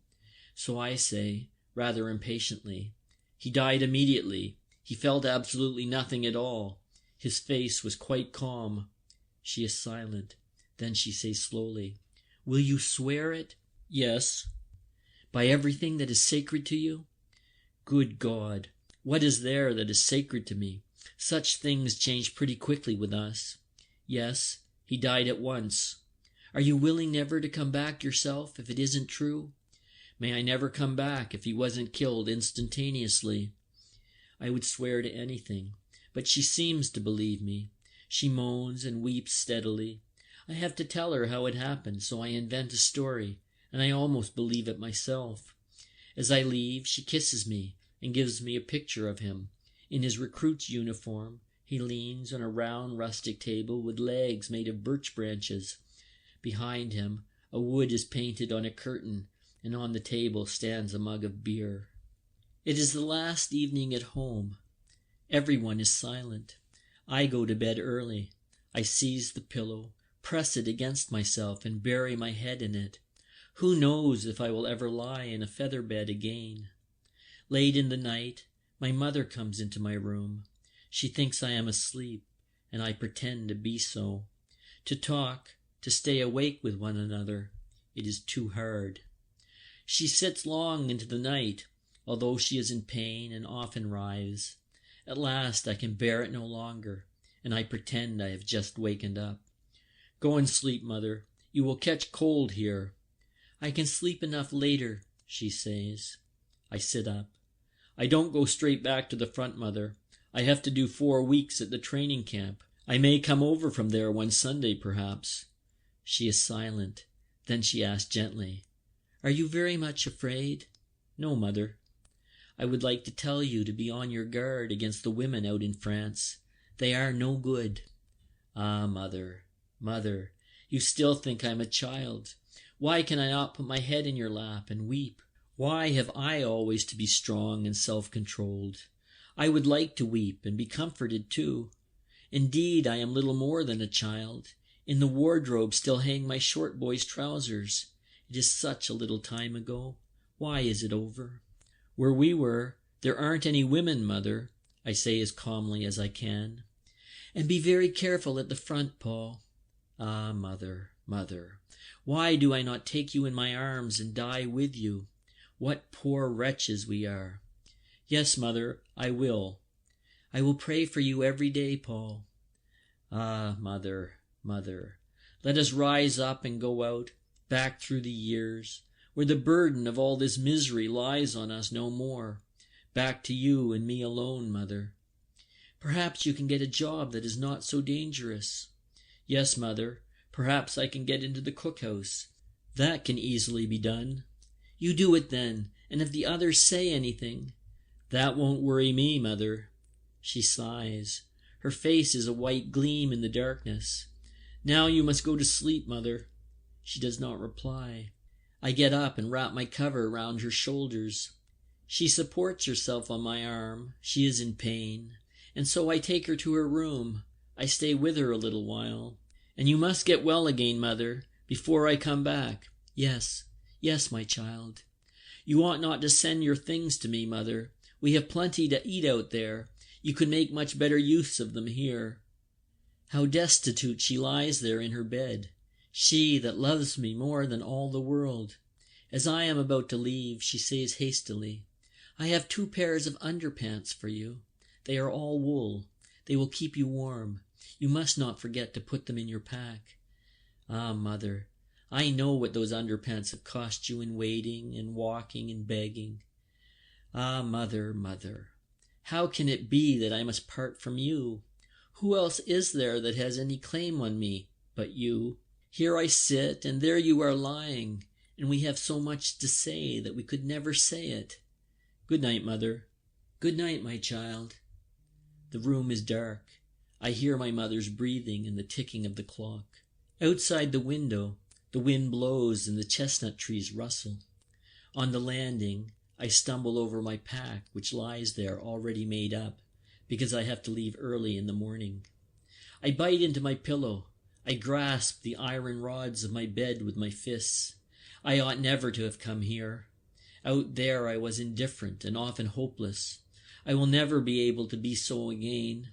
I was a soldier, and now I am nothing but an agony for myself, for my mother, for everything that is so comfortless and without end. I ought never to have come on leave. End of Chapter 7. Chapter 8. I already know the camp on the moors. It was here that Himmelstoss gave Jaden his education. But now I know hardly anyone here. As ever, all is altered. There are only a few people that I have occasionally met before. I go through the routine mechanically. In the evenings I generally go to the soldiers' home, where the newspapers are laid out, but which I do not read. Still, there is a piano there that I am glad enough to play on. 2 girls are in attendance. One of them is young. The camp is surrounded with high, barbed wire fences. If we come back late from the soldiers' home, we have to show passes. But those who are on good terms with the guard can get through, of course. Between the junipers and the birch trees on the moor, we practice company drill each day. It is bearable if one expects nothing better. We advance at a run, fling ourselves down, and our panting breath moves the stalks of the grasses and the flowers of the heather to and fro. Looked at so closely, one sees the fine sand is composed of millions of the tiniest pebbles, as clear as if they had been made in a laboratory. It is strangely inviting to dig one's hands into it. But most beautiful are the woods with their line of birch trees. Their color changes with every minute. Now the stems gleam purest white, and between them, airy and silken, hangs the pastel green of the leaves. The next moment all changes to an opalescent blue, as the shivering breezes pass down from the heights and touch the green lightly away. And again, in one place, it deepens almost to black as a cloud passes over the sun, and this shadow moves like a ghost through the dim trunks, and passes far out over the moor to the sky. Then the birches stand out again like gay banners on white poles, with their red and gold patches of autumn-tinted leaves. I often become so lost in the play of soft light and transparent shadow that I almost fail to hear the commands. It is when one is alone that one begins to observe nature and to love her, and here I have not much companionship, and do not even desire it. We are too little acquainted with one another to do more than joke a bit, and play poker, or nap in the evenings. Alongside our camp is the big Russian prison camp. It is separated from us by a wire fence, but in spite of this, the prisoners come across to us. They seem nervous and fearful, though most of them are big fellows with beards. They look like meek, scolded St. Bernard dogs. They slink about our camp and pick over the garbage tins. One can imagine what they find there. With us, food is pretty scarce, and none too good at that. Turnips cut into 6 pieces and boiled in water, and unwashed carrot tops. Moldy potatoes are titbits, and the chief luxury is a thin rice soup, in which floats little bits of beef sinew. But these are cut up so small that they take a lot of finding. Everything gets eaten, notwithstanding, and if ever anyone is so well off as not to want all his share, there are a dozen others standing by, ready to relieve him of it. Only the dregs that the ladle cannot reach are tipped out and thrown into the garbage tins. Along with that, sometimes go a few turnip peelings, moldy bread crusts, and all kinds of muck. This thin, miserable, dirty garbage is the objective of the prisoners. They pick it out of the stinking tins greedily and go off with it under their blouses. It is strange to see these enemies of ours so close up. They have faces that make one think. Honest, peasant faces, broad foreheads, broad noses, broad mouths, broad hands, and thick hair. They ought to be put to threshing, reaping, and apple-picking. They look just as kindly as our own peasants in Friesland. It is distressing to watch their movements, to see them begging for something to eat. They are all rather feeble, for they only get enough nourishment to keep them from starving. Ourselves, we have not had sufficient to eat for long enough. They have dysentery. Furtively, many of them display the blood-stained tails of their shirts. Their backs, their necks are bent, their knees sag, their heads droop as they stretch out their hands and beg in the few words of German that they know.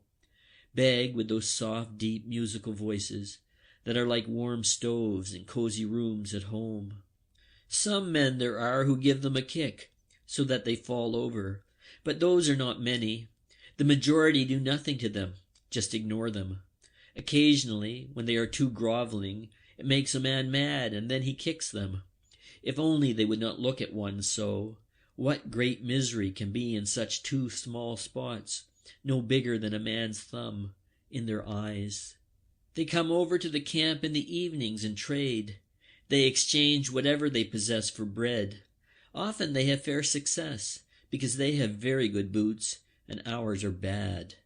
The leather of their knee boots is wonderfully soft, like suede. The peasants among us, who get titbits sent from home, can afford to trade. The price of a pair of boots is about 2 or 3 loaves of army bread, or a loaf of bread and a small, tough ham sausage. But most of the Russians have long since parted with whatever things they had. Now they wear only the most pitiful clothing, and try to exchange little carvings and objects that they have made out of shell fragments and copper driving bands. Of course they don't get much for such things, though they may have taken immense pains with them. They go for a slice or two of bread. Our peasants are hard and cunning when they bargain. They hold a piece of bread or sausage right under the nose of the Russian, till he grows pale with greed and his eyes bulge, and then he will give anything for it. The peasants wrap up their booty with the utmost solemnity, and then get out their big pocket knives and slowly and deliberately cut off a slice of bread for themselves from their supply, and with every mouthful take a piece of the good tough sausage, and so reward themselves with a good feed. It is distressing to watch them take their afternoon meal thus. One would like to crack them over their thick pates. They rarely give anything away. How little we understand one another. I am often on guard over the Russians. In the darkness one sees their forms move like sick storks, like great birds. They come close up to the wire fence and lean their faces against it. Their fingers hook round the mesh. Often many stand side by side and breathe the wind that comes down from the moors and the forest. They rarely speak, and then only a few words. They are more human and more brotherly towards one another, it seems to me, than we are, but perhaps that is merely because they feel themselves to be more unfortunate than us. Anyway, the war is over so far as they are concerned, but to wait for dysentery is not much of a life either. The territorials who are in charge of them say they were much more lively at first. They used to have intrigues among themselves, as always happens, and it would often come to blows and knives. But now they are quite apathetic and listless. Most of them do not masturbate any more, they are so feeble, though occasionally it is so bad that they do it barracks fashion. They stand at the wire fence. Sometimes one goes away, and then another one at once takes his place in the line. Most of them are silent. Occasionally one begs a cigarette butt. I see their dark forms. Their beards move in the wind. I know nothing of them except that they are prisoners, and that is exactly what troubles me. Their life is obscure and guiltless. If I could know more of them, what their names are, how they live, what they are waiting for, what are their burdens, then my emotion would have an object and might become sympathy. But as it is, I perceive behind them only the suffering of the creature, the awful melancholy of life, and the pitilessness of men. A word of command has made these silent figures our enemies. A word of command might transform them into our friends. At some table a document is signed by some persons whom none of us knows, and then for years together that very crime on which formerly the world's condemnation and severest penalty fell becomes our highest aim. But who can draw such a distinction when he looks at these quiet men with their childlike faces and apostles' beards? Any non-commissioned officer is more of an enemy to a recruit, any schoolmaster to a pupil, than they are to us, and yet we would shoot at them again, and they at us if they were free. I am frightened. I dare think this way no more. This way lies the abyss. It is not now the time, but I will not lose these thoughts. I will keep them, shut them away until the war is ended. My heart beats fast. This is the aim, the great, the sole aim, that I have thought of in the trenches, that I have looked for as the only possibility of existence after this annihilation of all human feeling. This is the task that will make life afterward worthy of these hideous years. I take out my cigarettes, break each one in half, and give them to the Russians. They bow to me, and then they light the cigarettes. Now, red points glow in every face. They comfort me. It looks as though there were little windows in dark village cottages, saying that behind them are rooms full of peace. The days go by. On a foggy morning, another of the Russians is buried. Almost every day one of them dies. I am on guard during the burial. The prisoners sing a choral. They sing in parts, and it sounds almost as if there were no voices, but an organ far away on the moor. The burial is quickly over. In the evening, they stand again at the wire fence, and the wind comes down to them from the beech woods. The stars are cold. I now know a few of those who speak a little German. There is a musician amongst them. He says he used to be a violinist in Berlin. When he hears that I can play the piano, he fetches his violin and plays. The others sit down and lean their backs against the fence. He stands up and plays. Sometimes he has that absent expression which violinists get when they close their eyes. Or again he sways the instrument to the rhythm and smiles across to me. He plays mostly folk songs, and the others hum with him. They are like a country of dark hills that sing far down under the ground.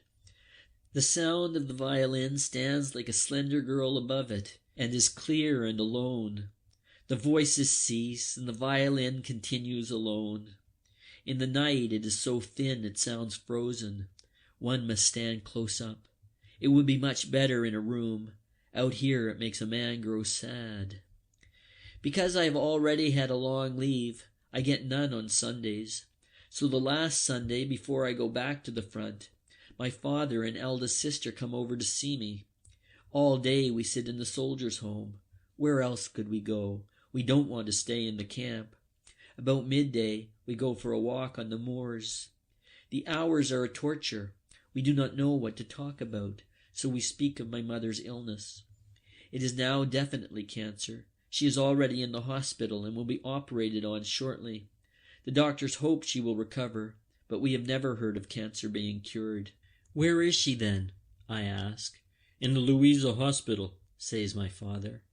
In which class? Third. We must wait till we know what the operation costs. She wanted to be in the third herself. She said that then she would have some company. And besides, it is cheaper. So she is lying there with all those people. If only she could sleep properly. My father nods. His face is broken and full of furrows. My mother has always been sickly, and though she has only gone to the hospital when she has been compelled to, it has cost a great deal of money, and my father's life has been practically given up to it. If only I knew how much the operation costs, says he. Have you not asked? Not directly. I cannot do that. The surgeon might take it amiss, and that would not do. He must operate on Mother. Yes, I think bitterly. That's how it is with us, and with all poor people. They don't dare to ask the price, but worry themselves dreadfully beforehand about it. But the others, for whom it is not important, they settle the price first as a matter of course, and the doctor does not take it amiss from them. And the dressings afterwards are so expensive, says my father. Doesn't the Invalids' Fund pay anything toward it then? I ask. Mother has been ill too long. Have you any money at all? He shakes his head. No, but I can do some overtime. I know. He will stand at his desk, folding and pasting and cutting until 12 o'clock at night. At 8 o'clock in the evening, he will eat some of the miserable rubbish they get in exchange for their food tickets. Then he will take a powder for his headache and work on. In order to cheer him up a bit, I tell him a few stories, soldiers' jokes and the like, about generals and sergeant majors. Afterwards, I accompany them both to the railway station. They give me a pot of jam and a bag of potato cakes that my mother has made for me. Then they go off, and I return to the camp. In the evening, I spread the jam on the cakes and eat some. But I have no taste for them, so I go out to give them to the Russians. Then it occurs to me that my mother cooked them herself, and that she was probably in pain as she stood before the hot stove. I put the bag back in my pack and take only 2 cakes to the Russians. End of Chapter 8. Chapter 9. We travel for several days. The first aeroplanes appear in the sky. We roll on past transport lines. Guns. The The light railway picks us up. I search for my regiment. No one knows exactly where it lies. Somewhere or other I put up for the night. Somewhere or other I receive provisions and a few vague instructions. And so, with my pack and my rifle, I set out again on the way. By the time I come up, they are no longer in that devastated place. I hear we have become one of the flying divisions that are pushed in wherever it is hottest. That does not sound cheerful to me. They tell me of heavy losses that we have been having. I inquire after Kat and Albert. No one knows anything of them. I search further and wander about here and there. It is a wonderful feeling. One night and then another I camp out like a red Indian. Then at last I get some definite information, and by the afternoon I am able to report to the orderly room. The sergeant major detains me there. The company comes back in 2 days' time. There is no object in sending me up now. What was it like on leave, he asks. Pretty good, eh? In parts, I say. Yes, he sighs. Yes, if a man didn't have to come away again. The second half is always rather messed up by that. I loaf around until the company comes back in the early morning. Grey, dirty, soured and gloomy. Then I jump up, push in amongst them, my eyes searching. There is Jaden, there is Mueller blowing his nose, and there are Kat and Crop. We arrange our sacks of straw side by side. I have an uneasy conscience when I look at them, and yet without any good reason.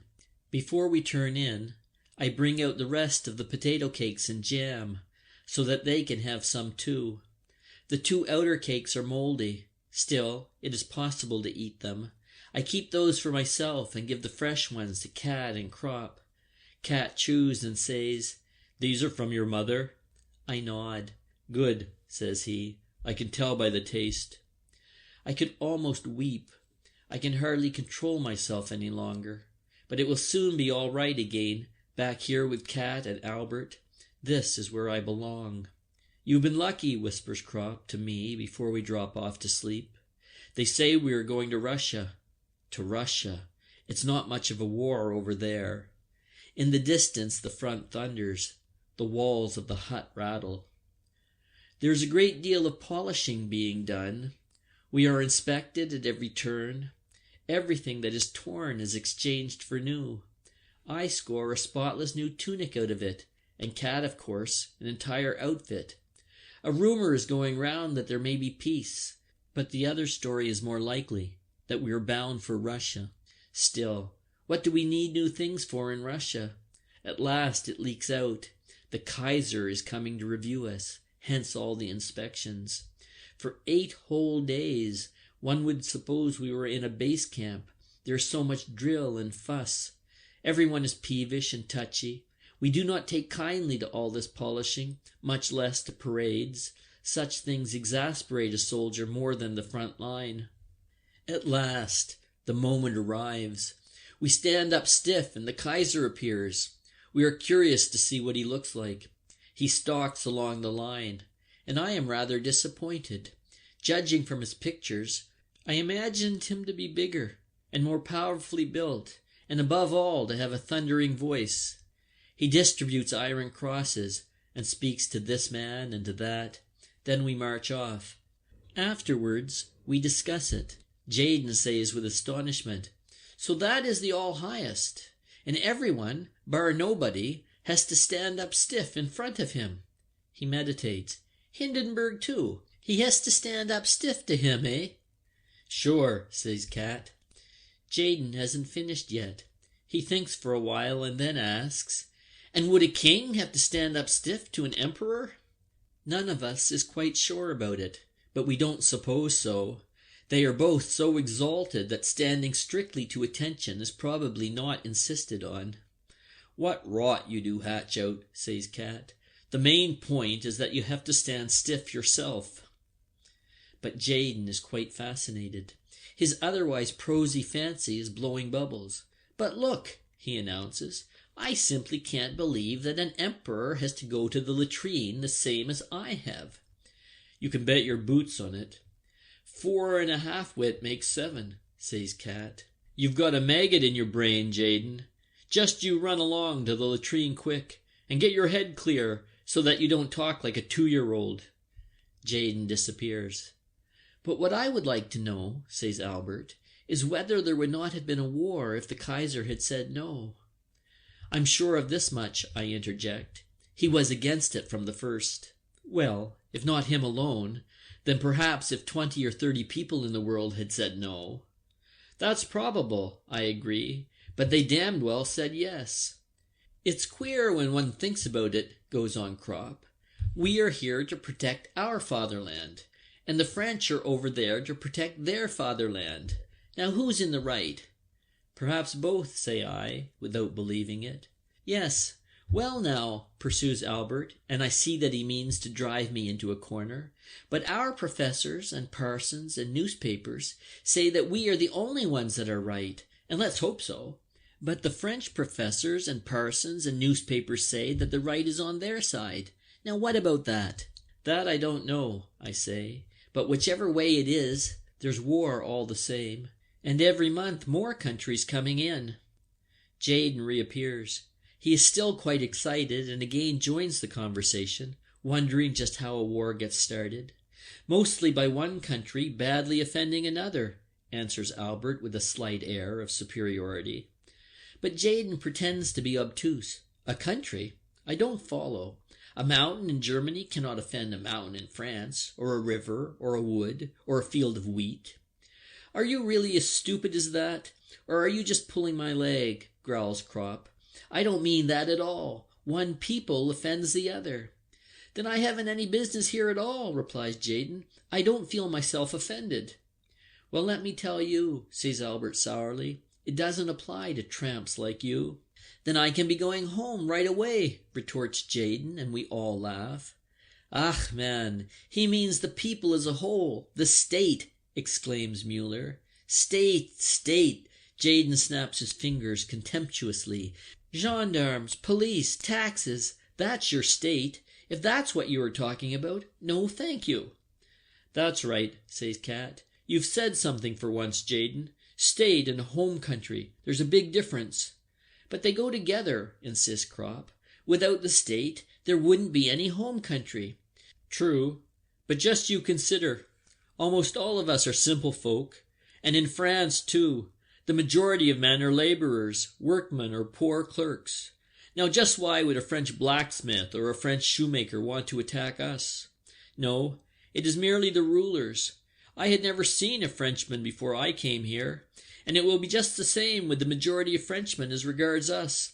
They weren't asked about it any more than we were.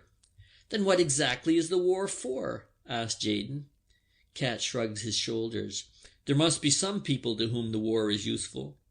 Well, I'm not one of them, grins Jayden. Not you, nor anybody else here. Who are they then? persists Jayden.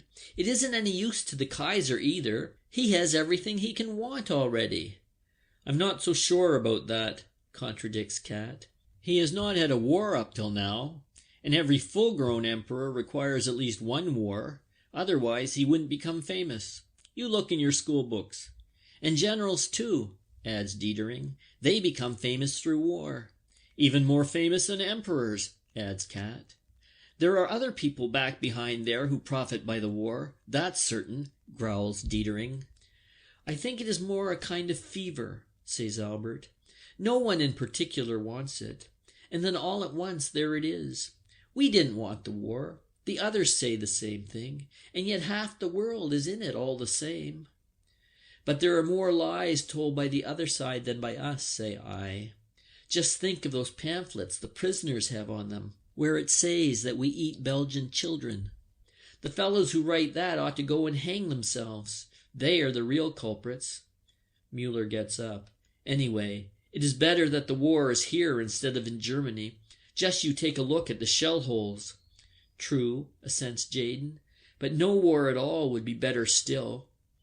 He is quite proud of himself, because he has for once scored over us volunteers, and his opinion is quite typical here. One meets it time and again, and there is nothing with which one can properly counter it, because that is the limit of their comprehension of the factors involved.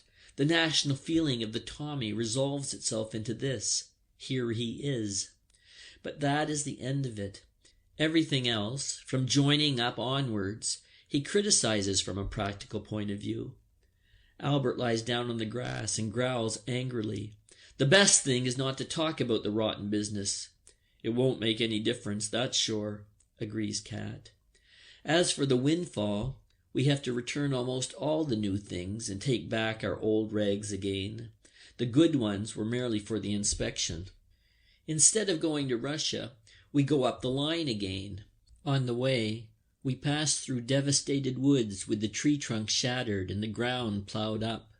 At several places there are tremendous craters. Great guns! Something's hit that, I say to Cat. Trench mortars, he replies, and then points up at one of the trees. In the branches, dead men are hanging.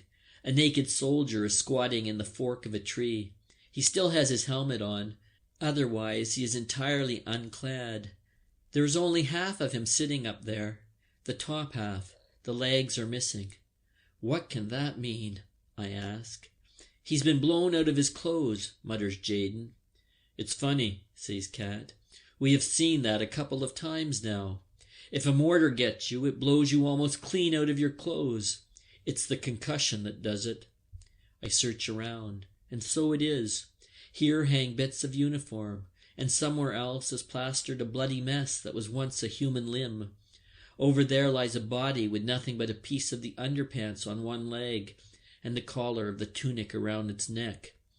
Otherwise it is naked, and the clothes are hanging up in the tree.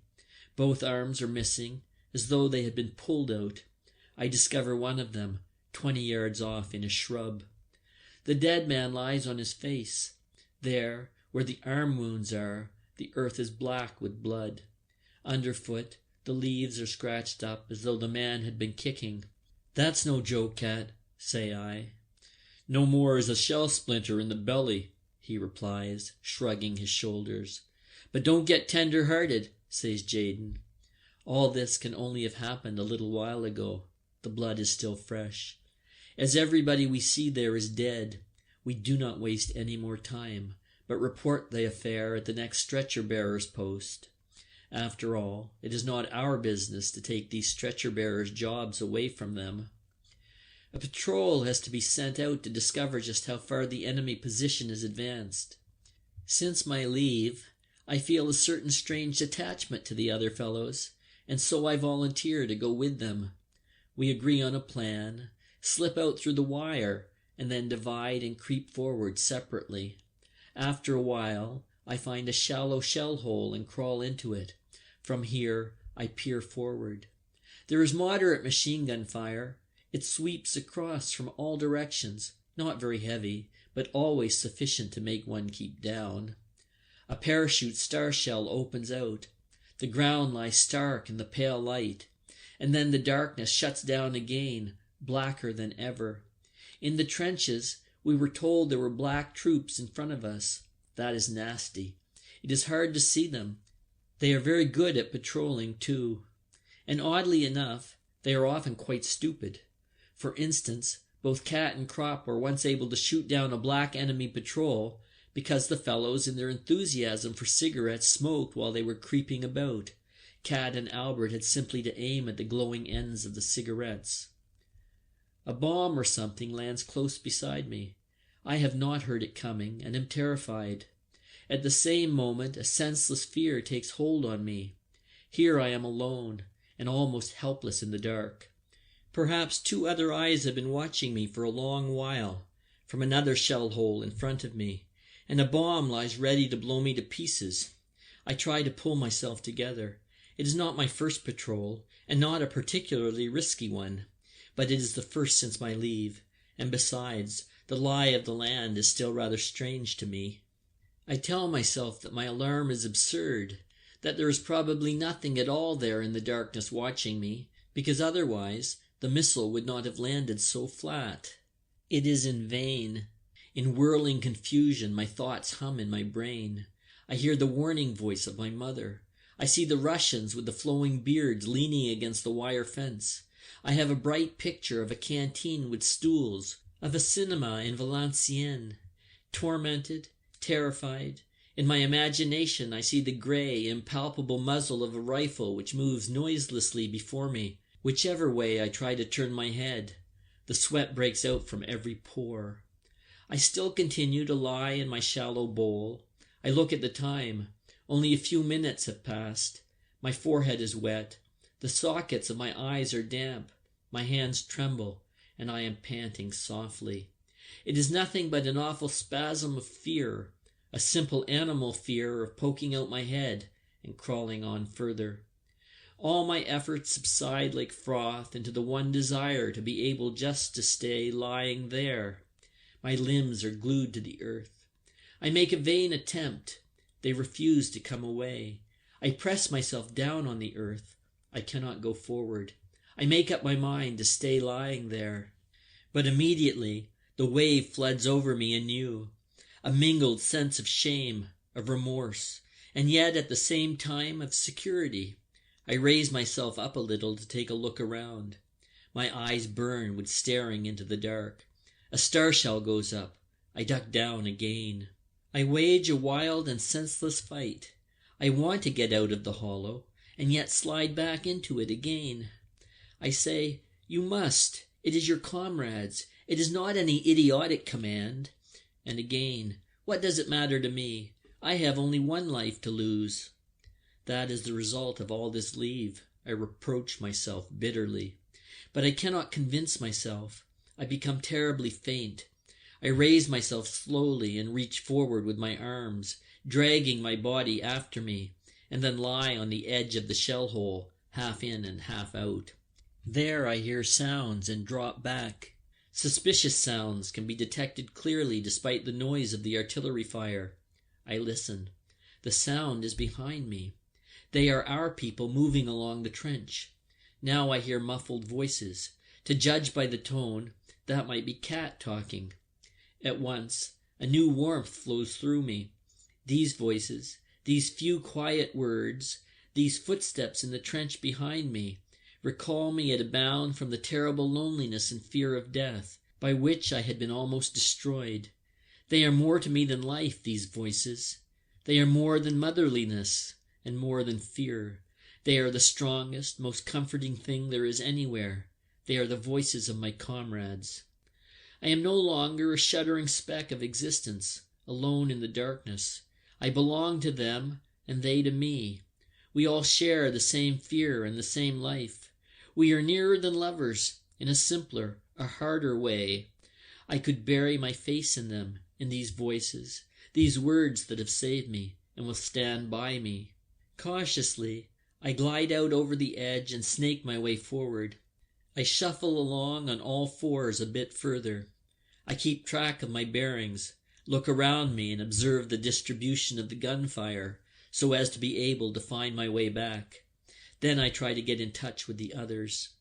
I am still afraid, but it is an intelligent fear, an extraordinarily heightened caution. The night is windy, and shadows flit hither and thither in the flicker of the gunfire. It reveals too little and too much. Often I peer ahead, but always for nothing. Thus I advance a long way and then turn back in a wide curve. I have not established touch with the others. Every yard nearer our trench fills me with confidence, and with haste, too. It would be bad to get lost now. Then a new fear lays hold of me. I can no longer remember the direction. Quiet, I squat in a shell hole and try to locate myself. More than once it has happened that some fellow has jumped joyfully into a trench, only then to discover that it was the wrong one.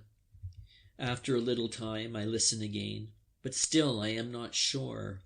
The confusion of shell holes now seems so bewildering that I can no longer tell in my agitation which way I should go. Perhaps I am crawling parallel to the lines, and that might go on forever, so I crawl round once again in a wide curve. These damned rockets! They seem to burn for an hour, and a man cannot make the least movement without bringing the bullets whistling round. But there's nothing for it. I must get out. Falteringly, I work my way further. I move off over the ground like a crab and rip my hands sorely on the jagged splinters, as sharp as razor blades. Often I think that the sky is becoming lighter on the horizon, but it may be merely my imagination. Then gradually I realize that to crawl in the right direction is a matter of life or death. A shell crashes. Almost immediately, 2 others. And then it begins in earnest. A bombardment.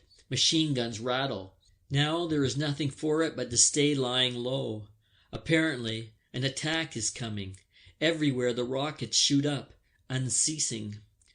I lie huddled in a large shell hole, my legs in the water up to the belly. When the attack starts, I will let myself fall into the water, with my face as deep in the mud as I can keep it without suffocating. I must pretend to be dead. Suddenly I hear the barrage lift. At once I slip down into the water, my helmet on the nape of my neck, and my mouth just clear so that I can get a breath of air. I lie motionless. Somewhere something clanks. It stamps and stumbles nearer. All my nerves become taut and icy. It clatters over me and away. The first wave has passed. I have but this one shattering thought. What will you do if someone jumps into your shell hole? Swiftly I pull out my little dagger, grasp it fast, and bury it in my hand once again under the mud.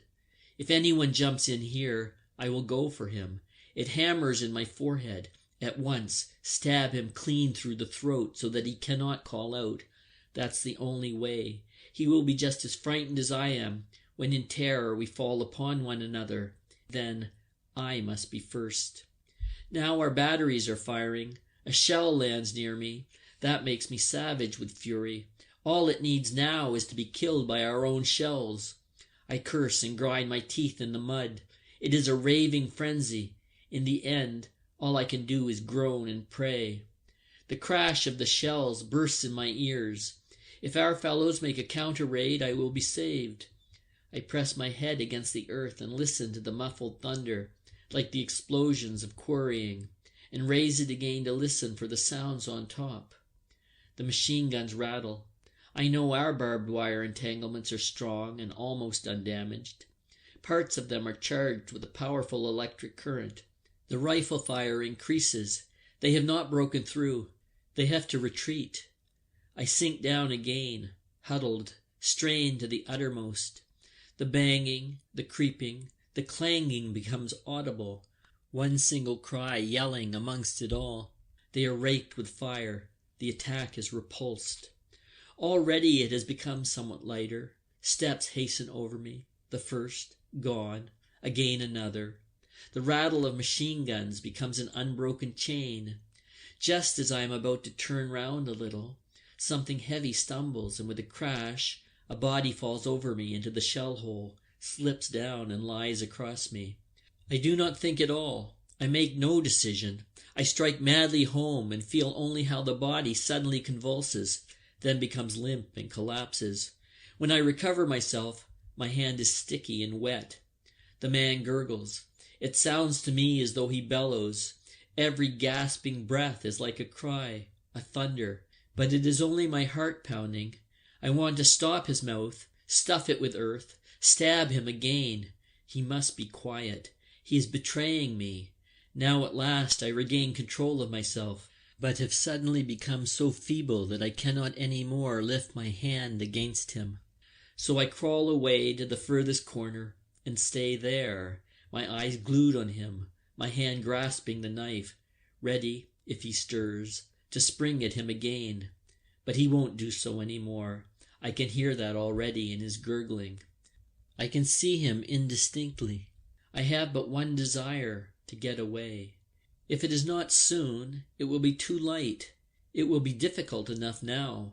Then, as I try to raise up my head, I see it is impossible already. The machine gun fire so sweeps the ground that I would be shot through and through before I could make one jump.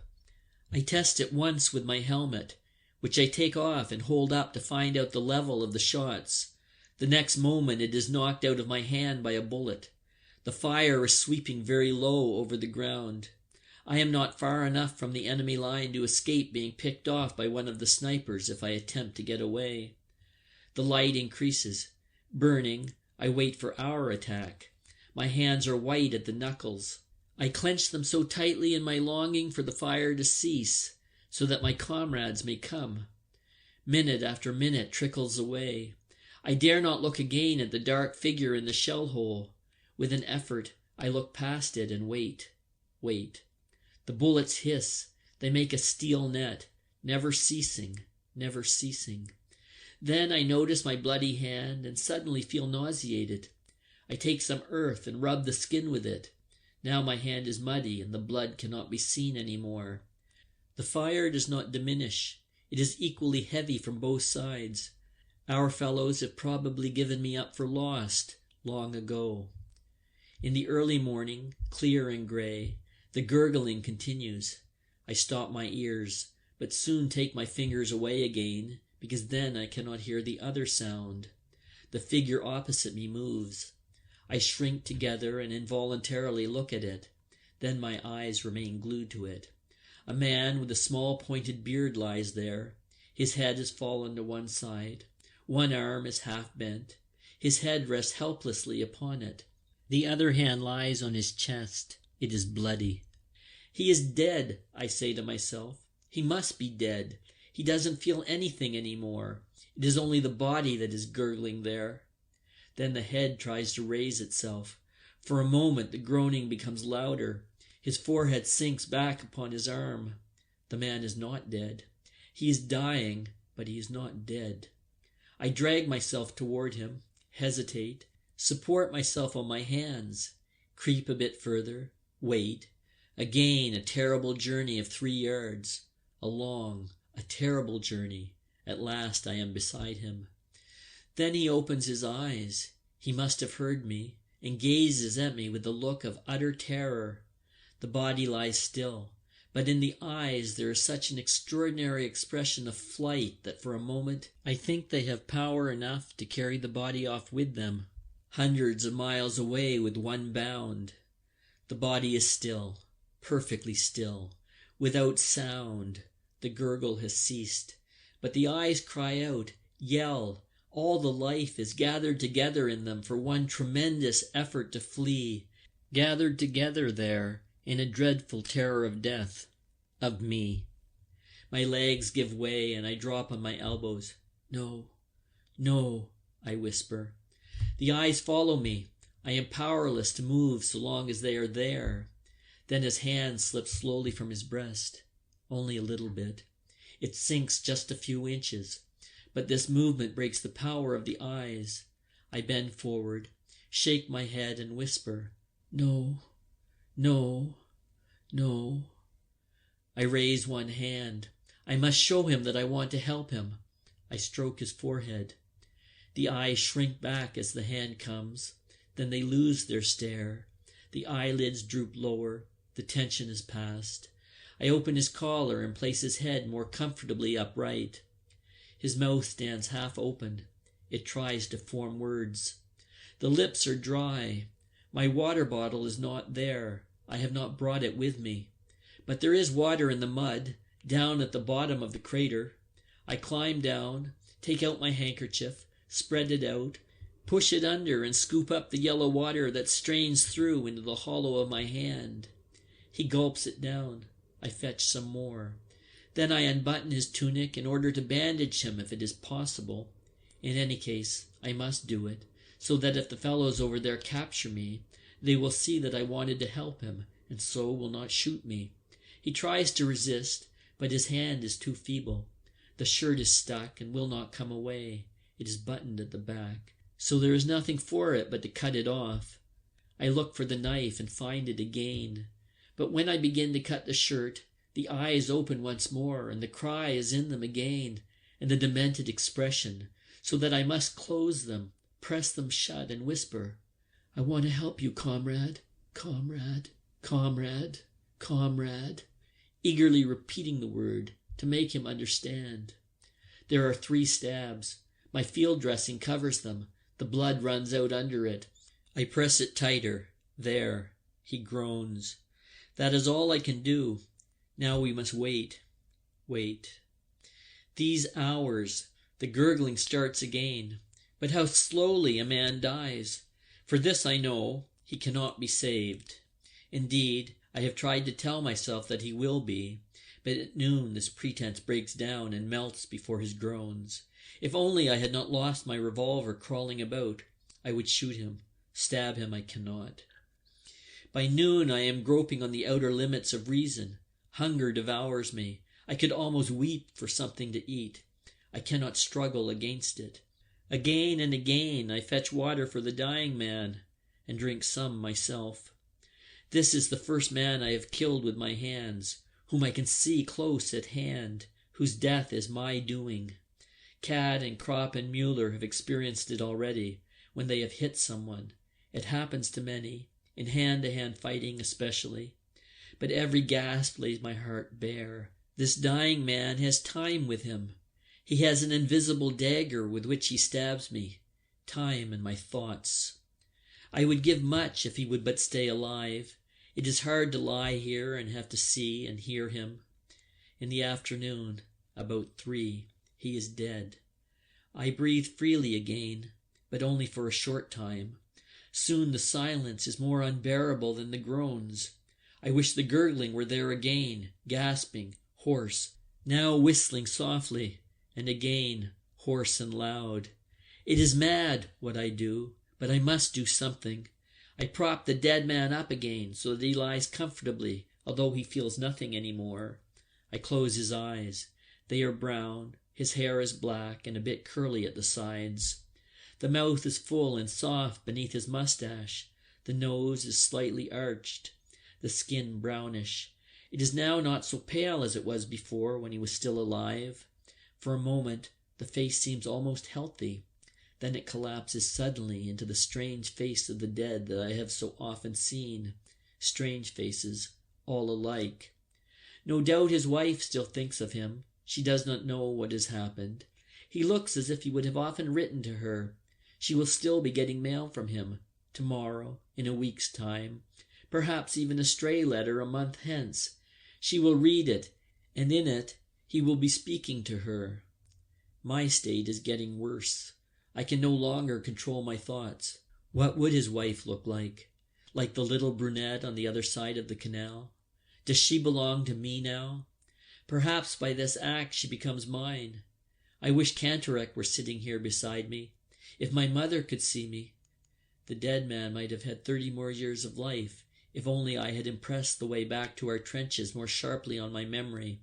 If only he had run 2 yards further to the left.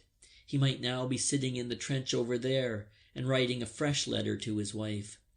But I will get no further that way, for that is the fate of all of us. If Kemmerik's leg had been 6 inches to the right, if Hyoesthus had bent his back 3 inches further forward. The silence spreads. I talk and must talk. So I speak to him and say to him, "Comrade, I did not want to kill you. If you jumped in here again, I would not do it if you would be sensible too. But you were only an idea to me before, an abstraction that lived in my mind and called forth its appropriate response. It was that abstraction I stabbed. But now, for the first time, I see you are a man like me. I thought of your hand grenades, of your bayonet, of your rifle. Now I see your wife and your face and our fellowship. Forgive me, comrade. We always see it too late. Why did they never tell us that you were just poor devils like us, that your mothers are just as anxious as ours, and that we have the same fear of death, and the same dying, and the same agony? Forgive me, comrade. How could you be my enemy? If we threw away these rifles and this uniform, you could be my brother, just like Cad and Albert. Take 20 years of my life, comrade, and stand up. Take more, for I do not know what I can even attempt to do with it now. It is quiet. The front is still except for the crackle of rifle fire. The bullets rain over. They are not fired haphazard, but shrewdly aimed from all sides. I cannot get out. I will write to your wife, I say hastily to the dead man. I will write to her. She must hear it from me. I will tell her everything I have told you. She shall not suffer. I will help her, and your parents too, and your child. His tunic is half open. The pocketbook is easy to find, but I hesitate to open it. In it is the book with his name. So long as I do not know his name, perhaps I may still forget him. Time will obliterate it, this picture. But his name, it is a nail that will be hammered into me and never come out again. It has the power to recall this forever. It will always come back and stand before me. Irresolutely, I take the wallet in my hand. It slips out of my hand and falls open. Some pictures and letters drop out. I gather them up and want to put them back again, but the strain I am under, the uncertainty, the hunger, the danger, these hours with the dead man have confused me. I want to hasten the relief, to intensify and to end the torture, as one strikes an unendurably painful hand against the trunk of a tree, regardless of everything. There are portraits of a woman and a little girl, small amateur photographs taken against an ivy-clad wall. Along with them are letters. I take them out and try to read them. Most of it I do not understand. It is so hard to decipher, and I know scarcely any French. But each word I translate pierces me like a shot in the chest, like a stab in the chest. My brain is taxed beyond endurance, but I realize this much, that I will never dare to write to these people as I intended. Impossible. I look at the portraits once more. They are clearly not rich people. I might send them money anonymously if I earn anything later on. I seize upon that. It is at least something to hold on to. This dead man is bound up with my life. Therefore I must do everything, promise everything, in order to save myself. I swear blindly that I mean to live only for his sake and his family. With wet lips I try to placate him, and deep down in me lies the hope that I may buy myself off in this way, and perhaps even yet get out of this. It is a little stratagem. If only I am allowed to escape, then I will see to it. So I open the book and read slowly, Gérard Duval, compositeur. With the dead man's pencil, I write the address on an envelope, then swiftly thrust everything back into his tunic. I have killed the printer, Gérard Duval. I must be a printer, I think confusedly. Be a printer. By afternoon I am calmer. My fear was groundless. The name troubles me no more. The madness passes. Comrade, I say to the dead man, but I say it calmly. Today you, tomorrow me. But if I come out of it, comrade, I will fight against this that has struck us both down. From you, taken life, and from me, life also. I promise you, comrade, it shall never happen again. The sun strikes low. I am stupefied with exhaustion and hunger. Yesterday is like a fog to me. There is no hope of getting out of this yet. I fall into a doze and do not at first realize that evening is approaching. The twilight comes. It seems to me to come quickly now. 1 hour more. If it were summer, it would be 3 hours more. 1 hour more. Now, suddenly, I begin to tremble. Something might happen in the interval. I think no more of the dead man. He is of no consequence to me now. With one bound, the lust to live flares up again, and everything that has filled my thoughts goes down before it. Now, merely to avert any ill luck, I babble mechanically. I will fulfill everything I have promised you, but already I know that I shall not do so. Suddenly it occurs to me that my own comrades may fire on me as I creep up. They do not know I am coming. I will call out as soon as I can so that they will recognize me. I will stay lying in front of the trench until they answer me. The first star. The front remains quiet. I breathe deeply and talk to myself in my excitement. No foolishness now, Paul. Quiet, Paul. Quiet. Then you will be saved, Paul. When I use my Christian name, it works as though someone else spoke to me. It has more power. The darkness grows. My excitement subsides. I wait cautiously until the first rocket goes up. Then I crawl out of the shell hole. I have forgotten the dead man. Before me lies the oncoming night and the pale gleaming field. I fix my eyes on a shell hole. The moment the light dies, I scurry over into it, grope further, spring into the next, duck down, scramble onward. I come nearer. There, by the light of a rocket, I see something move in the wire. Then it stiffens and lies still. Next time I see it again, yes, they are men from our trench, but I am suspicious until I recognize our helmets. Then I call, and immediately an answer rings out. My name. Paul! Paul! I call again and answer. It is Cat and Albert who have come out with a stretcher to look for me. Are you wounded? No, no. We drop into the trench. I ask for something to eat and wolf it down. Mueller gives me a cigarette. In a few words I tell what happened. There is nothing new about it. It happens quite often. The night attack is the only unusual feature of the business. In Russia, Cat once lay for 2 days behind the enemy lines before he could make his way back. I do not mention the dead printer. But by next morning I can keep it to myself no longer. I must tell Cat and Albert. They both try to calm me. You can't do anything about it. What else could you have done? That is what you are here for. I listen to them and feel comforted, reassured by their presence. It was mere drivelling nonsense that I talked out there in the shell hole. Look there, for instance, points Cat. On the fire step stand some snipers. They rest their rifles with telescopic sights on the parapet and watch the enemy front. Once and again a shot cracks out. Then we hear the cry, "That's found a billet! Did you see how he leapt in the air?" Sergeant Ulrich turns round proudly and scores his point. He heads the shooting list for today with 3 unquestionable hits. "What do you say to that?" asks Cat. I nod. "If he keeps that up, he will get a little colored bird for his buttonhole by this evening," says Albert. "Or rather, he will soon be made acting sergeant major," says Cat. We look at one another. "I would not do it," I say. "All the same," says Cat, "it's very good for you to see it just now." Sergeant Ulrich returns to the fire step.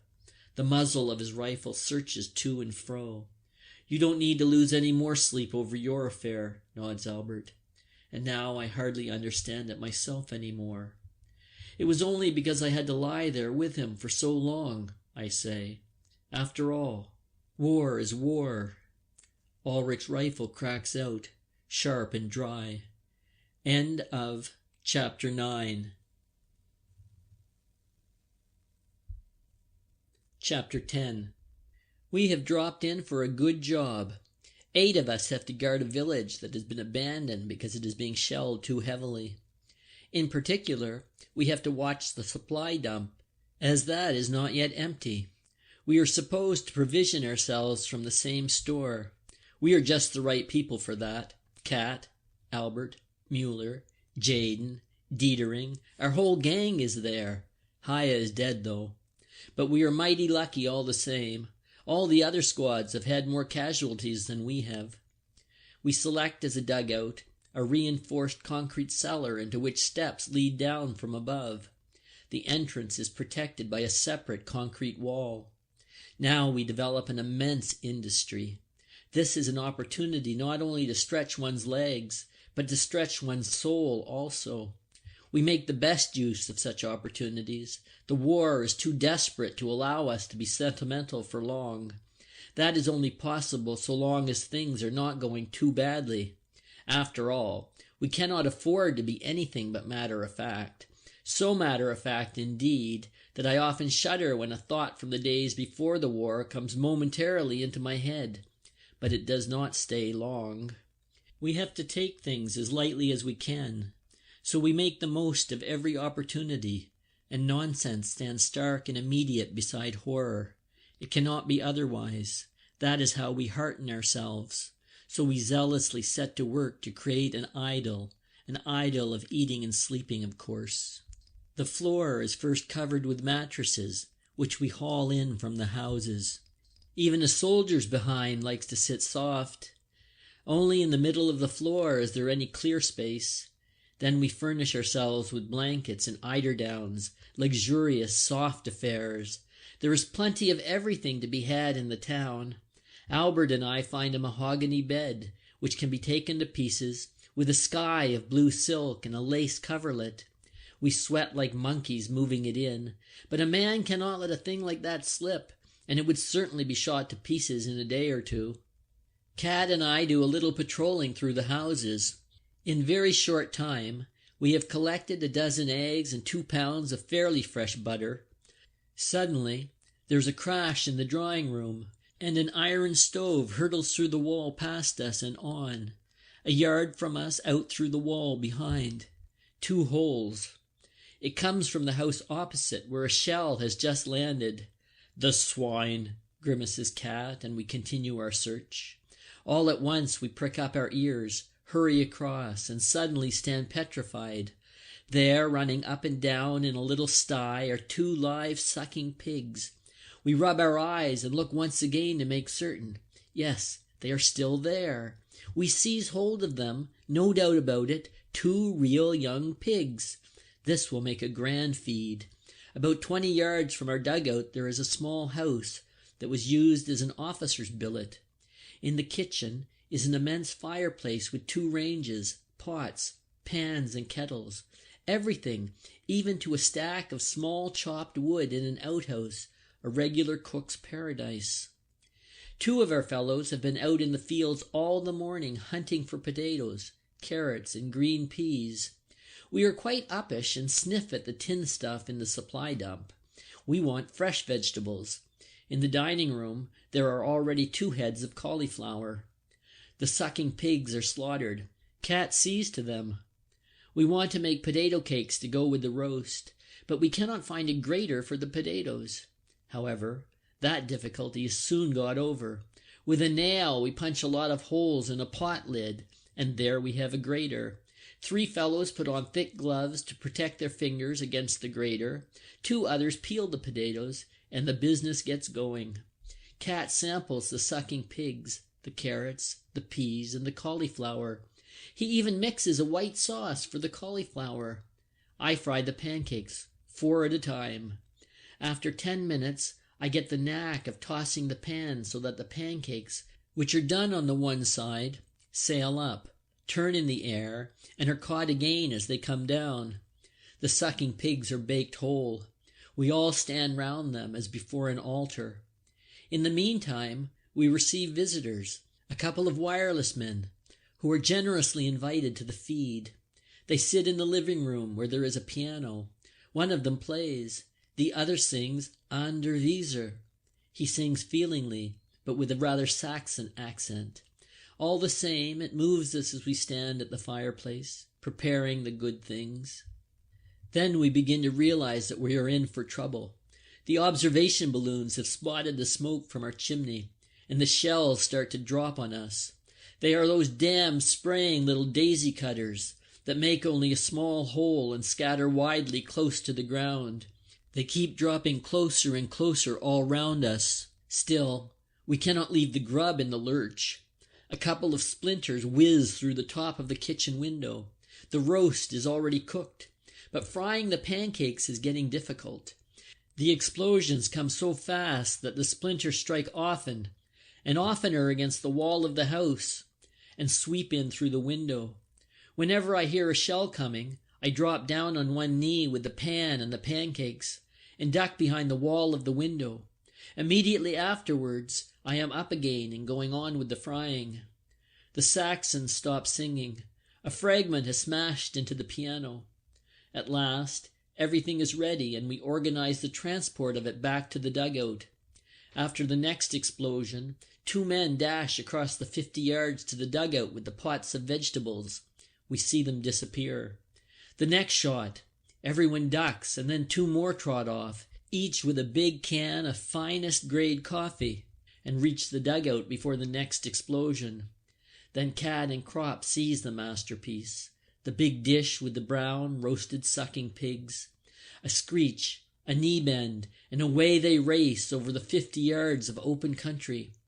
I stay to finish frying my last 4 pancakes. Twice I have to drop on the floor. After all, it means 4 pancakes more, and they are my favorite dish. Then I grab the plate with the great pile of cakes and squeeze myself behind the house door. A hiss, a crash, and I gallop off with the plate clamped against my chest with both hands. I am almost in. I run like a deer, sweep round the wall. Fragments clatter against the concrete. I tumble down the cellar steps. My elbows are skinned, but I have not lost a single pancake, nor even broken the plate. About 2 o'clock, we start the meal. It lasts till 6. We drink coffee until 7:30, officers' coffee from the supply dump, and smoke officers' cigars and cigarettes, also from the supply dump. Punctually at 7:30, we begin the evening meal. About 10 o'clock, we throw the bones of the sucking pigs outside the door. Then there is cognac and rum, also from the blessed supply dump. And once again, long, fat cigars with belly bands. Jaden suggests that it lacks only one thing: girls from an officer's brothel. Late in the evening, we hear mewing. A little gray cat sits in the entrance. We entice it in and give it something to eat, and that wakes up our own appetites once more. Still chewing, we lie down to sleep. But the night is bad. We have eaten too much fat. Fresh baby pig is very griping to the bowels. There is an everlasting coming and going in the dugout.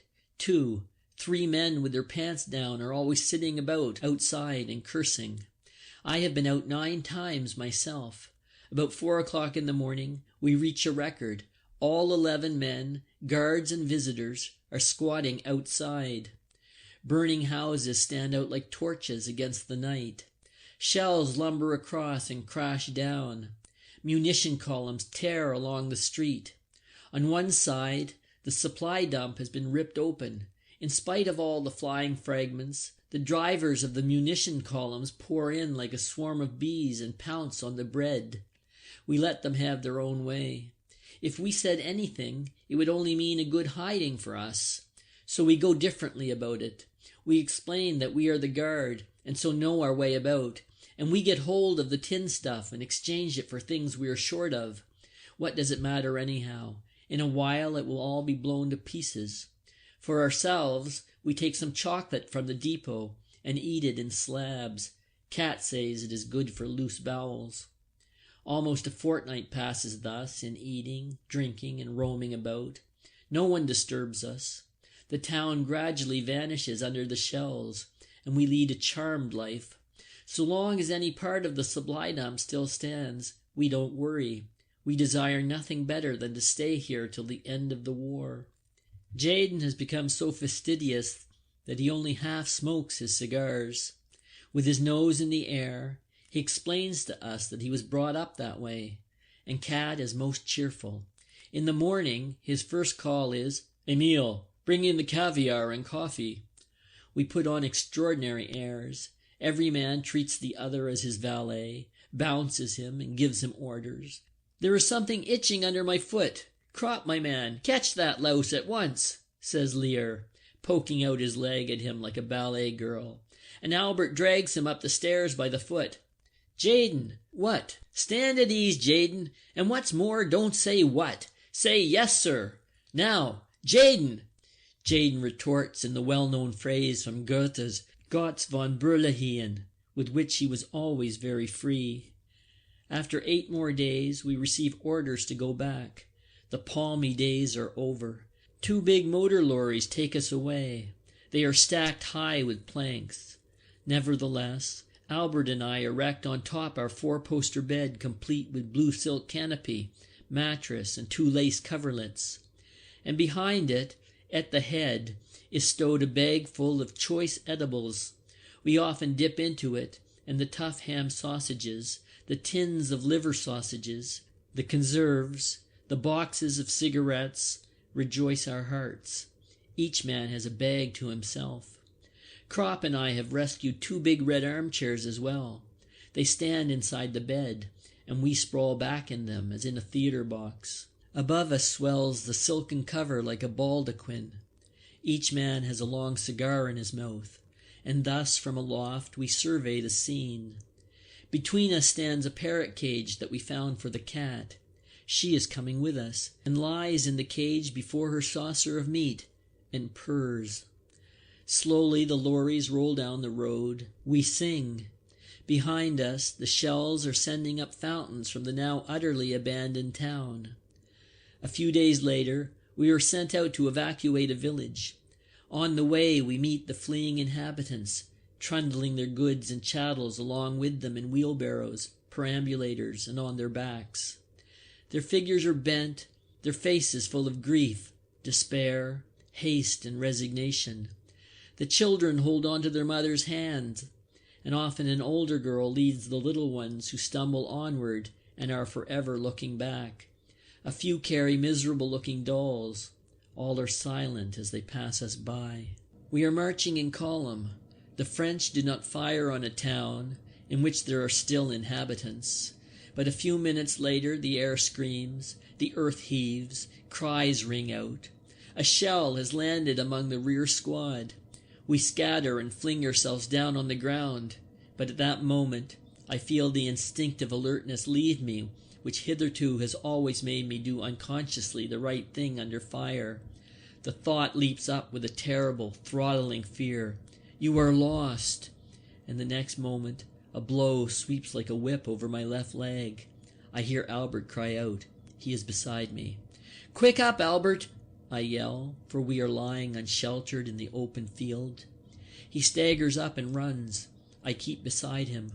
We have to get over a hedge. It is higher than we are. Crop seizes a branch. I heave him up by the leg. He cries out.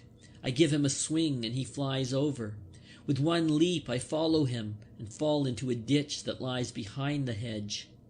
Our faces are smothered with duckweed and mud, but the cover is good. So we wade in up to our necks. Whenever a shell whistles, we duck our heads under the water. After we have done this a dozen times, I am exhausted. "Let's get away or I'll fall in and drown," groans Albert. "Where has it got you?" I ask him. "In the knee, I think." "Can you run?" "I think." "Then out." We make for the ditch beside the road, and stooping, run along it. The shelling follows us. The road leads toward the munition dump. If that goes up, there won't be a man of us with his head left on his shoulders. So we change our plan and run diagonally across country. Albert begins to drag. "You go, I'll come on after," he says, and throws himself down. I seize him by the arm and shake him. "Up, Albert. If once you lie down, you'll never get any further. Quick, I'll hold you up." At last we reach a small dugout. Crop pitches in, and I bandage him up. The shot is just a little above his knee. Then I take a look at myself. My trousers are bloody, and my arm too. Albert binds up my wounds with his field dressing. Already he is no longer able to move his leg, and we both wonder how we managed to get this far. Fear alone made it possible. We would have run even if our feet had been shot off. We would have run on the stumps. I can still crawl a little. I call out to a passing ambulance wagon which picks us up. It is full of wounded. There is an army medical lance corporal with it, who sticks an anti-tetanus needle into our chests. At the dressing station, we arrange matters so that we lie side by side. They give us a thin soup which we spoon down greedily and scornfully, because we are accustomed to better times, but are hungry all the same. "Now for home, Albert," I say. "Let's hope so," he replies. "I only wish I knew what I've got." The pain increases. The bandages burn like fire. We drink and drink, one glass of water after another. "How far above the knee am I hit?" asks Crop. "At least 4 inches, Albert," I answer. Actually, it is perhaps 1. "I've made up my mind," he says after a while. "If they take off my leg, I'll put an end to it. I won't go through life as a cripple." So we lie there with our thoughts and wait. In the evening, we are hauled onto the chopping block. I am frightened and think quickly what I ought to do, for everyone knows that the surgeons in the dressing stations amputate on the slightest provocation. Under the great pressure of business that is much simpler than complicated patching. I think of Kemmerich. Whatever happens, I will not let them chloroform me, even if I have to crack a couple of their skulls. It is all right. The surgeon pokes around in the wound, and a blackness comes before my eyes. "Don't carry on so," he says gruffly, and hacks away. The instruments gleam in the bright light like malevolent animals. The pain is insufferable. 2 orderlies hold my arms fast, but I break loose with one of them and try to crash into the surgeon's spectacles, just as he notices and springs back. "Chloroform the scoundrel!" he roars madly. Then I become quiet. "Pardon me, Herr Doctor. I will keep still, but do not chloroform me." "Well now," he cackles and takes up his instrument again. He is a fair fellow, not more than 30 years old, with scars and disgusting gold spectacles. Now I see that he is tormenting me. He is merely raking about in the wound and looking up surreptitiously at me over his glasses. My hands squeeze around the grips. I'll kick the bucket before he will get a squeak out of me. He has fished out a piece of shell and tosses it to me. Apparently he is pleased at my self-control, for he seems to be more considerate of me now and says, "Tomorrow you'll be off home." Then I am put in plaster. When I am back again with Crop, I tell him that apparently a hospital train comes in tomorrow morning. "We must work the Army Medical Sergeant Major so that we can keep together, Albert." I manage to slip the Sergeant Major 2 of my cigars with belly bands, and then tip the word to him. He smells the cigars and says, "Have you got any more of them?" "Another good handful," I say, "and my comrade," I point to Crop, "he has some as well. We might possibly be glad to hand them to you out of the window of the hospital train in the morning." He understands, of course, smells them once again, and says, "Done." We cannot get a minute's sleep all night. 7 fellows die in our ward. One of them sings hymns in a high cracked tenor before he begins to gurgle. Another has crept out of his bed to the window. He lies in front of it as though he wants to look out for the last time. Our stretchers stand on the platform. We wait for the train. It rains and the station has no roof. Our covers are thin. We have waited already 2 hours. The Sergeant Major looks after us like a mother. Although I feel pretty bad, I do not let our scheme out of my mind. Occasionally I let him see the packet and give him 1 cigar in advance. In exchange, the Sergeant Major covers us with a waterproof sheet. "Albert, old man," I suddenly bethink myself, "our 4-poster and the cat?"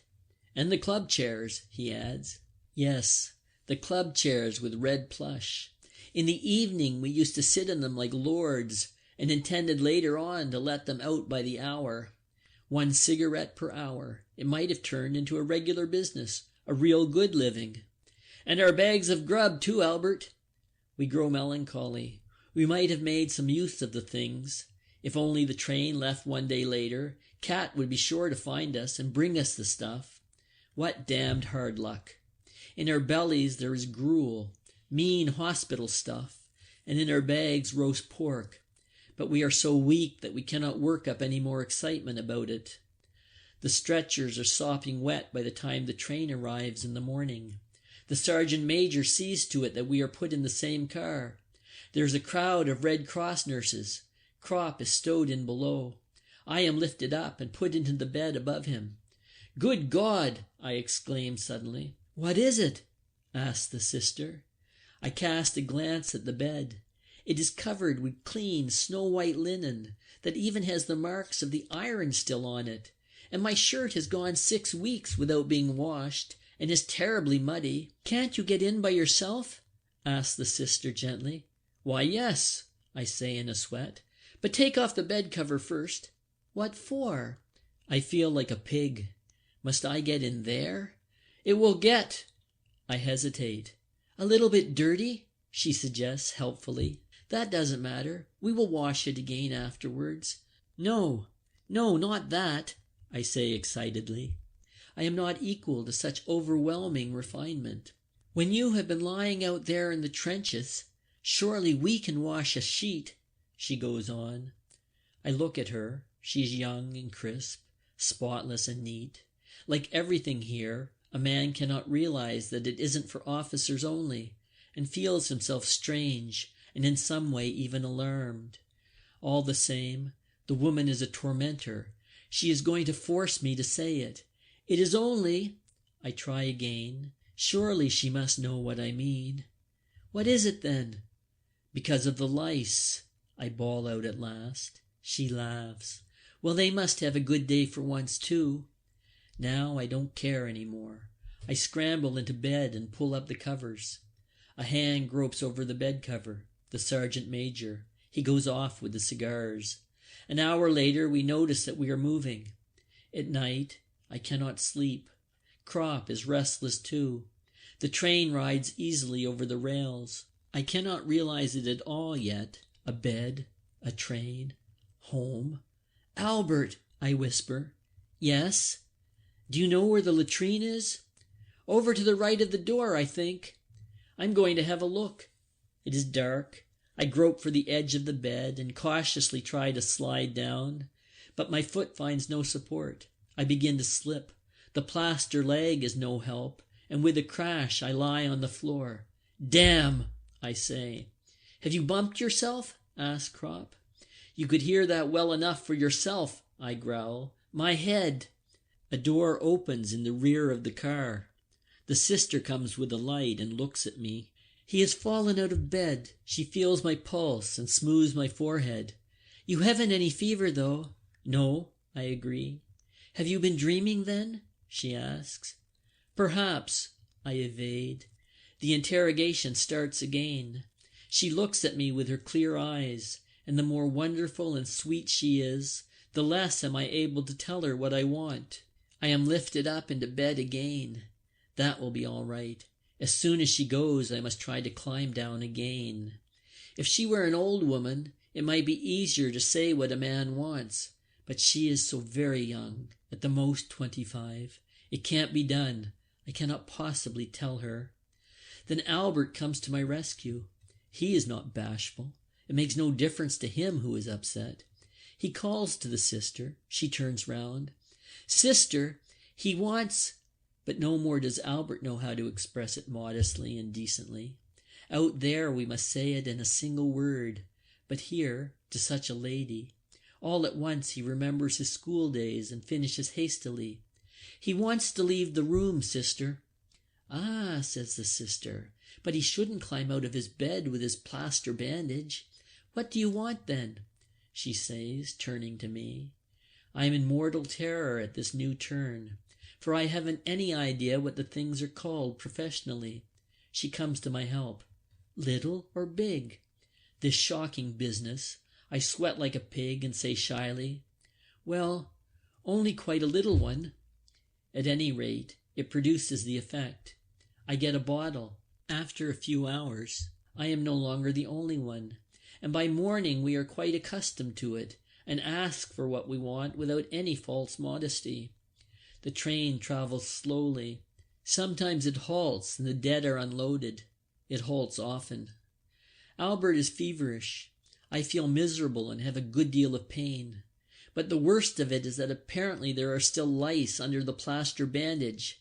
They itch terribly, and I cannot scratch myself. We sleep through the days. The country glides quietly past the window. The third night we reach Herbstall. I hear from the sister that Albert is to be put off at the next station because of his fever. "How far does the train go?" I ask. "To Cologne." "Albert," I say, "we stick together, you see." On the sister's next round, I hold my breath and press it up into my head. My face swells and turns red. She stops. "Are you in pain?" "Yes," I groan, all of a sudden. She gives me a thermometer and goes on. I would not have been under Kat's tuition if I did not know what to do now. These army thermometers are not made for old soldiers. All one has to do is drive the quicksilver up, and then it stays there without falling again. I stick the thermometer under my arm at a slant and flip it steadily with my forefinger. Then I give it a shake. I send it up to 100.2 degrees, but that is not enough. A match held cautiously near to it brings it up to 101.6 degrees. As the sister comes back, I blow myself out, breathe in short gasps, goggle at her with vacant eyes, toss about restlessly, and mutter in a whisper, "I can't bear it any longer." She notes me down on a slip of paper. I know perfectly well my plaster bandage will not be reopened if it can be avoided. Albert and I are put off together. We are in the same room in a Catholic hospital. That is a piece of luck. The Catholic infirmaries are noted for their good treatment and good food. The hospital has been filled up from our train. There are a great many bad cases amongst them. We do not get examined today because there are too few surgeons. The flat trolleys with the rubber wheels pass continually along the corridor, and always with someone stretched at full length upon them. A damnable position, stretched out at full length like that. The only time it is good is when one is asleep. The night is very disturbed. No one can sleep. Toward morning we doze a little. I wake up just as it grows light. The door stands open and I hear voices from the corridor. The others wake up too. One fellow, who has been there a couple of days already, explains it to us. Up here in the corridor every morning the sisters say prayers. They call it morning devotion, and so that you can get your share, they leave the door open. No doubt it is well meant, but it gives us aches in our head and bones. Such an absurdity, I say, just when a man dropped off to sleep. All the light cases are up here. That's why they do it here, he replies. Albert groans. I get furious and call out, "Be quiet out there!" A minute later, a sister appears. In her black and white dress, she looks like a beautiful tea cozy. "Shut the door, will you, sister?" says someone. "We are saying prayers. That is why the door is open," she responds. "But we want to go on sleeping. Prayer is better than sleep." She stands there and smiles innocently. "And it is 7 o'clock already." Albert groans again. "Shut the door," I snort. She is quite disconcerted. Apparently she cannot understand. "But we are saying prayers for you too." "Shut the door anyway."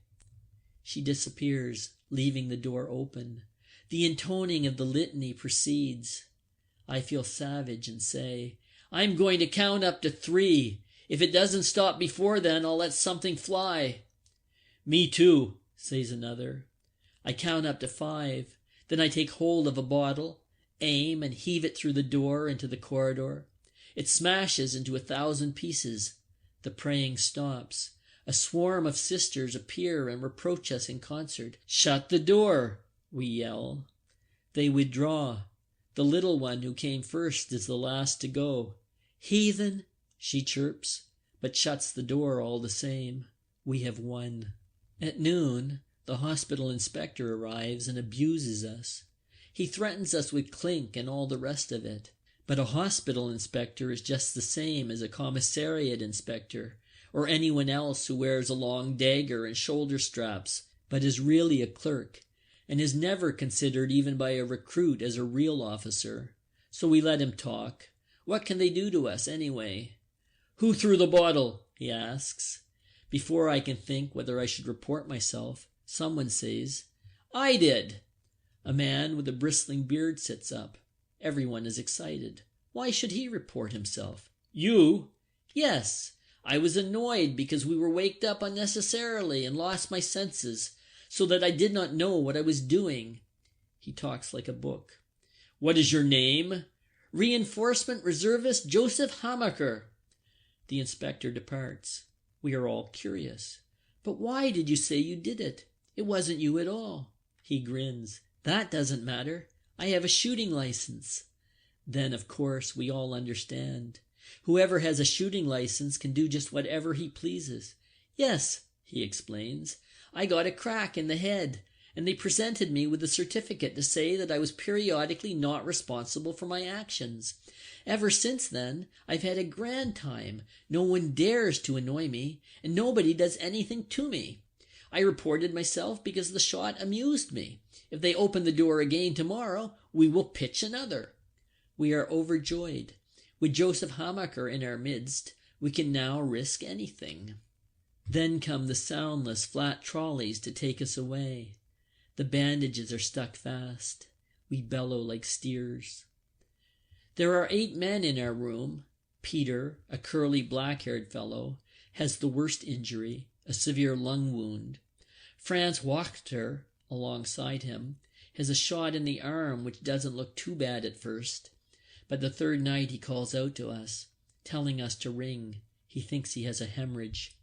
I ring loudly. The night sister does not come.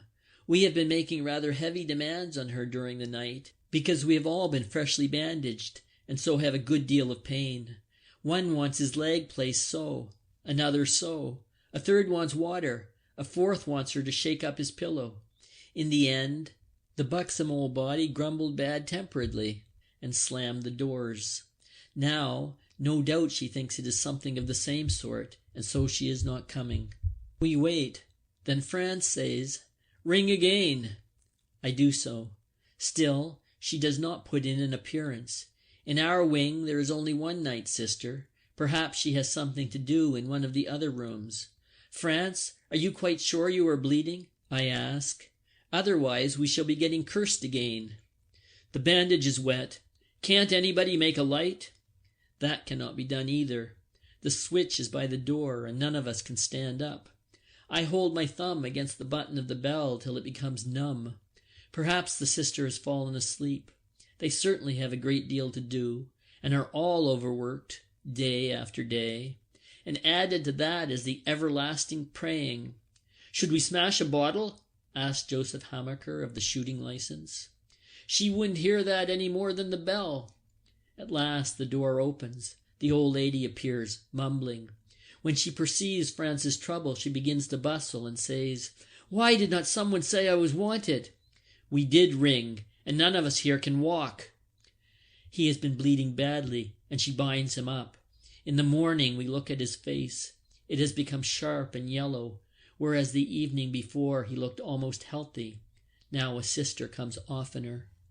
Sometimes there are Red Cross Voluntary Aid Sisters. They are pleasant, but often rather unskilled. They frequently give us pain when remaking our beds, and then are so frightened that they hurt us still more. The nuns are more reliable. They know how they must take hold of us, but we would be more pleased if they were somewhat more cheerful. A few of them have real spirit. They are superb. There is no one who would not do anything for Sister Libertine, this marvelous sister, who spreads good cheer through the whole wing, even when she can only be seen in the distance. And there are others like her. We would go through fire for her. A man cannot really complain. Here he is treated by the nuns exactly like a civilian. On the other hand, just to think of a garrison hospital gives a man the creeps. Franz Wachter does not regain his strength. One day he is taken away and does not come back. Joseph Hammacher knows all about it. "We shan't see him again. They have put him in the dead room." "What do you mean, dead room?" asked Kropp. "Well, dying room." "What is that, then?" "A little room at the corner of the building. Whoever is about to kick the bucket is put in there. There are 2 beds in it. It is generally called the dying room." "But what do they do that for?" "They don't have so much work to do afterwards. It is more convenient, too, because it lies right beside the lift to the mortuary. Perhaps also they do it for the sake of the others, so that no one in the ward dies in sympathy. And they can look after him better, too, if he is by himself." "But what about him?" Joseph shrugs his shoulders. "Usually he doesn't take much notice any more." "Does everybody know about it, then?" "Anyone who has been here long enough knows, of course." In the afternoon, Franz Wachter's bed has a fresh occupant. A couple of days later, they take the new man away too. Joseph makes a significant gesture. We see many come and go. Often relatives sit by the beds and weep or talk softly and awkwardly. One old woman will not go away, but she cannot stay there the whole night through. Another morning she comes very early, but not early enough, for as she goes up to the bed, someone else is in it already. She has to go to the mortuary. The apples that she has brought with her she gives to us. And then little Peter begins to get worse. His temperature chart looks bad, and one day the flat trolley stands beside his bed. "Where to?" he asks. "To the bandaging ward." He is lifted out, but the sister makes the mistake of removing his tunic from the hook and putting it on the trolley too, so that she should not have to make 2 journeys. Peter understands immediately and tries to roll off the trolley. "I'm stopping here." They push him back. He cries out feebly with his shattered lung, "I won't go to the dying room." "But we are going to the bandaging ward." "Then what do you want my tunic for?" He can speak no more. Hoarse, agitated, he whispers, "Stopping here." They do not answer, but wheel him out. At the door he tries to raise himself up. His black curly head sways. His eyes are full of tears. "I will come back again. I will come back again," he cries. The door shuts. We are all excited, but we say nothing. At last, Joseph says, "Many a man has said that. Once a man is in there, he never comes through." I am operated on and vomit for 2 days. My bones will not grow together, so the surgeon secretary says. Another fellow's have grown crooked. His are broken again. It is disgusting. Among our new arrivals there are 2 young soldiers with flat feet. The chief surgeon discovers them on his rounds and is overjoyed.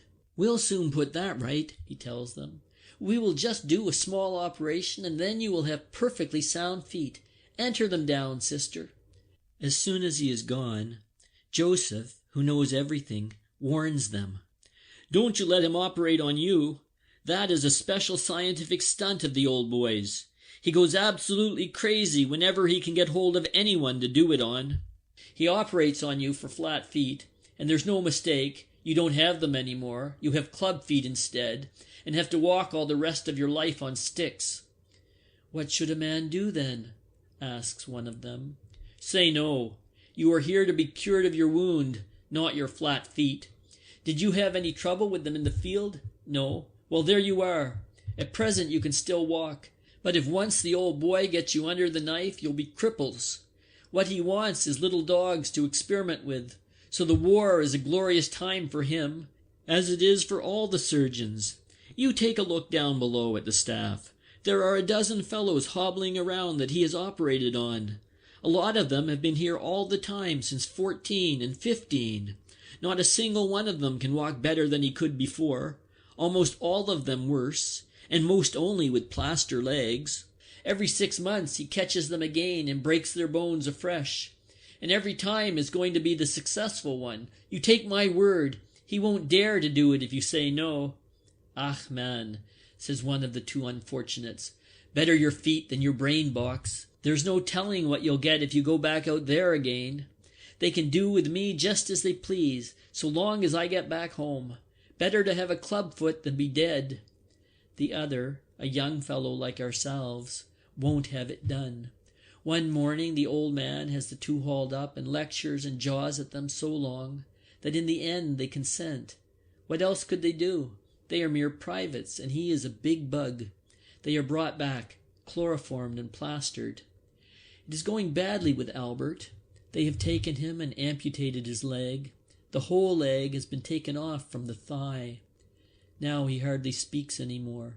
Once he says he will shoot himself the first time he can get hold of his revolver again. A new convoy arrives. Our room gets 2 blind men. One of them is a very youthful musician. The sisters never have a knife with them when they feed him. He has already snatched one from a sister. But in spite of this caution, there is an incident. In the evening, while he is being fed, the sister is called away and leaves the plate with the fork on his table. He gropes for the fork, seizes it, and drives it with all his force against his heart. Then he snatches up a shoe and strikes with it against the handle as hard as he can. We call for help, and 3 men are necessary to take the fork away from him. The blunt prongs had already penetrated deep. He abuses us all night so that no one can go to sleep. In the morning he has lockjaw. Again, beds become empty. Day after day goes by with pain and fear, groans and death gurgles. Even the death room is no use any more. It is too small. Fellows die during the night in our room. They go even faster than the sisters can cope with them. But one day the door flies open. The flat trolley rolls in, and there on the stretcher, pale, thin, upright and triumphant, with his shaggy head of curls, sits Peter. Sister Libertine, with beaming looks, pushes him over to his former bed. He is back from the dying room. We have long supposed him dead. He looks round. What do you say now? And even Joseph has to admit that it is the first time he has ever known of such a thing. Gradually, a few of us venture to stand up, and I am given crutches to hobble around on, but I do not make much use of them. I cannot bear Albert's gaze as I move about the room. His eyes always follow me with such a strange look, so I sometimes escape to the corridor. There I can move about more freely. On the next floor below are the abdominal and spine cases, head wounds, and double amputations. On the right side of the wing are the jaw wounds, gas cases, nose, ear, and neck wounds. On the left, the blind and the lung wounds, pelvis wounds, wounds in the joints, wounds in the testicles, wounds in the intestines. Here a man realizes for the first time in how many places a man can get hit. 2 fellows die of tetanus. Their skin turns pale, their limbs stiffen. At last only their eyes live, stubbornly. Many of the wounded have their shattered limbs hanging free in the air from a gallows. Underneath the wound, a basin is placed into which the pus drips. Every 2 or 3 hours the vessel is emptied. Other men lie in stretching bandages with heavy weights hanging from the end of the bed. I see intestine wounds that are constantly full of excreta. The surgeon's clerk shows me x-ray photographs of completely smashed hip bones, knees, and shoulders. A man cannot realize that above such shattered bodies there are still human faces, in which life goes its daily round. And this is only one hospital, one single station. There are hundreds of thousands in Germany, hundreds of thousands in France, hundreds of thousands in Russia. How senseless is everything that can ever be written, done, or thought, when such things are possible.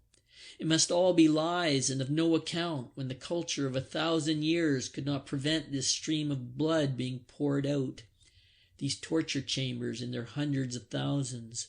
A hospital alone shows what war is. I am young. I am 20 years old. Yet I know nothing of life but despair, death, fear, and fatuous superficiality cast over an abyss of sorrow. I see how people are set against one another, and in silence, unknowingly, foolishly, obediently, innocently slay one another. I see the keenest brains of the world invent weapons and words to make it yet more refined and enduring. And all men of my age, here and over there, throughout the whole world, see these things. All my generation is experiencing these things with me. What would our fathers do if we suddenly stood up and came before them and proffered our account? What do they expect of us if a time ever comes when the war is over? Through the years, our business has been killing. It was our first calling in life. Our knowledge of life is limited to death.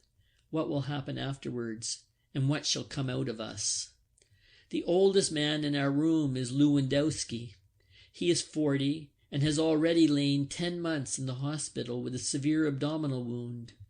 Just in the last few weeks he has improved sufficiently to be able to hobble about, doubled up. For some days past he has been in great excitement. His wife has written to him from the little home in Poland where she lives, telling him that she has saved up enough money to pay for the fare and is coming to see him. She is already on the way and may arrive any day. Lewandowski has lost his appetite. He even gives away red cabbage and sausage after he has had a couple of mouthfuls. He goes round the room perpetually with the letter. Everyone has already read it a dozen times. The postmarks have been examined heaven knows how often. The address is hardly legible any longer, for spots of grease and thumb marks. And in the end, what is sure to happen, happens. Lewandowski develops a fever and has to go back to bed. He has not seen his wife for 2 years. In the meantime, she has given birth to a child, whom she is bringing with her. But something else occupies Lewandowski's thoughts. He had hoped to get permission to go out when his old woman came, for obviously seeing is all very well, but when a man gets his wife again after such a long time, If at all possible, a man wants something else besides. Lewandowski has discussed it all with us at great length. In the army there are no secrets about such things. And what's more, nobody finds anything objectionable in it. Those of us who are already able to go out have told him of a couple of very good spots in the town, parks and squares, where he would not be disturbed. One of us even knows of a little room. But what is the use? There Lewandowski lies in bed with his troubles. Life holds no more joy for him if he has to forego this affair. We console him and promise to get over the difficulty somehow or other.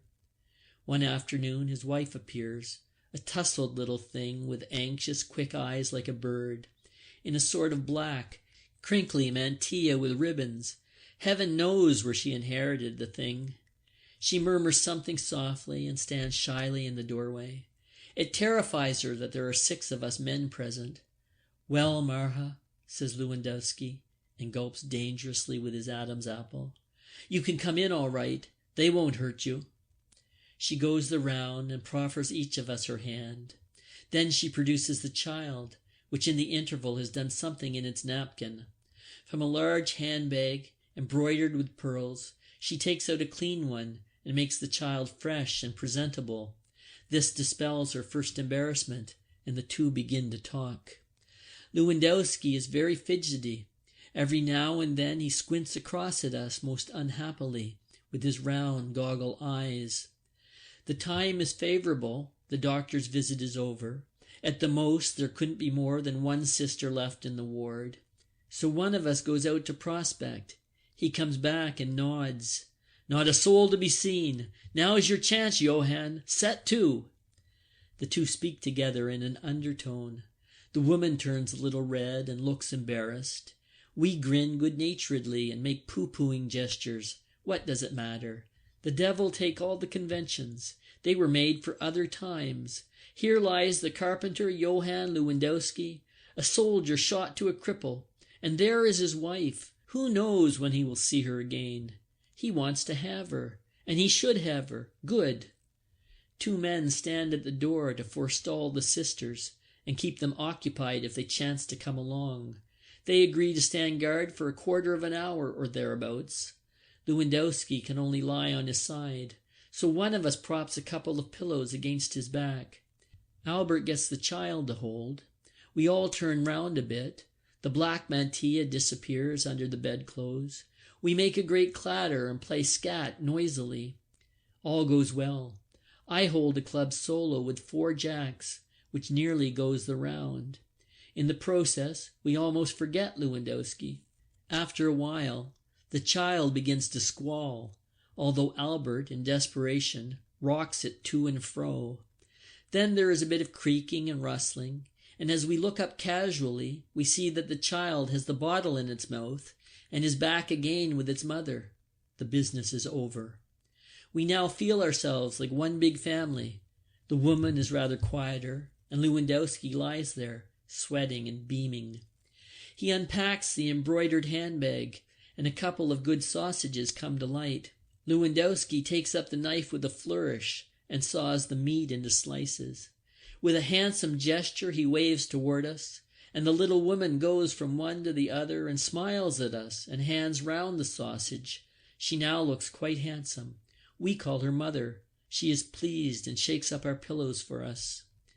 After a few weeks, I have to go each morning to the massage department. There my leg is harnessed up and made to move.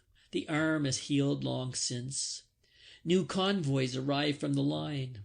The bandages are no longer made of cloth, but of white crepe paper. Rag bandages have become scarce at the front. Albert's stump heals well. The wound is almost closed.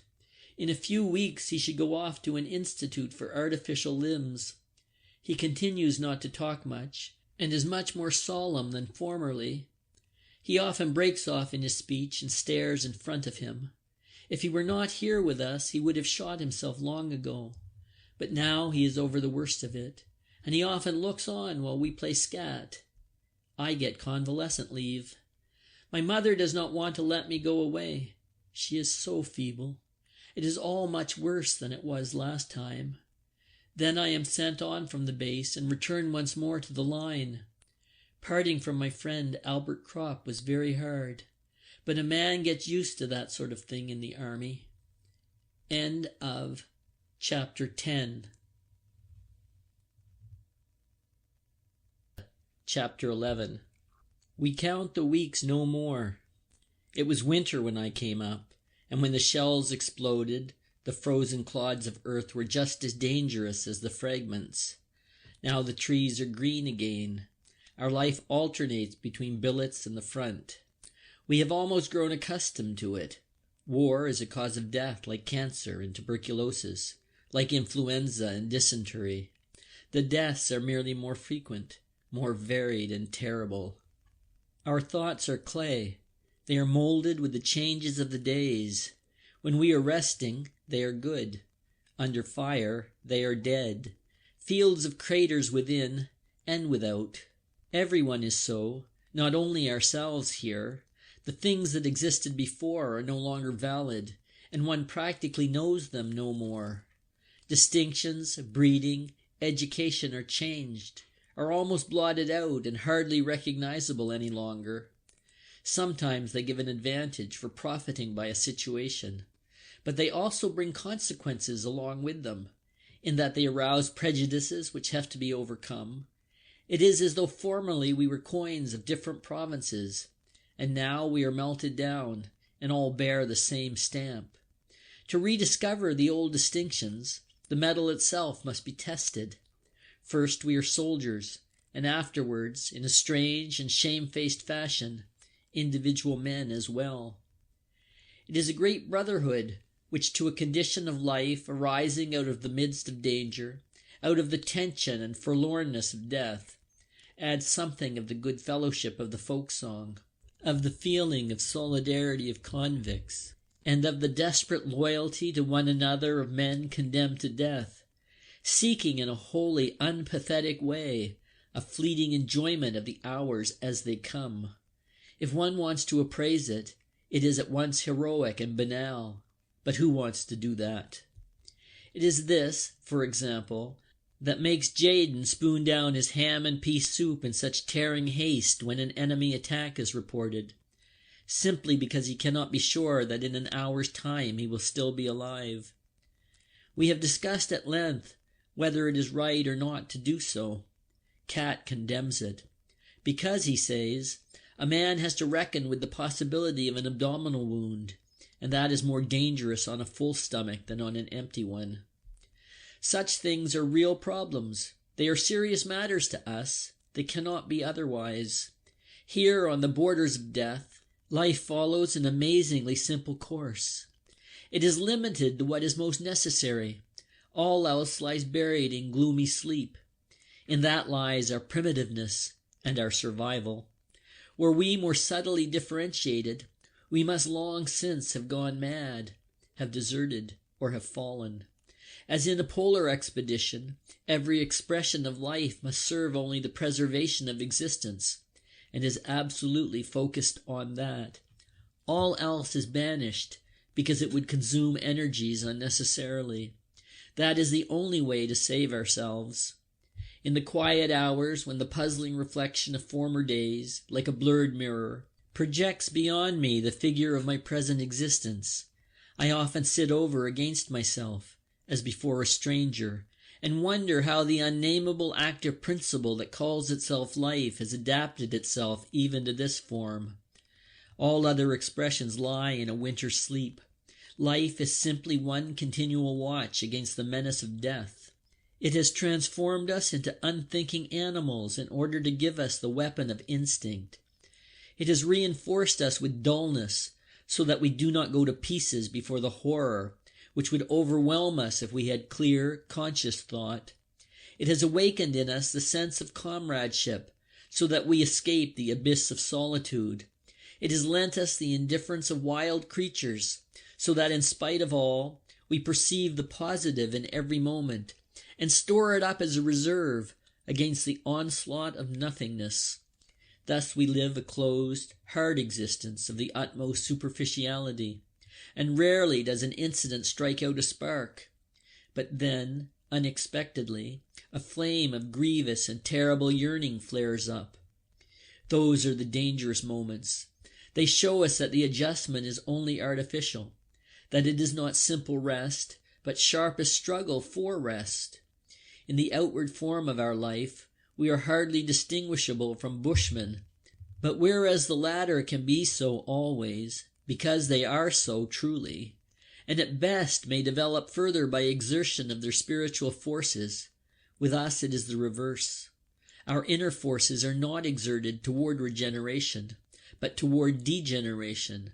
The bushmen are primitive and naturally so, but we are primitive in an artificial sense, and by virtue of the utmost effort. And at night, waking out of a dream, overwhelmed and bewitched by the crowding faces, a man perceives with alarm how slight is the support, how thin the boundary that divides him from the darkness. We are little flames, poorly sheltered by frail walls against the storm of dissolution and madness, in which we flicker and sometimes almost go out. Then the muffled roar of the battle becomes a ring that encircles us. We creep in upon ourselves and with big eyes stare into the night.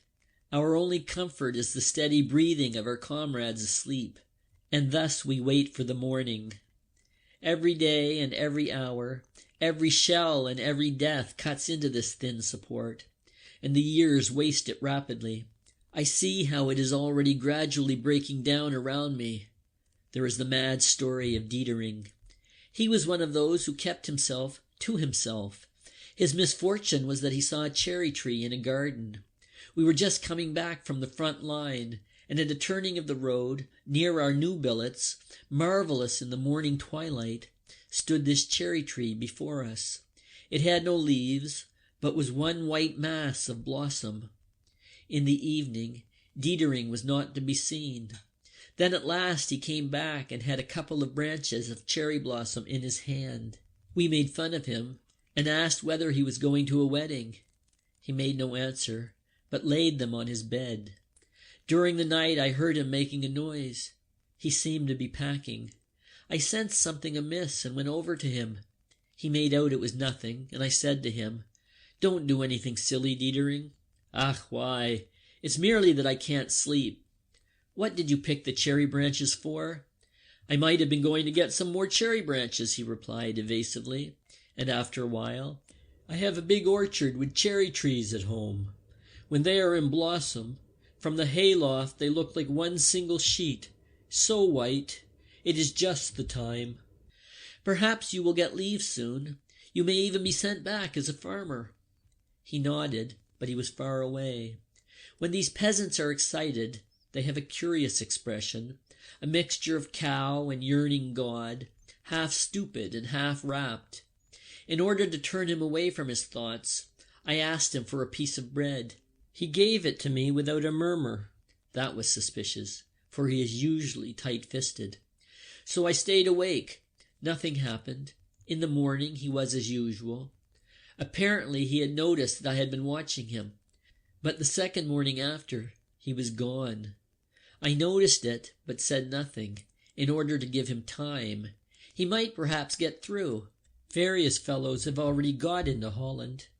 But at roll call, he was missed. A week after, we heard that he had been caught by the field gendarmes, those despicable military police. He had headed toward Germany. That was hopeless, of course. And of course, he did everything else just as idiotically. Anyone might have known that his flight was only homesickness and a momentary aberration. But what does a court-martial hundreds of miles behind the front line know about it? We have heard nothing more of Dietering. But sometimes it broke out in other ways, this danger, these pent-up things, as from an overheated boiler. It will be enough to tell how Berger met his end. Our trenches have now for some time been shot to pieces, and we have an elastic line, so that there is practically no longer any proper trench warfare. When attack and counter-attack have waged backwards and forwards, there remains a broken line and a bitter struggle from crater to crater. The front line has been penetrated, and everywhere small groups have established themselves. The fight is carried on from clusters of shell holes. We are in a crater. The English are coming down obliquely. They are turning our flank and working in behind us. We are surrounded. It is not easy to surrender. Fog and smoke hang over us. No one would recognize that we wanted to give ourselves up, and perhaps we don't want to. A man doesn't even know himself at such moments. We hear the explosions of the hand grenades coming toward us. Our machine gun sweeps over the semicircle in front of us. The cooling water evaporates. We hastily pass around the case.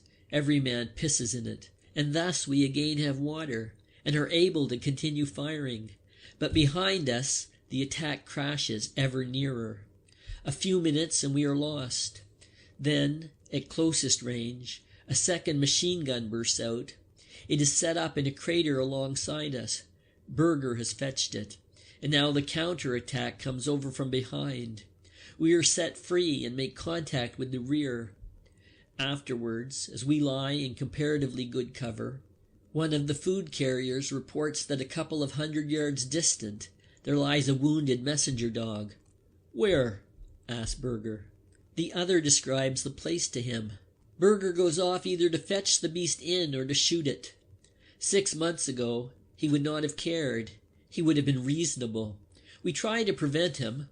Then, as he goes off grimly, all we can say is, "You're mad," and let him go. For these cases of frontline madness become dangerous if one is not able to fling the man to the ground and hold him fast. And Berger is 6 feet, and the most powerful man in the company. He is absolutely mad, for he has to pass through the barrage. But this lightning that lowers somewhere above us all has struck him and made him demented. It affects others so that they begin to rave, to run away. There was one man who even tried to dig himself into the ground with hands, feet, and teeth. It is true, such things are often simulated, but the pretense itself is a symptom. Berger, who means to finish off the dog, is carried off with a wound in the pelvis, and one of the fellows who carry him gets a bullet in the cheek while doing it. Mueller is dead. Someone shot him point blank with a Veery light in the stomach. He lived for half an hour, quite conscious and in terrible pain. Before he died, he handed over his pocketbook to me and bequeathed me his boots, the same that he once inherited from Kemmerich. I wear them, for they fit me quite well. After me, Jaden will get them. I have promised them to him. We have been able to bury Mueller, but he is not likely to remain long undisturbed. Our lines are falling back. There are too many fresh English and American regiments over there. There's too much corned beef and white wheaten bread. Too many new guns. Too many airplanes. But we are emaciated and starved. Our food is so bad and mixed up with so much substitute stuff that it makes us ill. The factory owners in Germany have grown wealthy. Dysentery dissolves our bowels. The latrine poles are always densely crowded. The people at home ought to be shown these gray, yellow, miserable, wasted faces here, these bent figures from whose bodies the colic wrings out the blood, and who, with lips trembling and distorted with pain, grin at one another and say, "It is not much sense pulling up one's trousers again." Our artillery is fired out. It has too few shells, and the barrels are so worn that they shoot uncertainly, and scatter so widely as even to fall on ourselves. We have too few horses. Our fresh troops are anemic boys in need of rest, who cannot carry a pack, but merely know how to die, by thousands. They understand nothing about warfare. They simply go on and let themselves be shot down. A single flyer routed 2 companies of them for a joke, just as they came fresh from the train, before they had ever heard of such a thing as cover. "Germany ought to be empty soon," says Cat. We have given up hope that someday an end may come. We never think so far. A man can stop a bullet and be killed. He can get wounded, and then the hospital is his next stop. There, if they do not amputate him, he sooner or later falls into the hands of one of those staff surgeons who, with the War Service Cross in his buttonhole, says to him, "What, one leg a bit short? If you have any pluck, you don't need to run at the front. The man is A1. Dismiss." Cat tells a story that has traveled the whole length of the front, from the Vosges to Flanders, of the staff surgeon who reads the names on the list, and when a man comes before him, without looking up, says, "A1, we need soldiers up there." A fellow with a wooden leg comes up before him. The staff sergeant again says, "A1." And then, Cat raises his voice, the fellow says to him, "I already have a wooden leg, but when I go back again and they shoot off my head, then I will get a wooden head made and become a staff surgeon." This answer tickles us all immensely. There may be good doctors, and there are, lots of them. All the same, every soldier, sometime during his hundreds of inspections, falls into the clutches of one of these countless hero-grabbers who pride themselves on changing as many C3s and B3s as possible into A1s. There are many such stories. They are mostly far more bitter. All the same, they have nothing to do with mutiny or lead swinging. They are merely honest and call a thing by its name. For there is a very great deal of fraud, injustice, and baseness in the army. Is it nothing that regiment after regiment returns again and again to the ever more hopeless struggle? That attack follows attack along the weakening, retreating, crumbling line? From a mockery, the tanks have become a terrible weapon. Armored, they come rolling on in long lines, and more than anything else, embody for us the horror of war. We do not see the guns that bombard us. The attacking lines of the enemy infantry are men, like ourselves. But these tanks are machines. Their caterpillars run on as endless as the war. They are annihilation. They roll without feeling into the craters, and climb up again without stopping. A fleet of roaring, smoke-belching, armor-clad, invulnerable steel beasts, squashing the dead and the wounded. We shrivel up in our thin skin before them. Against their colossal weight, our arms are sticks of straw, and our hand grenades matches.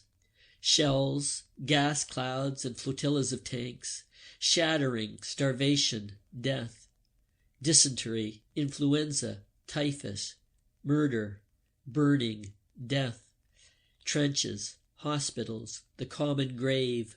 There are no other possibilities. In one attack, our company commander, Bertink, falls. He was one of those superb frontline officers who are foremost in every hot place. He was with us for 2 years without being wounded, so that something had to happen in the end. We occupy a crater and get surrounded. The stink of petroleum or oil blows across with the fumes of powder. 2 fellows with a flamethrower are seen. One carries the tin on his back. The other has the hose in his hands, from which the fire spouts. If they get so near that they can reach us, we are done for. We cannot retreat yet. We open fire on them, but they work nearer, and things begin to look bad. Bertink is lying in the hole with us. When he sees that we cannot escape, because under the sharp fire we must make the most of this cover, he takes a rifle, crawls out of the hole, and lying down, propped on his elbows, he takes aim. He fires. The same moment a bullet smacks into him. They have got him. Still he lies and aims again. Once he shifts and again takes his aim. At last the rifle cracks. Bertink lets the gun drop and says, "Good," and slips back into the hole.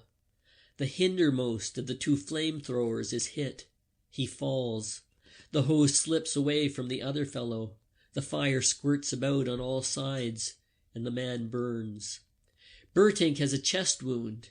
After a while, a fragment smashes away his chin, and the same fragment has sufficient force to tear open Lear's hip. Lear groans as he supports himself on his arm. He bleeds quickly. No one can help him. Like an emptying tube, after a couple of minutes he collapses. What use is it to him now that he was such a good mathematician at school? The months pass by. The summer of 1918 is the most bloody and the most terrible. The days stand like angels in gold and blue, incomprehensible, above the ring of annihilation. Every man here knows that we are losing the war. Not much is said about it. We are falling back. We will not be able to attack again after this big offensive. We have no more men and no more ammunition. Still, the campaign goes on. The dying goes on. Summer of 1918. Never has life in its niggardliness seemed to us so desirable as now. The red poppies in the meadows round our billets, the smooth beetles on the blades of grass, the warm evenings in the cool, dim rooms, the black, mysterious trees of the twilight, the stars and the flowing waters, dreams and long sleep. Oh, life, life, life. Summer of 1918. Never was so much silently suffered as in the moment when we depart once again for the front line. Wild, tormenting rumors of an armistice and peace are in the air. They lay hold on our hearts and make the return to the front harder than ever. Summer of 1918. Never was life in the line more bitter and more full of horror than in the hours of the bombardment, when the blanched faces lie in the dirt, and the hands clutch at the one thought, no, no, not now at the last moment. Summer of 1918. Breath of hope that sweeps over the scorched fields, raging fever of impatience, of disappointment, of the most agonizing terror of death, insensate question, why? Why do they not make an end? And why do these rumors of an end fly about? There are so many airmen here, and they are so sure of themselves that they give chase to single individuals, just as though they were hares. For every one German plane, there comes at least 5 English and American. For one hungry, wretched German soldier comes 5 of the enemy, fresh and fit. For one German army loaf, there are 50 tins of canned beef over there. We are not beaten, for as soldiers we are better and more experienced. We are simply crushed and driven back by overwhelmingly superior forces. Behind us lie rainy weeks, gray sky, gray fluid earth, gray dying. If we go out, the rain at once soaks through our overcoat and clothing, and we remain wet all the time we are in the line. We never get dry. Those who still wear high boots tie sandbags round the top so that the mud does not pour in so fast. The rifles are caked. The uniforms caked. Everything is fluid and dissolved. The earth one dripping, soaked, oily mass in which lie the yellow pools with red spiral streams of blood, and into which the dead, wounded and survivors slowly sink down. The storm lashes us. Out of the confusion of gray and yellow, the hail of splinters whips forth the childlike cries of the wounded, and in the night, shattered life groans wearily to the silence. Our hands are earth, our bodies clay, and our eyes pools of rain. We do not know whether we still live. Then the heat sinks heavily into our shell holes like a jellyfish, moist and oppressive. And on one of these late summer days, while bringing food, Cat falls. We two are alone. I bind up his wound. His shin seems to be smashed. It has got the bone, and Cat groans desperately. At last, just at the last. I comfort him. Who knows how long the mess will go on yet? Now you are saved. The wound begins to bleed, fast. Cat cannot be left by himself while I try to find a stretcher. Anyway, I don't know of a stretcher-bearer's post in the neighborhood. Cat is not very heavy, so I take him up on my back and start off to the dressing station with him. Twice we rest. He suffers acutely on the way. We do not speak much. I have opened the collar of my tunic and breathe heavily. I sweat and my face is swollen with the strain of carrying. All the same, I urge him to let us go on, for the place is dangerous. Shall we go on again, Cat? Must, Paul. Then come. I raise him up. He stands on the uninjured leg and supports himself against a tree. I take up the wounded leg carefully. Then he gives a jump, and I take the knee of the sound leg also under my arm. The going is more difficult. Often a shell whistles across. I go as quickly as I can, for the blood from Cat's wound drips to the ground. We cannot shelter ourselves properly from the explosions. Before we can take cover, The danger is all over. We lie down in a small shell hole to rest. I give Cat some tea from my water bottle. We smoke a cigarette. "Well, Cat," I say gloomily, "we are going to be separated at last." He is silent and looks at me. "Do you remember, Cat, how we commandeered the goose? And how you brought me out of the barrage when I was still a young recruit and was wounded for the first time? I cried then. Cat, that is almost 3 years ago." He nods. The anguish of solitude rises up in me. When Cat is taken away, I will not have one friend left. Cat, in any case we must see one another again, if it is peacetime before you come back. "Do you think that I will be marked A1 again with this leg?" he asks bitterly. "With rest it will get better. The joint is all right. It may limp a bit." "Give me another cigarette," he says. "Perhaps we can do something together later on, Cat." I am very miserable. It is impossible that Cat, my friend, Cat with the drooping shoulders and the poor thin mustache, Cat whom I know as I know no other man, Cat with whom I have shared these years, it is impossible that perhaps I shall not see Cat again. In any case, give me your address at home, Cat, and here is mine. I will write it down for you. I write his address in my pocketbook. How forlorn I am already, though he still sits here beside me. Couldn't I shoot myself quickly in the foot so as to be able to go with him? Suddenly Cat gurgles and turns green and yellow. "Let us go on," he stammers. I jump up, eager to help him. I take him up and start off at a run, a slow, steady pace, so as not to jolt his leg too much. My throat is parched. Everything dances red and black before my eyes. I stagger on, doggedly and piteously, and at last reach the dressing station. There I drop down on my knees, but have still enough strength to fall onto the side where Cat's sound leg is. After a few minutes, I straighten myself up again. My legs and my hands tremble. I have trouble in finding my water bottle to take a pull. My lips tremble as I try to drink, but I smile. Cat is saved. After a while, I begin to sort out the confusion of voices that falls on my ears. "You might have spared yourself that," says an orderly. I look at him without comprehending. He points to Cat. "He is stone dead." I do not understand him. "He has been hit in the shin," I say. The orderly stands still. "That is well."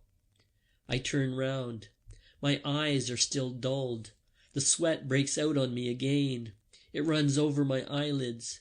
I wipe it away and peer at Cat. He lies still. "Fainted," I say quickly. The orderly whistles softly. "I know better than that. He is dead. I'll lay any money on that." I shake my head. "Not possible. Only 10 minutes ago I was talking to him. He has fainted." Cat's hands are warm. I pass my arm under his shoulders in order to rub his temples with some tea. I feel my fingers become moist. As I draw them away from behind his head, they are bloody. "You see?" The orderly whistles once more through his teeth. On the way, without my having noticed it, Cat has caught a splinter in the head. There is just one little hole. It must have been a very tiny, stray splinter, but it has sufficed. Cat is dead. Slowly I get up. "Would you like to take his pay book and his things?" the lance corporal asks me. I nod and he gives them to me. The orderly is mystified. "You are not related, are you?" "No, we are not related."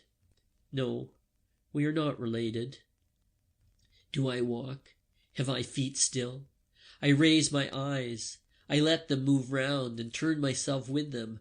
One circle, and I stand in the midst. All is as usual. Only the militiaman, Stanislaw Kaczynski, has died. Then I know nothing more. End of Chapter 11. Chapter 12. It is autumn. There are not many of the old hands left. I am the last of the 7 fellows from our class. Everyone talks of peace and armistice. All wait. If it again proves an illusion, then they will break up. Hope is high. It cannot be taken away again without an upheaval. If there is not peace, then there will be revolution. I have 14 days' rest, because I have swallowed a bit of gas. In a little garden I sit the whole day long in the sun. The armistice is coming soon. I believe it now too. Then we will go home. Here my thoughts stop and will not go any further. All that meets me, all that floods over me, are but feelings, greed of life, love of home, yearning of the blood, intoxication of deliverance, but no aims. Had we returned home in 1916, out of the suffering and the strength of our experiences, we might have unleashed a storm. Now if we go back, we will be weary, broken, burnt out, rootless and without hope. We will not be able to find our way any more, and men will not understand us. For the generation that grew up before us, though it has passed these years with us here, already had a home and a calling. Now it will return to its old occupations, and the war will be forgotten. And the generation that has grown up after us will be strange to us and push us aside. We will be superfluous even to ourselves. We will grow older, a few will adapt themselves, some others will merely submit, and most will be bewildered. The years will pass by, and in the end we shall fall into ruin.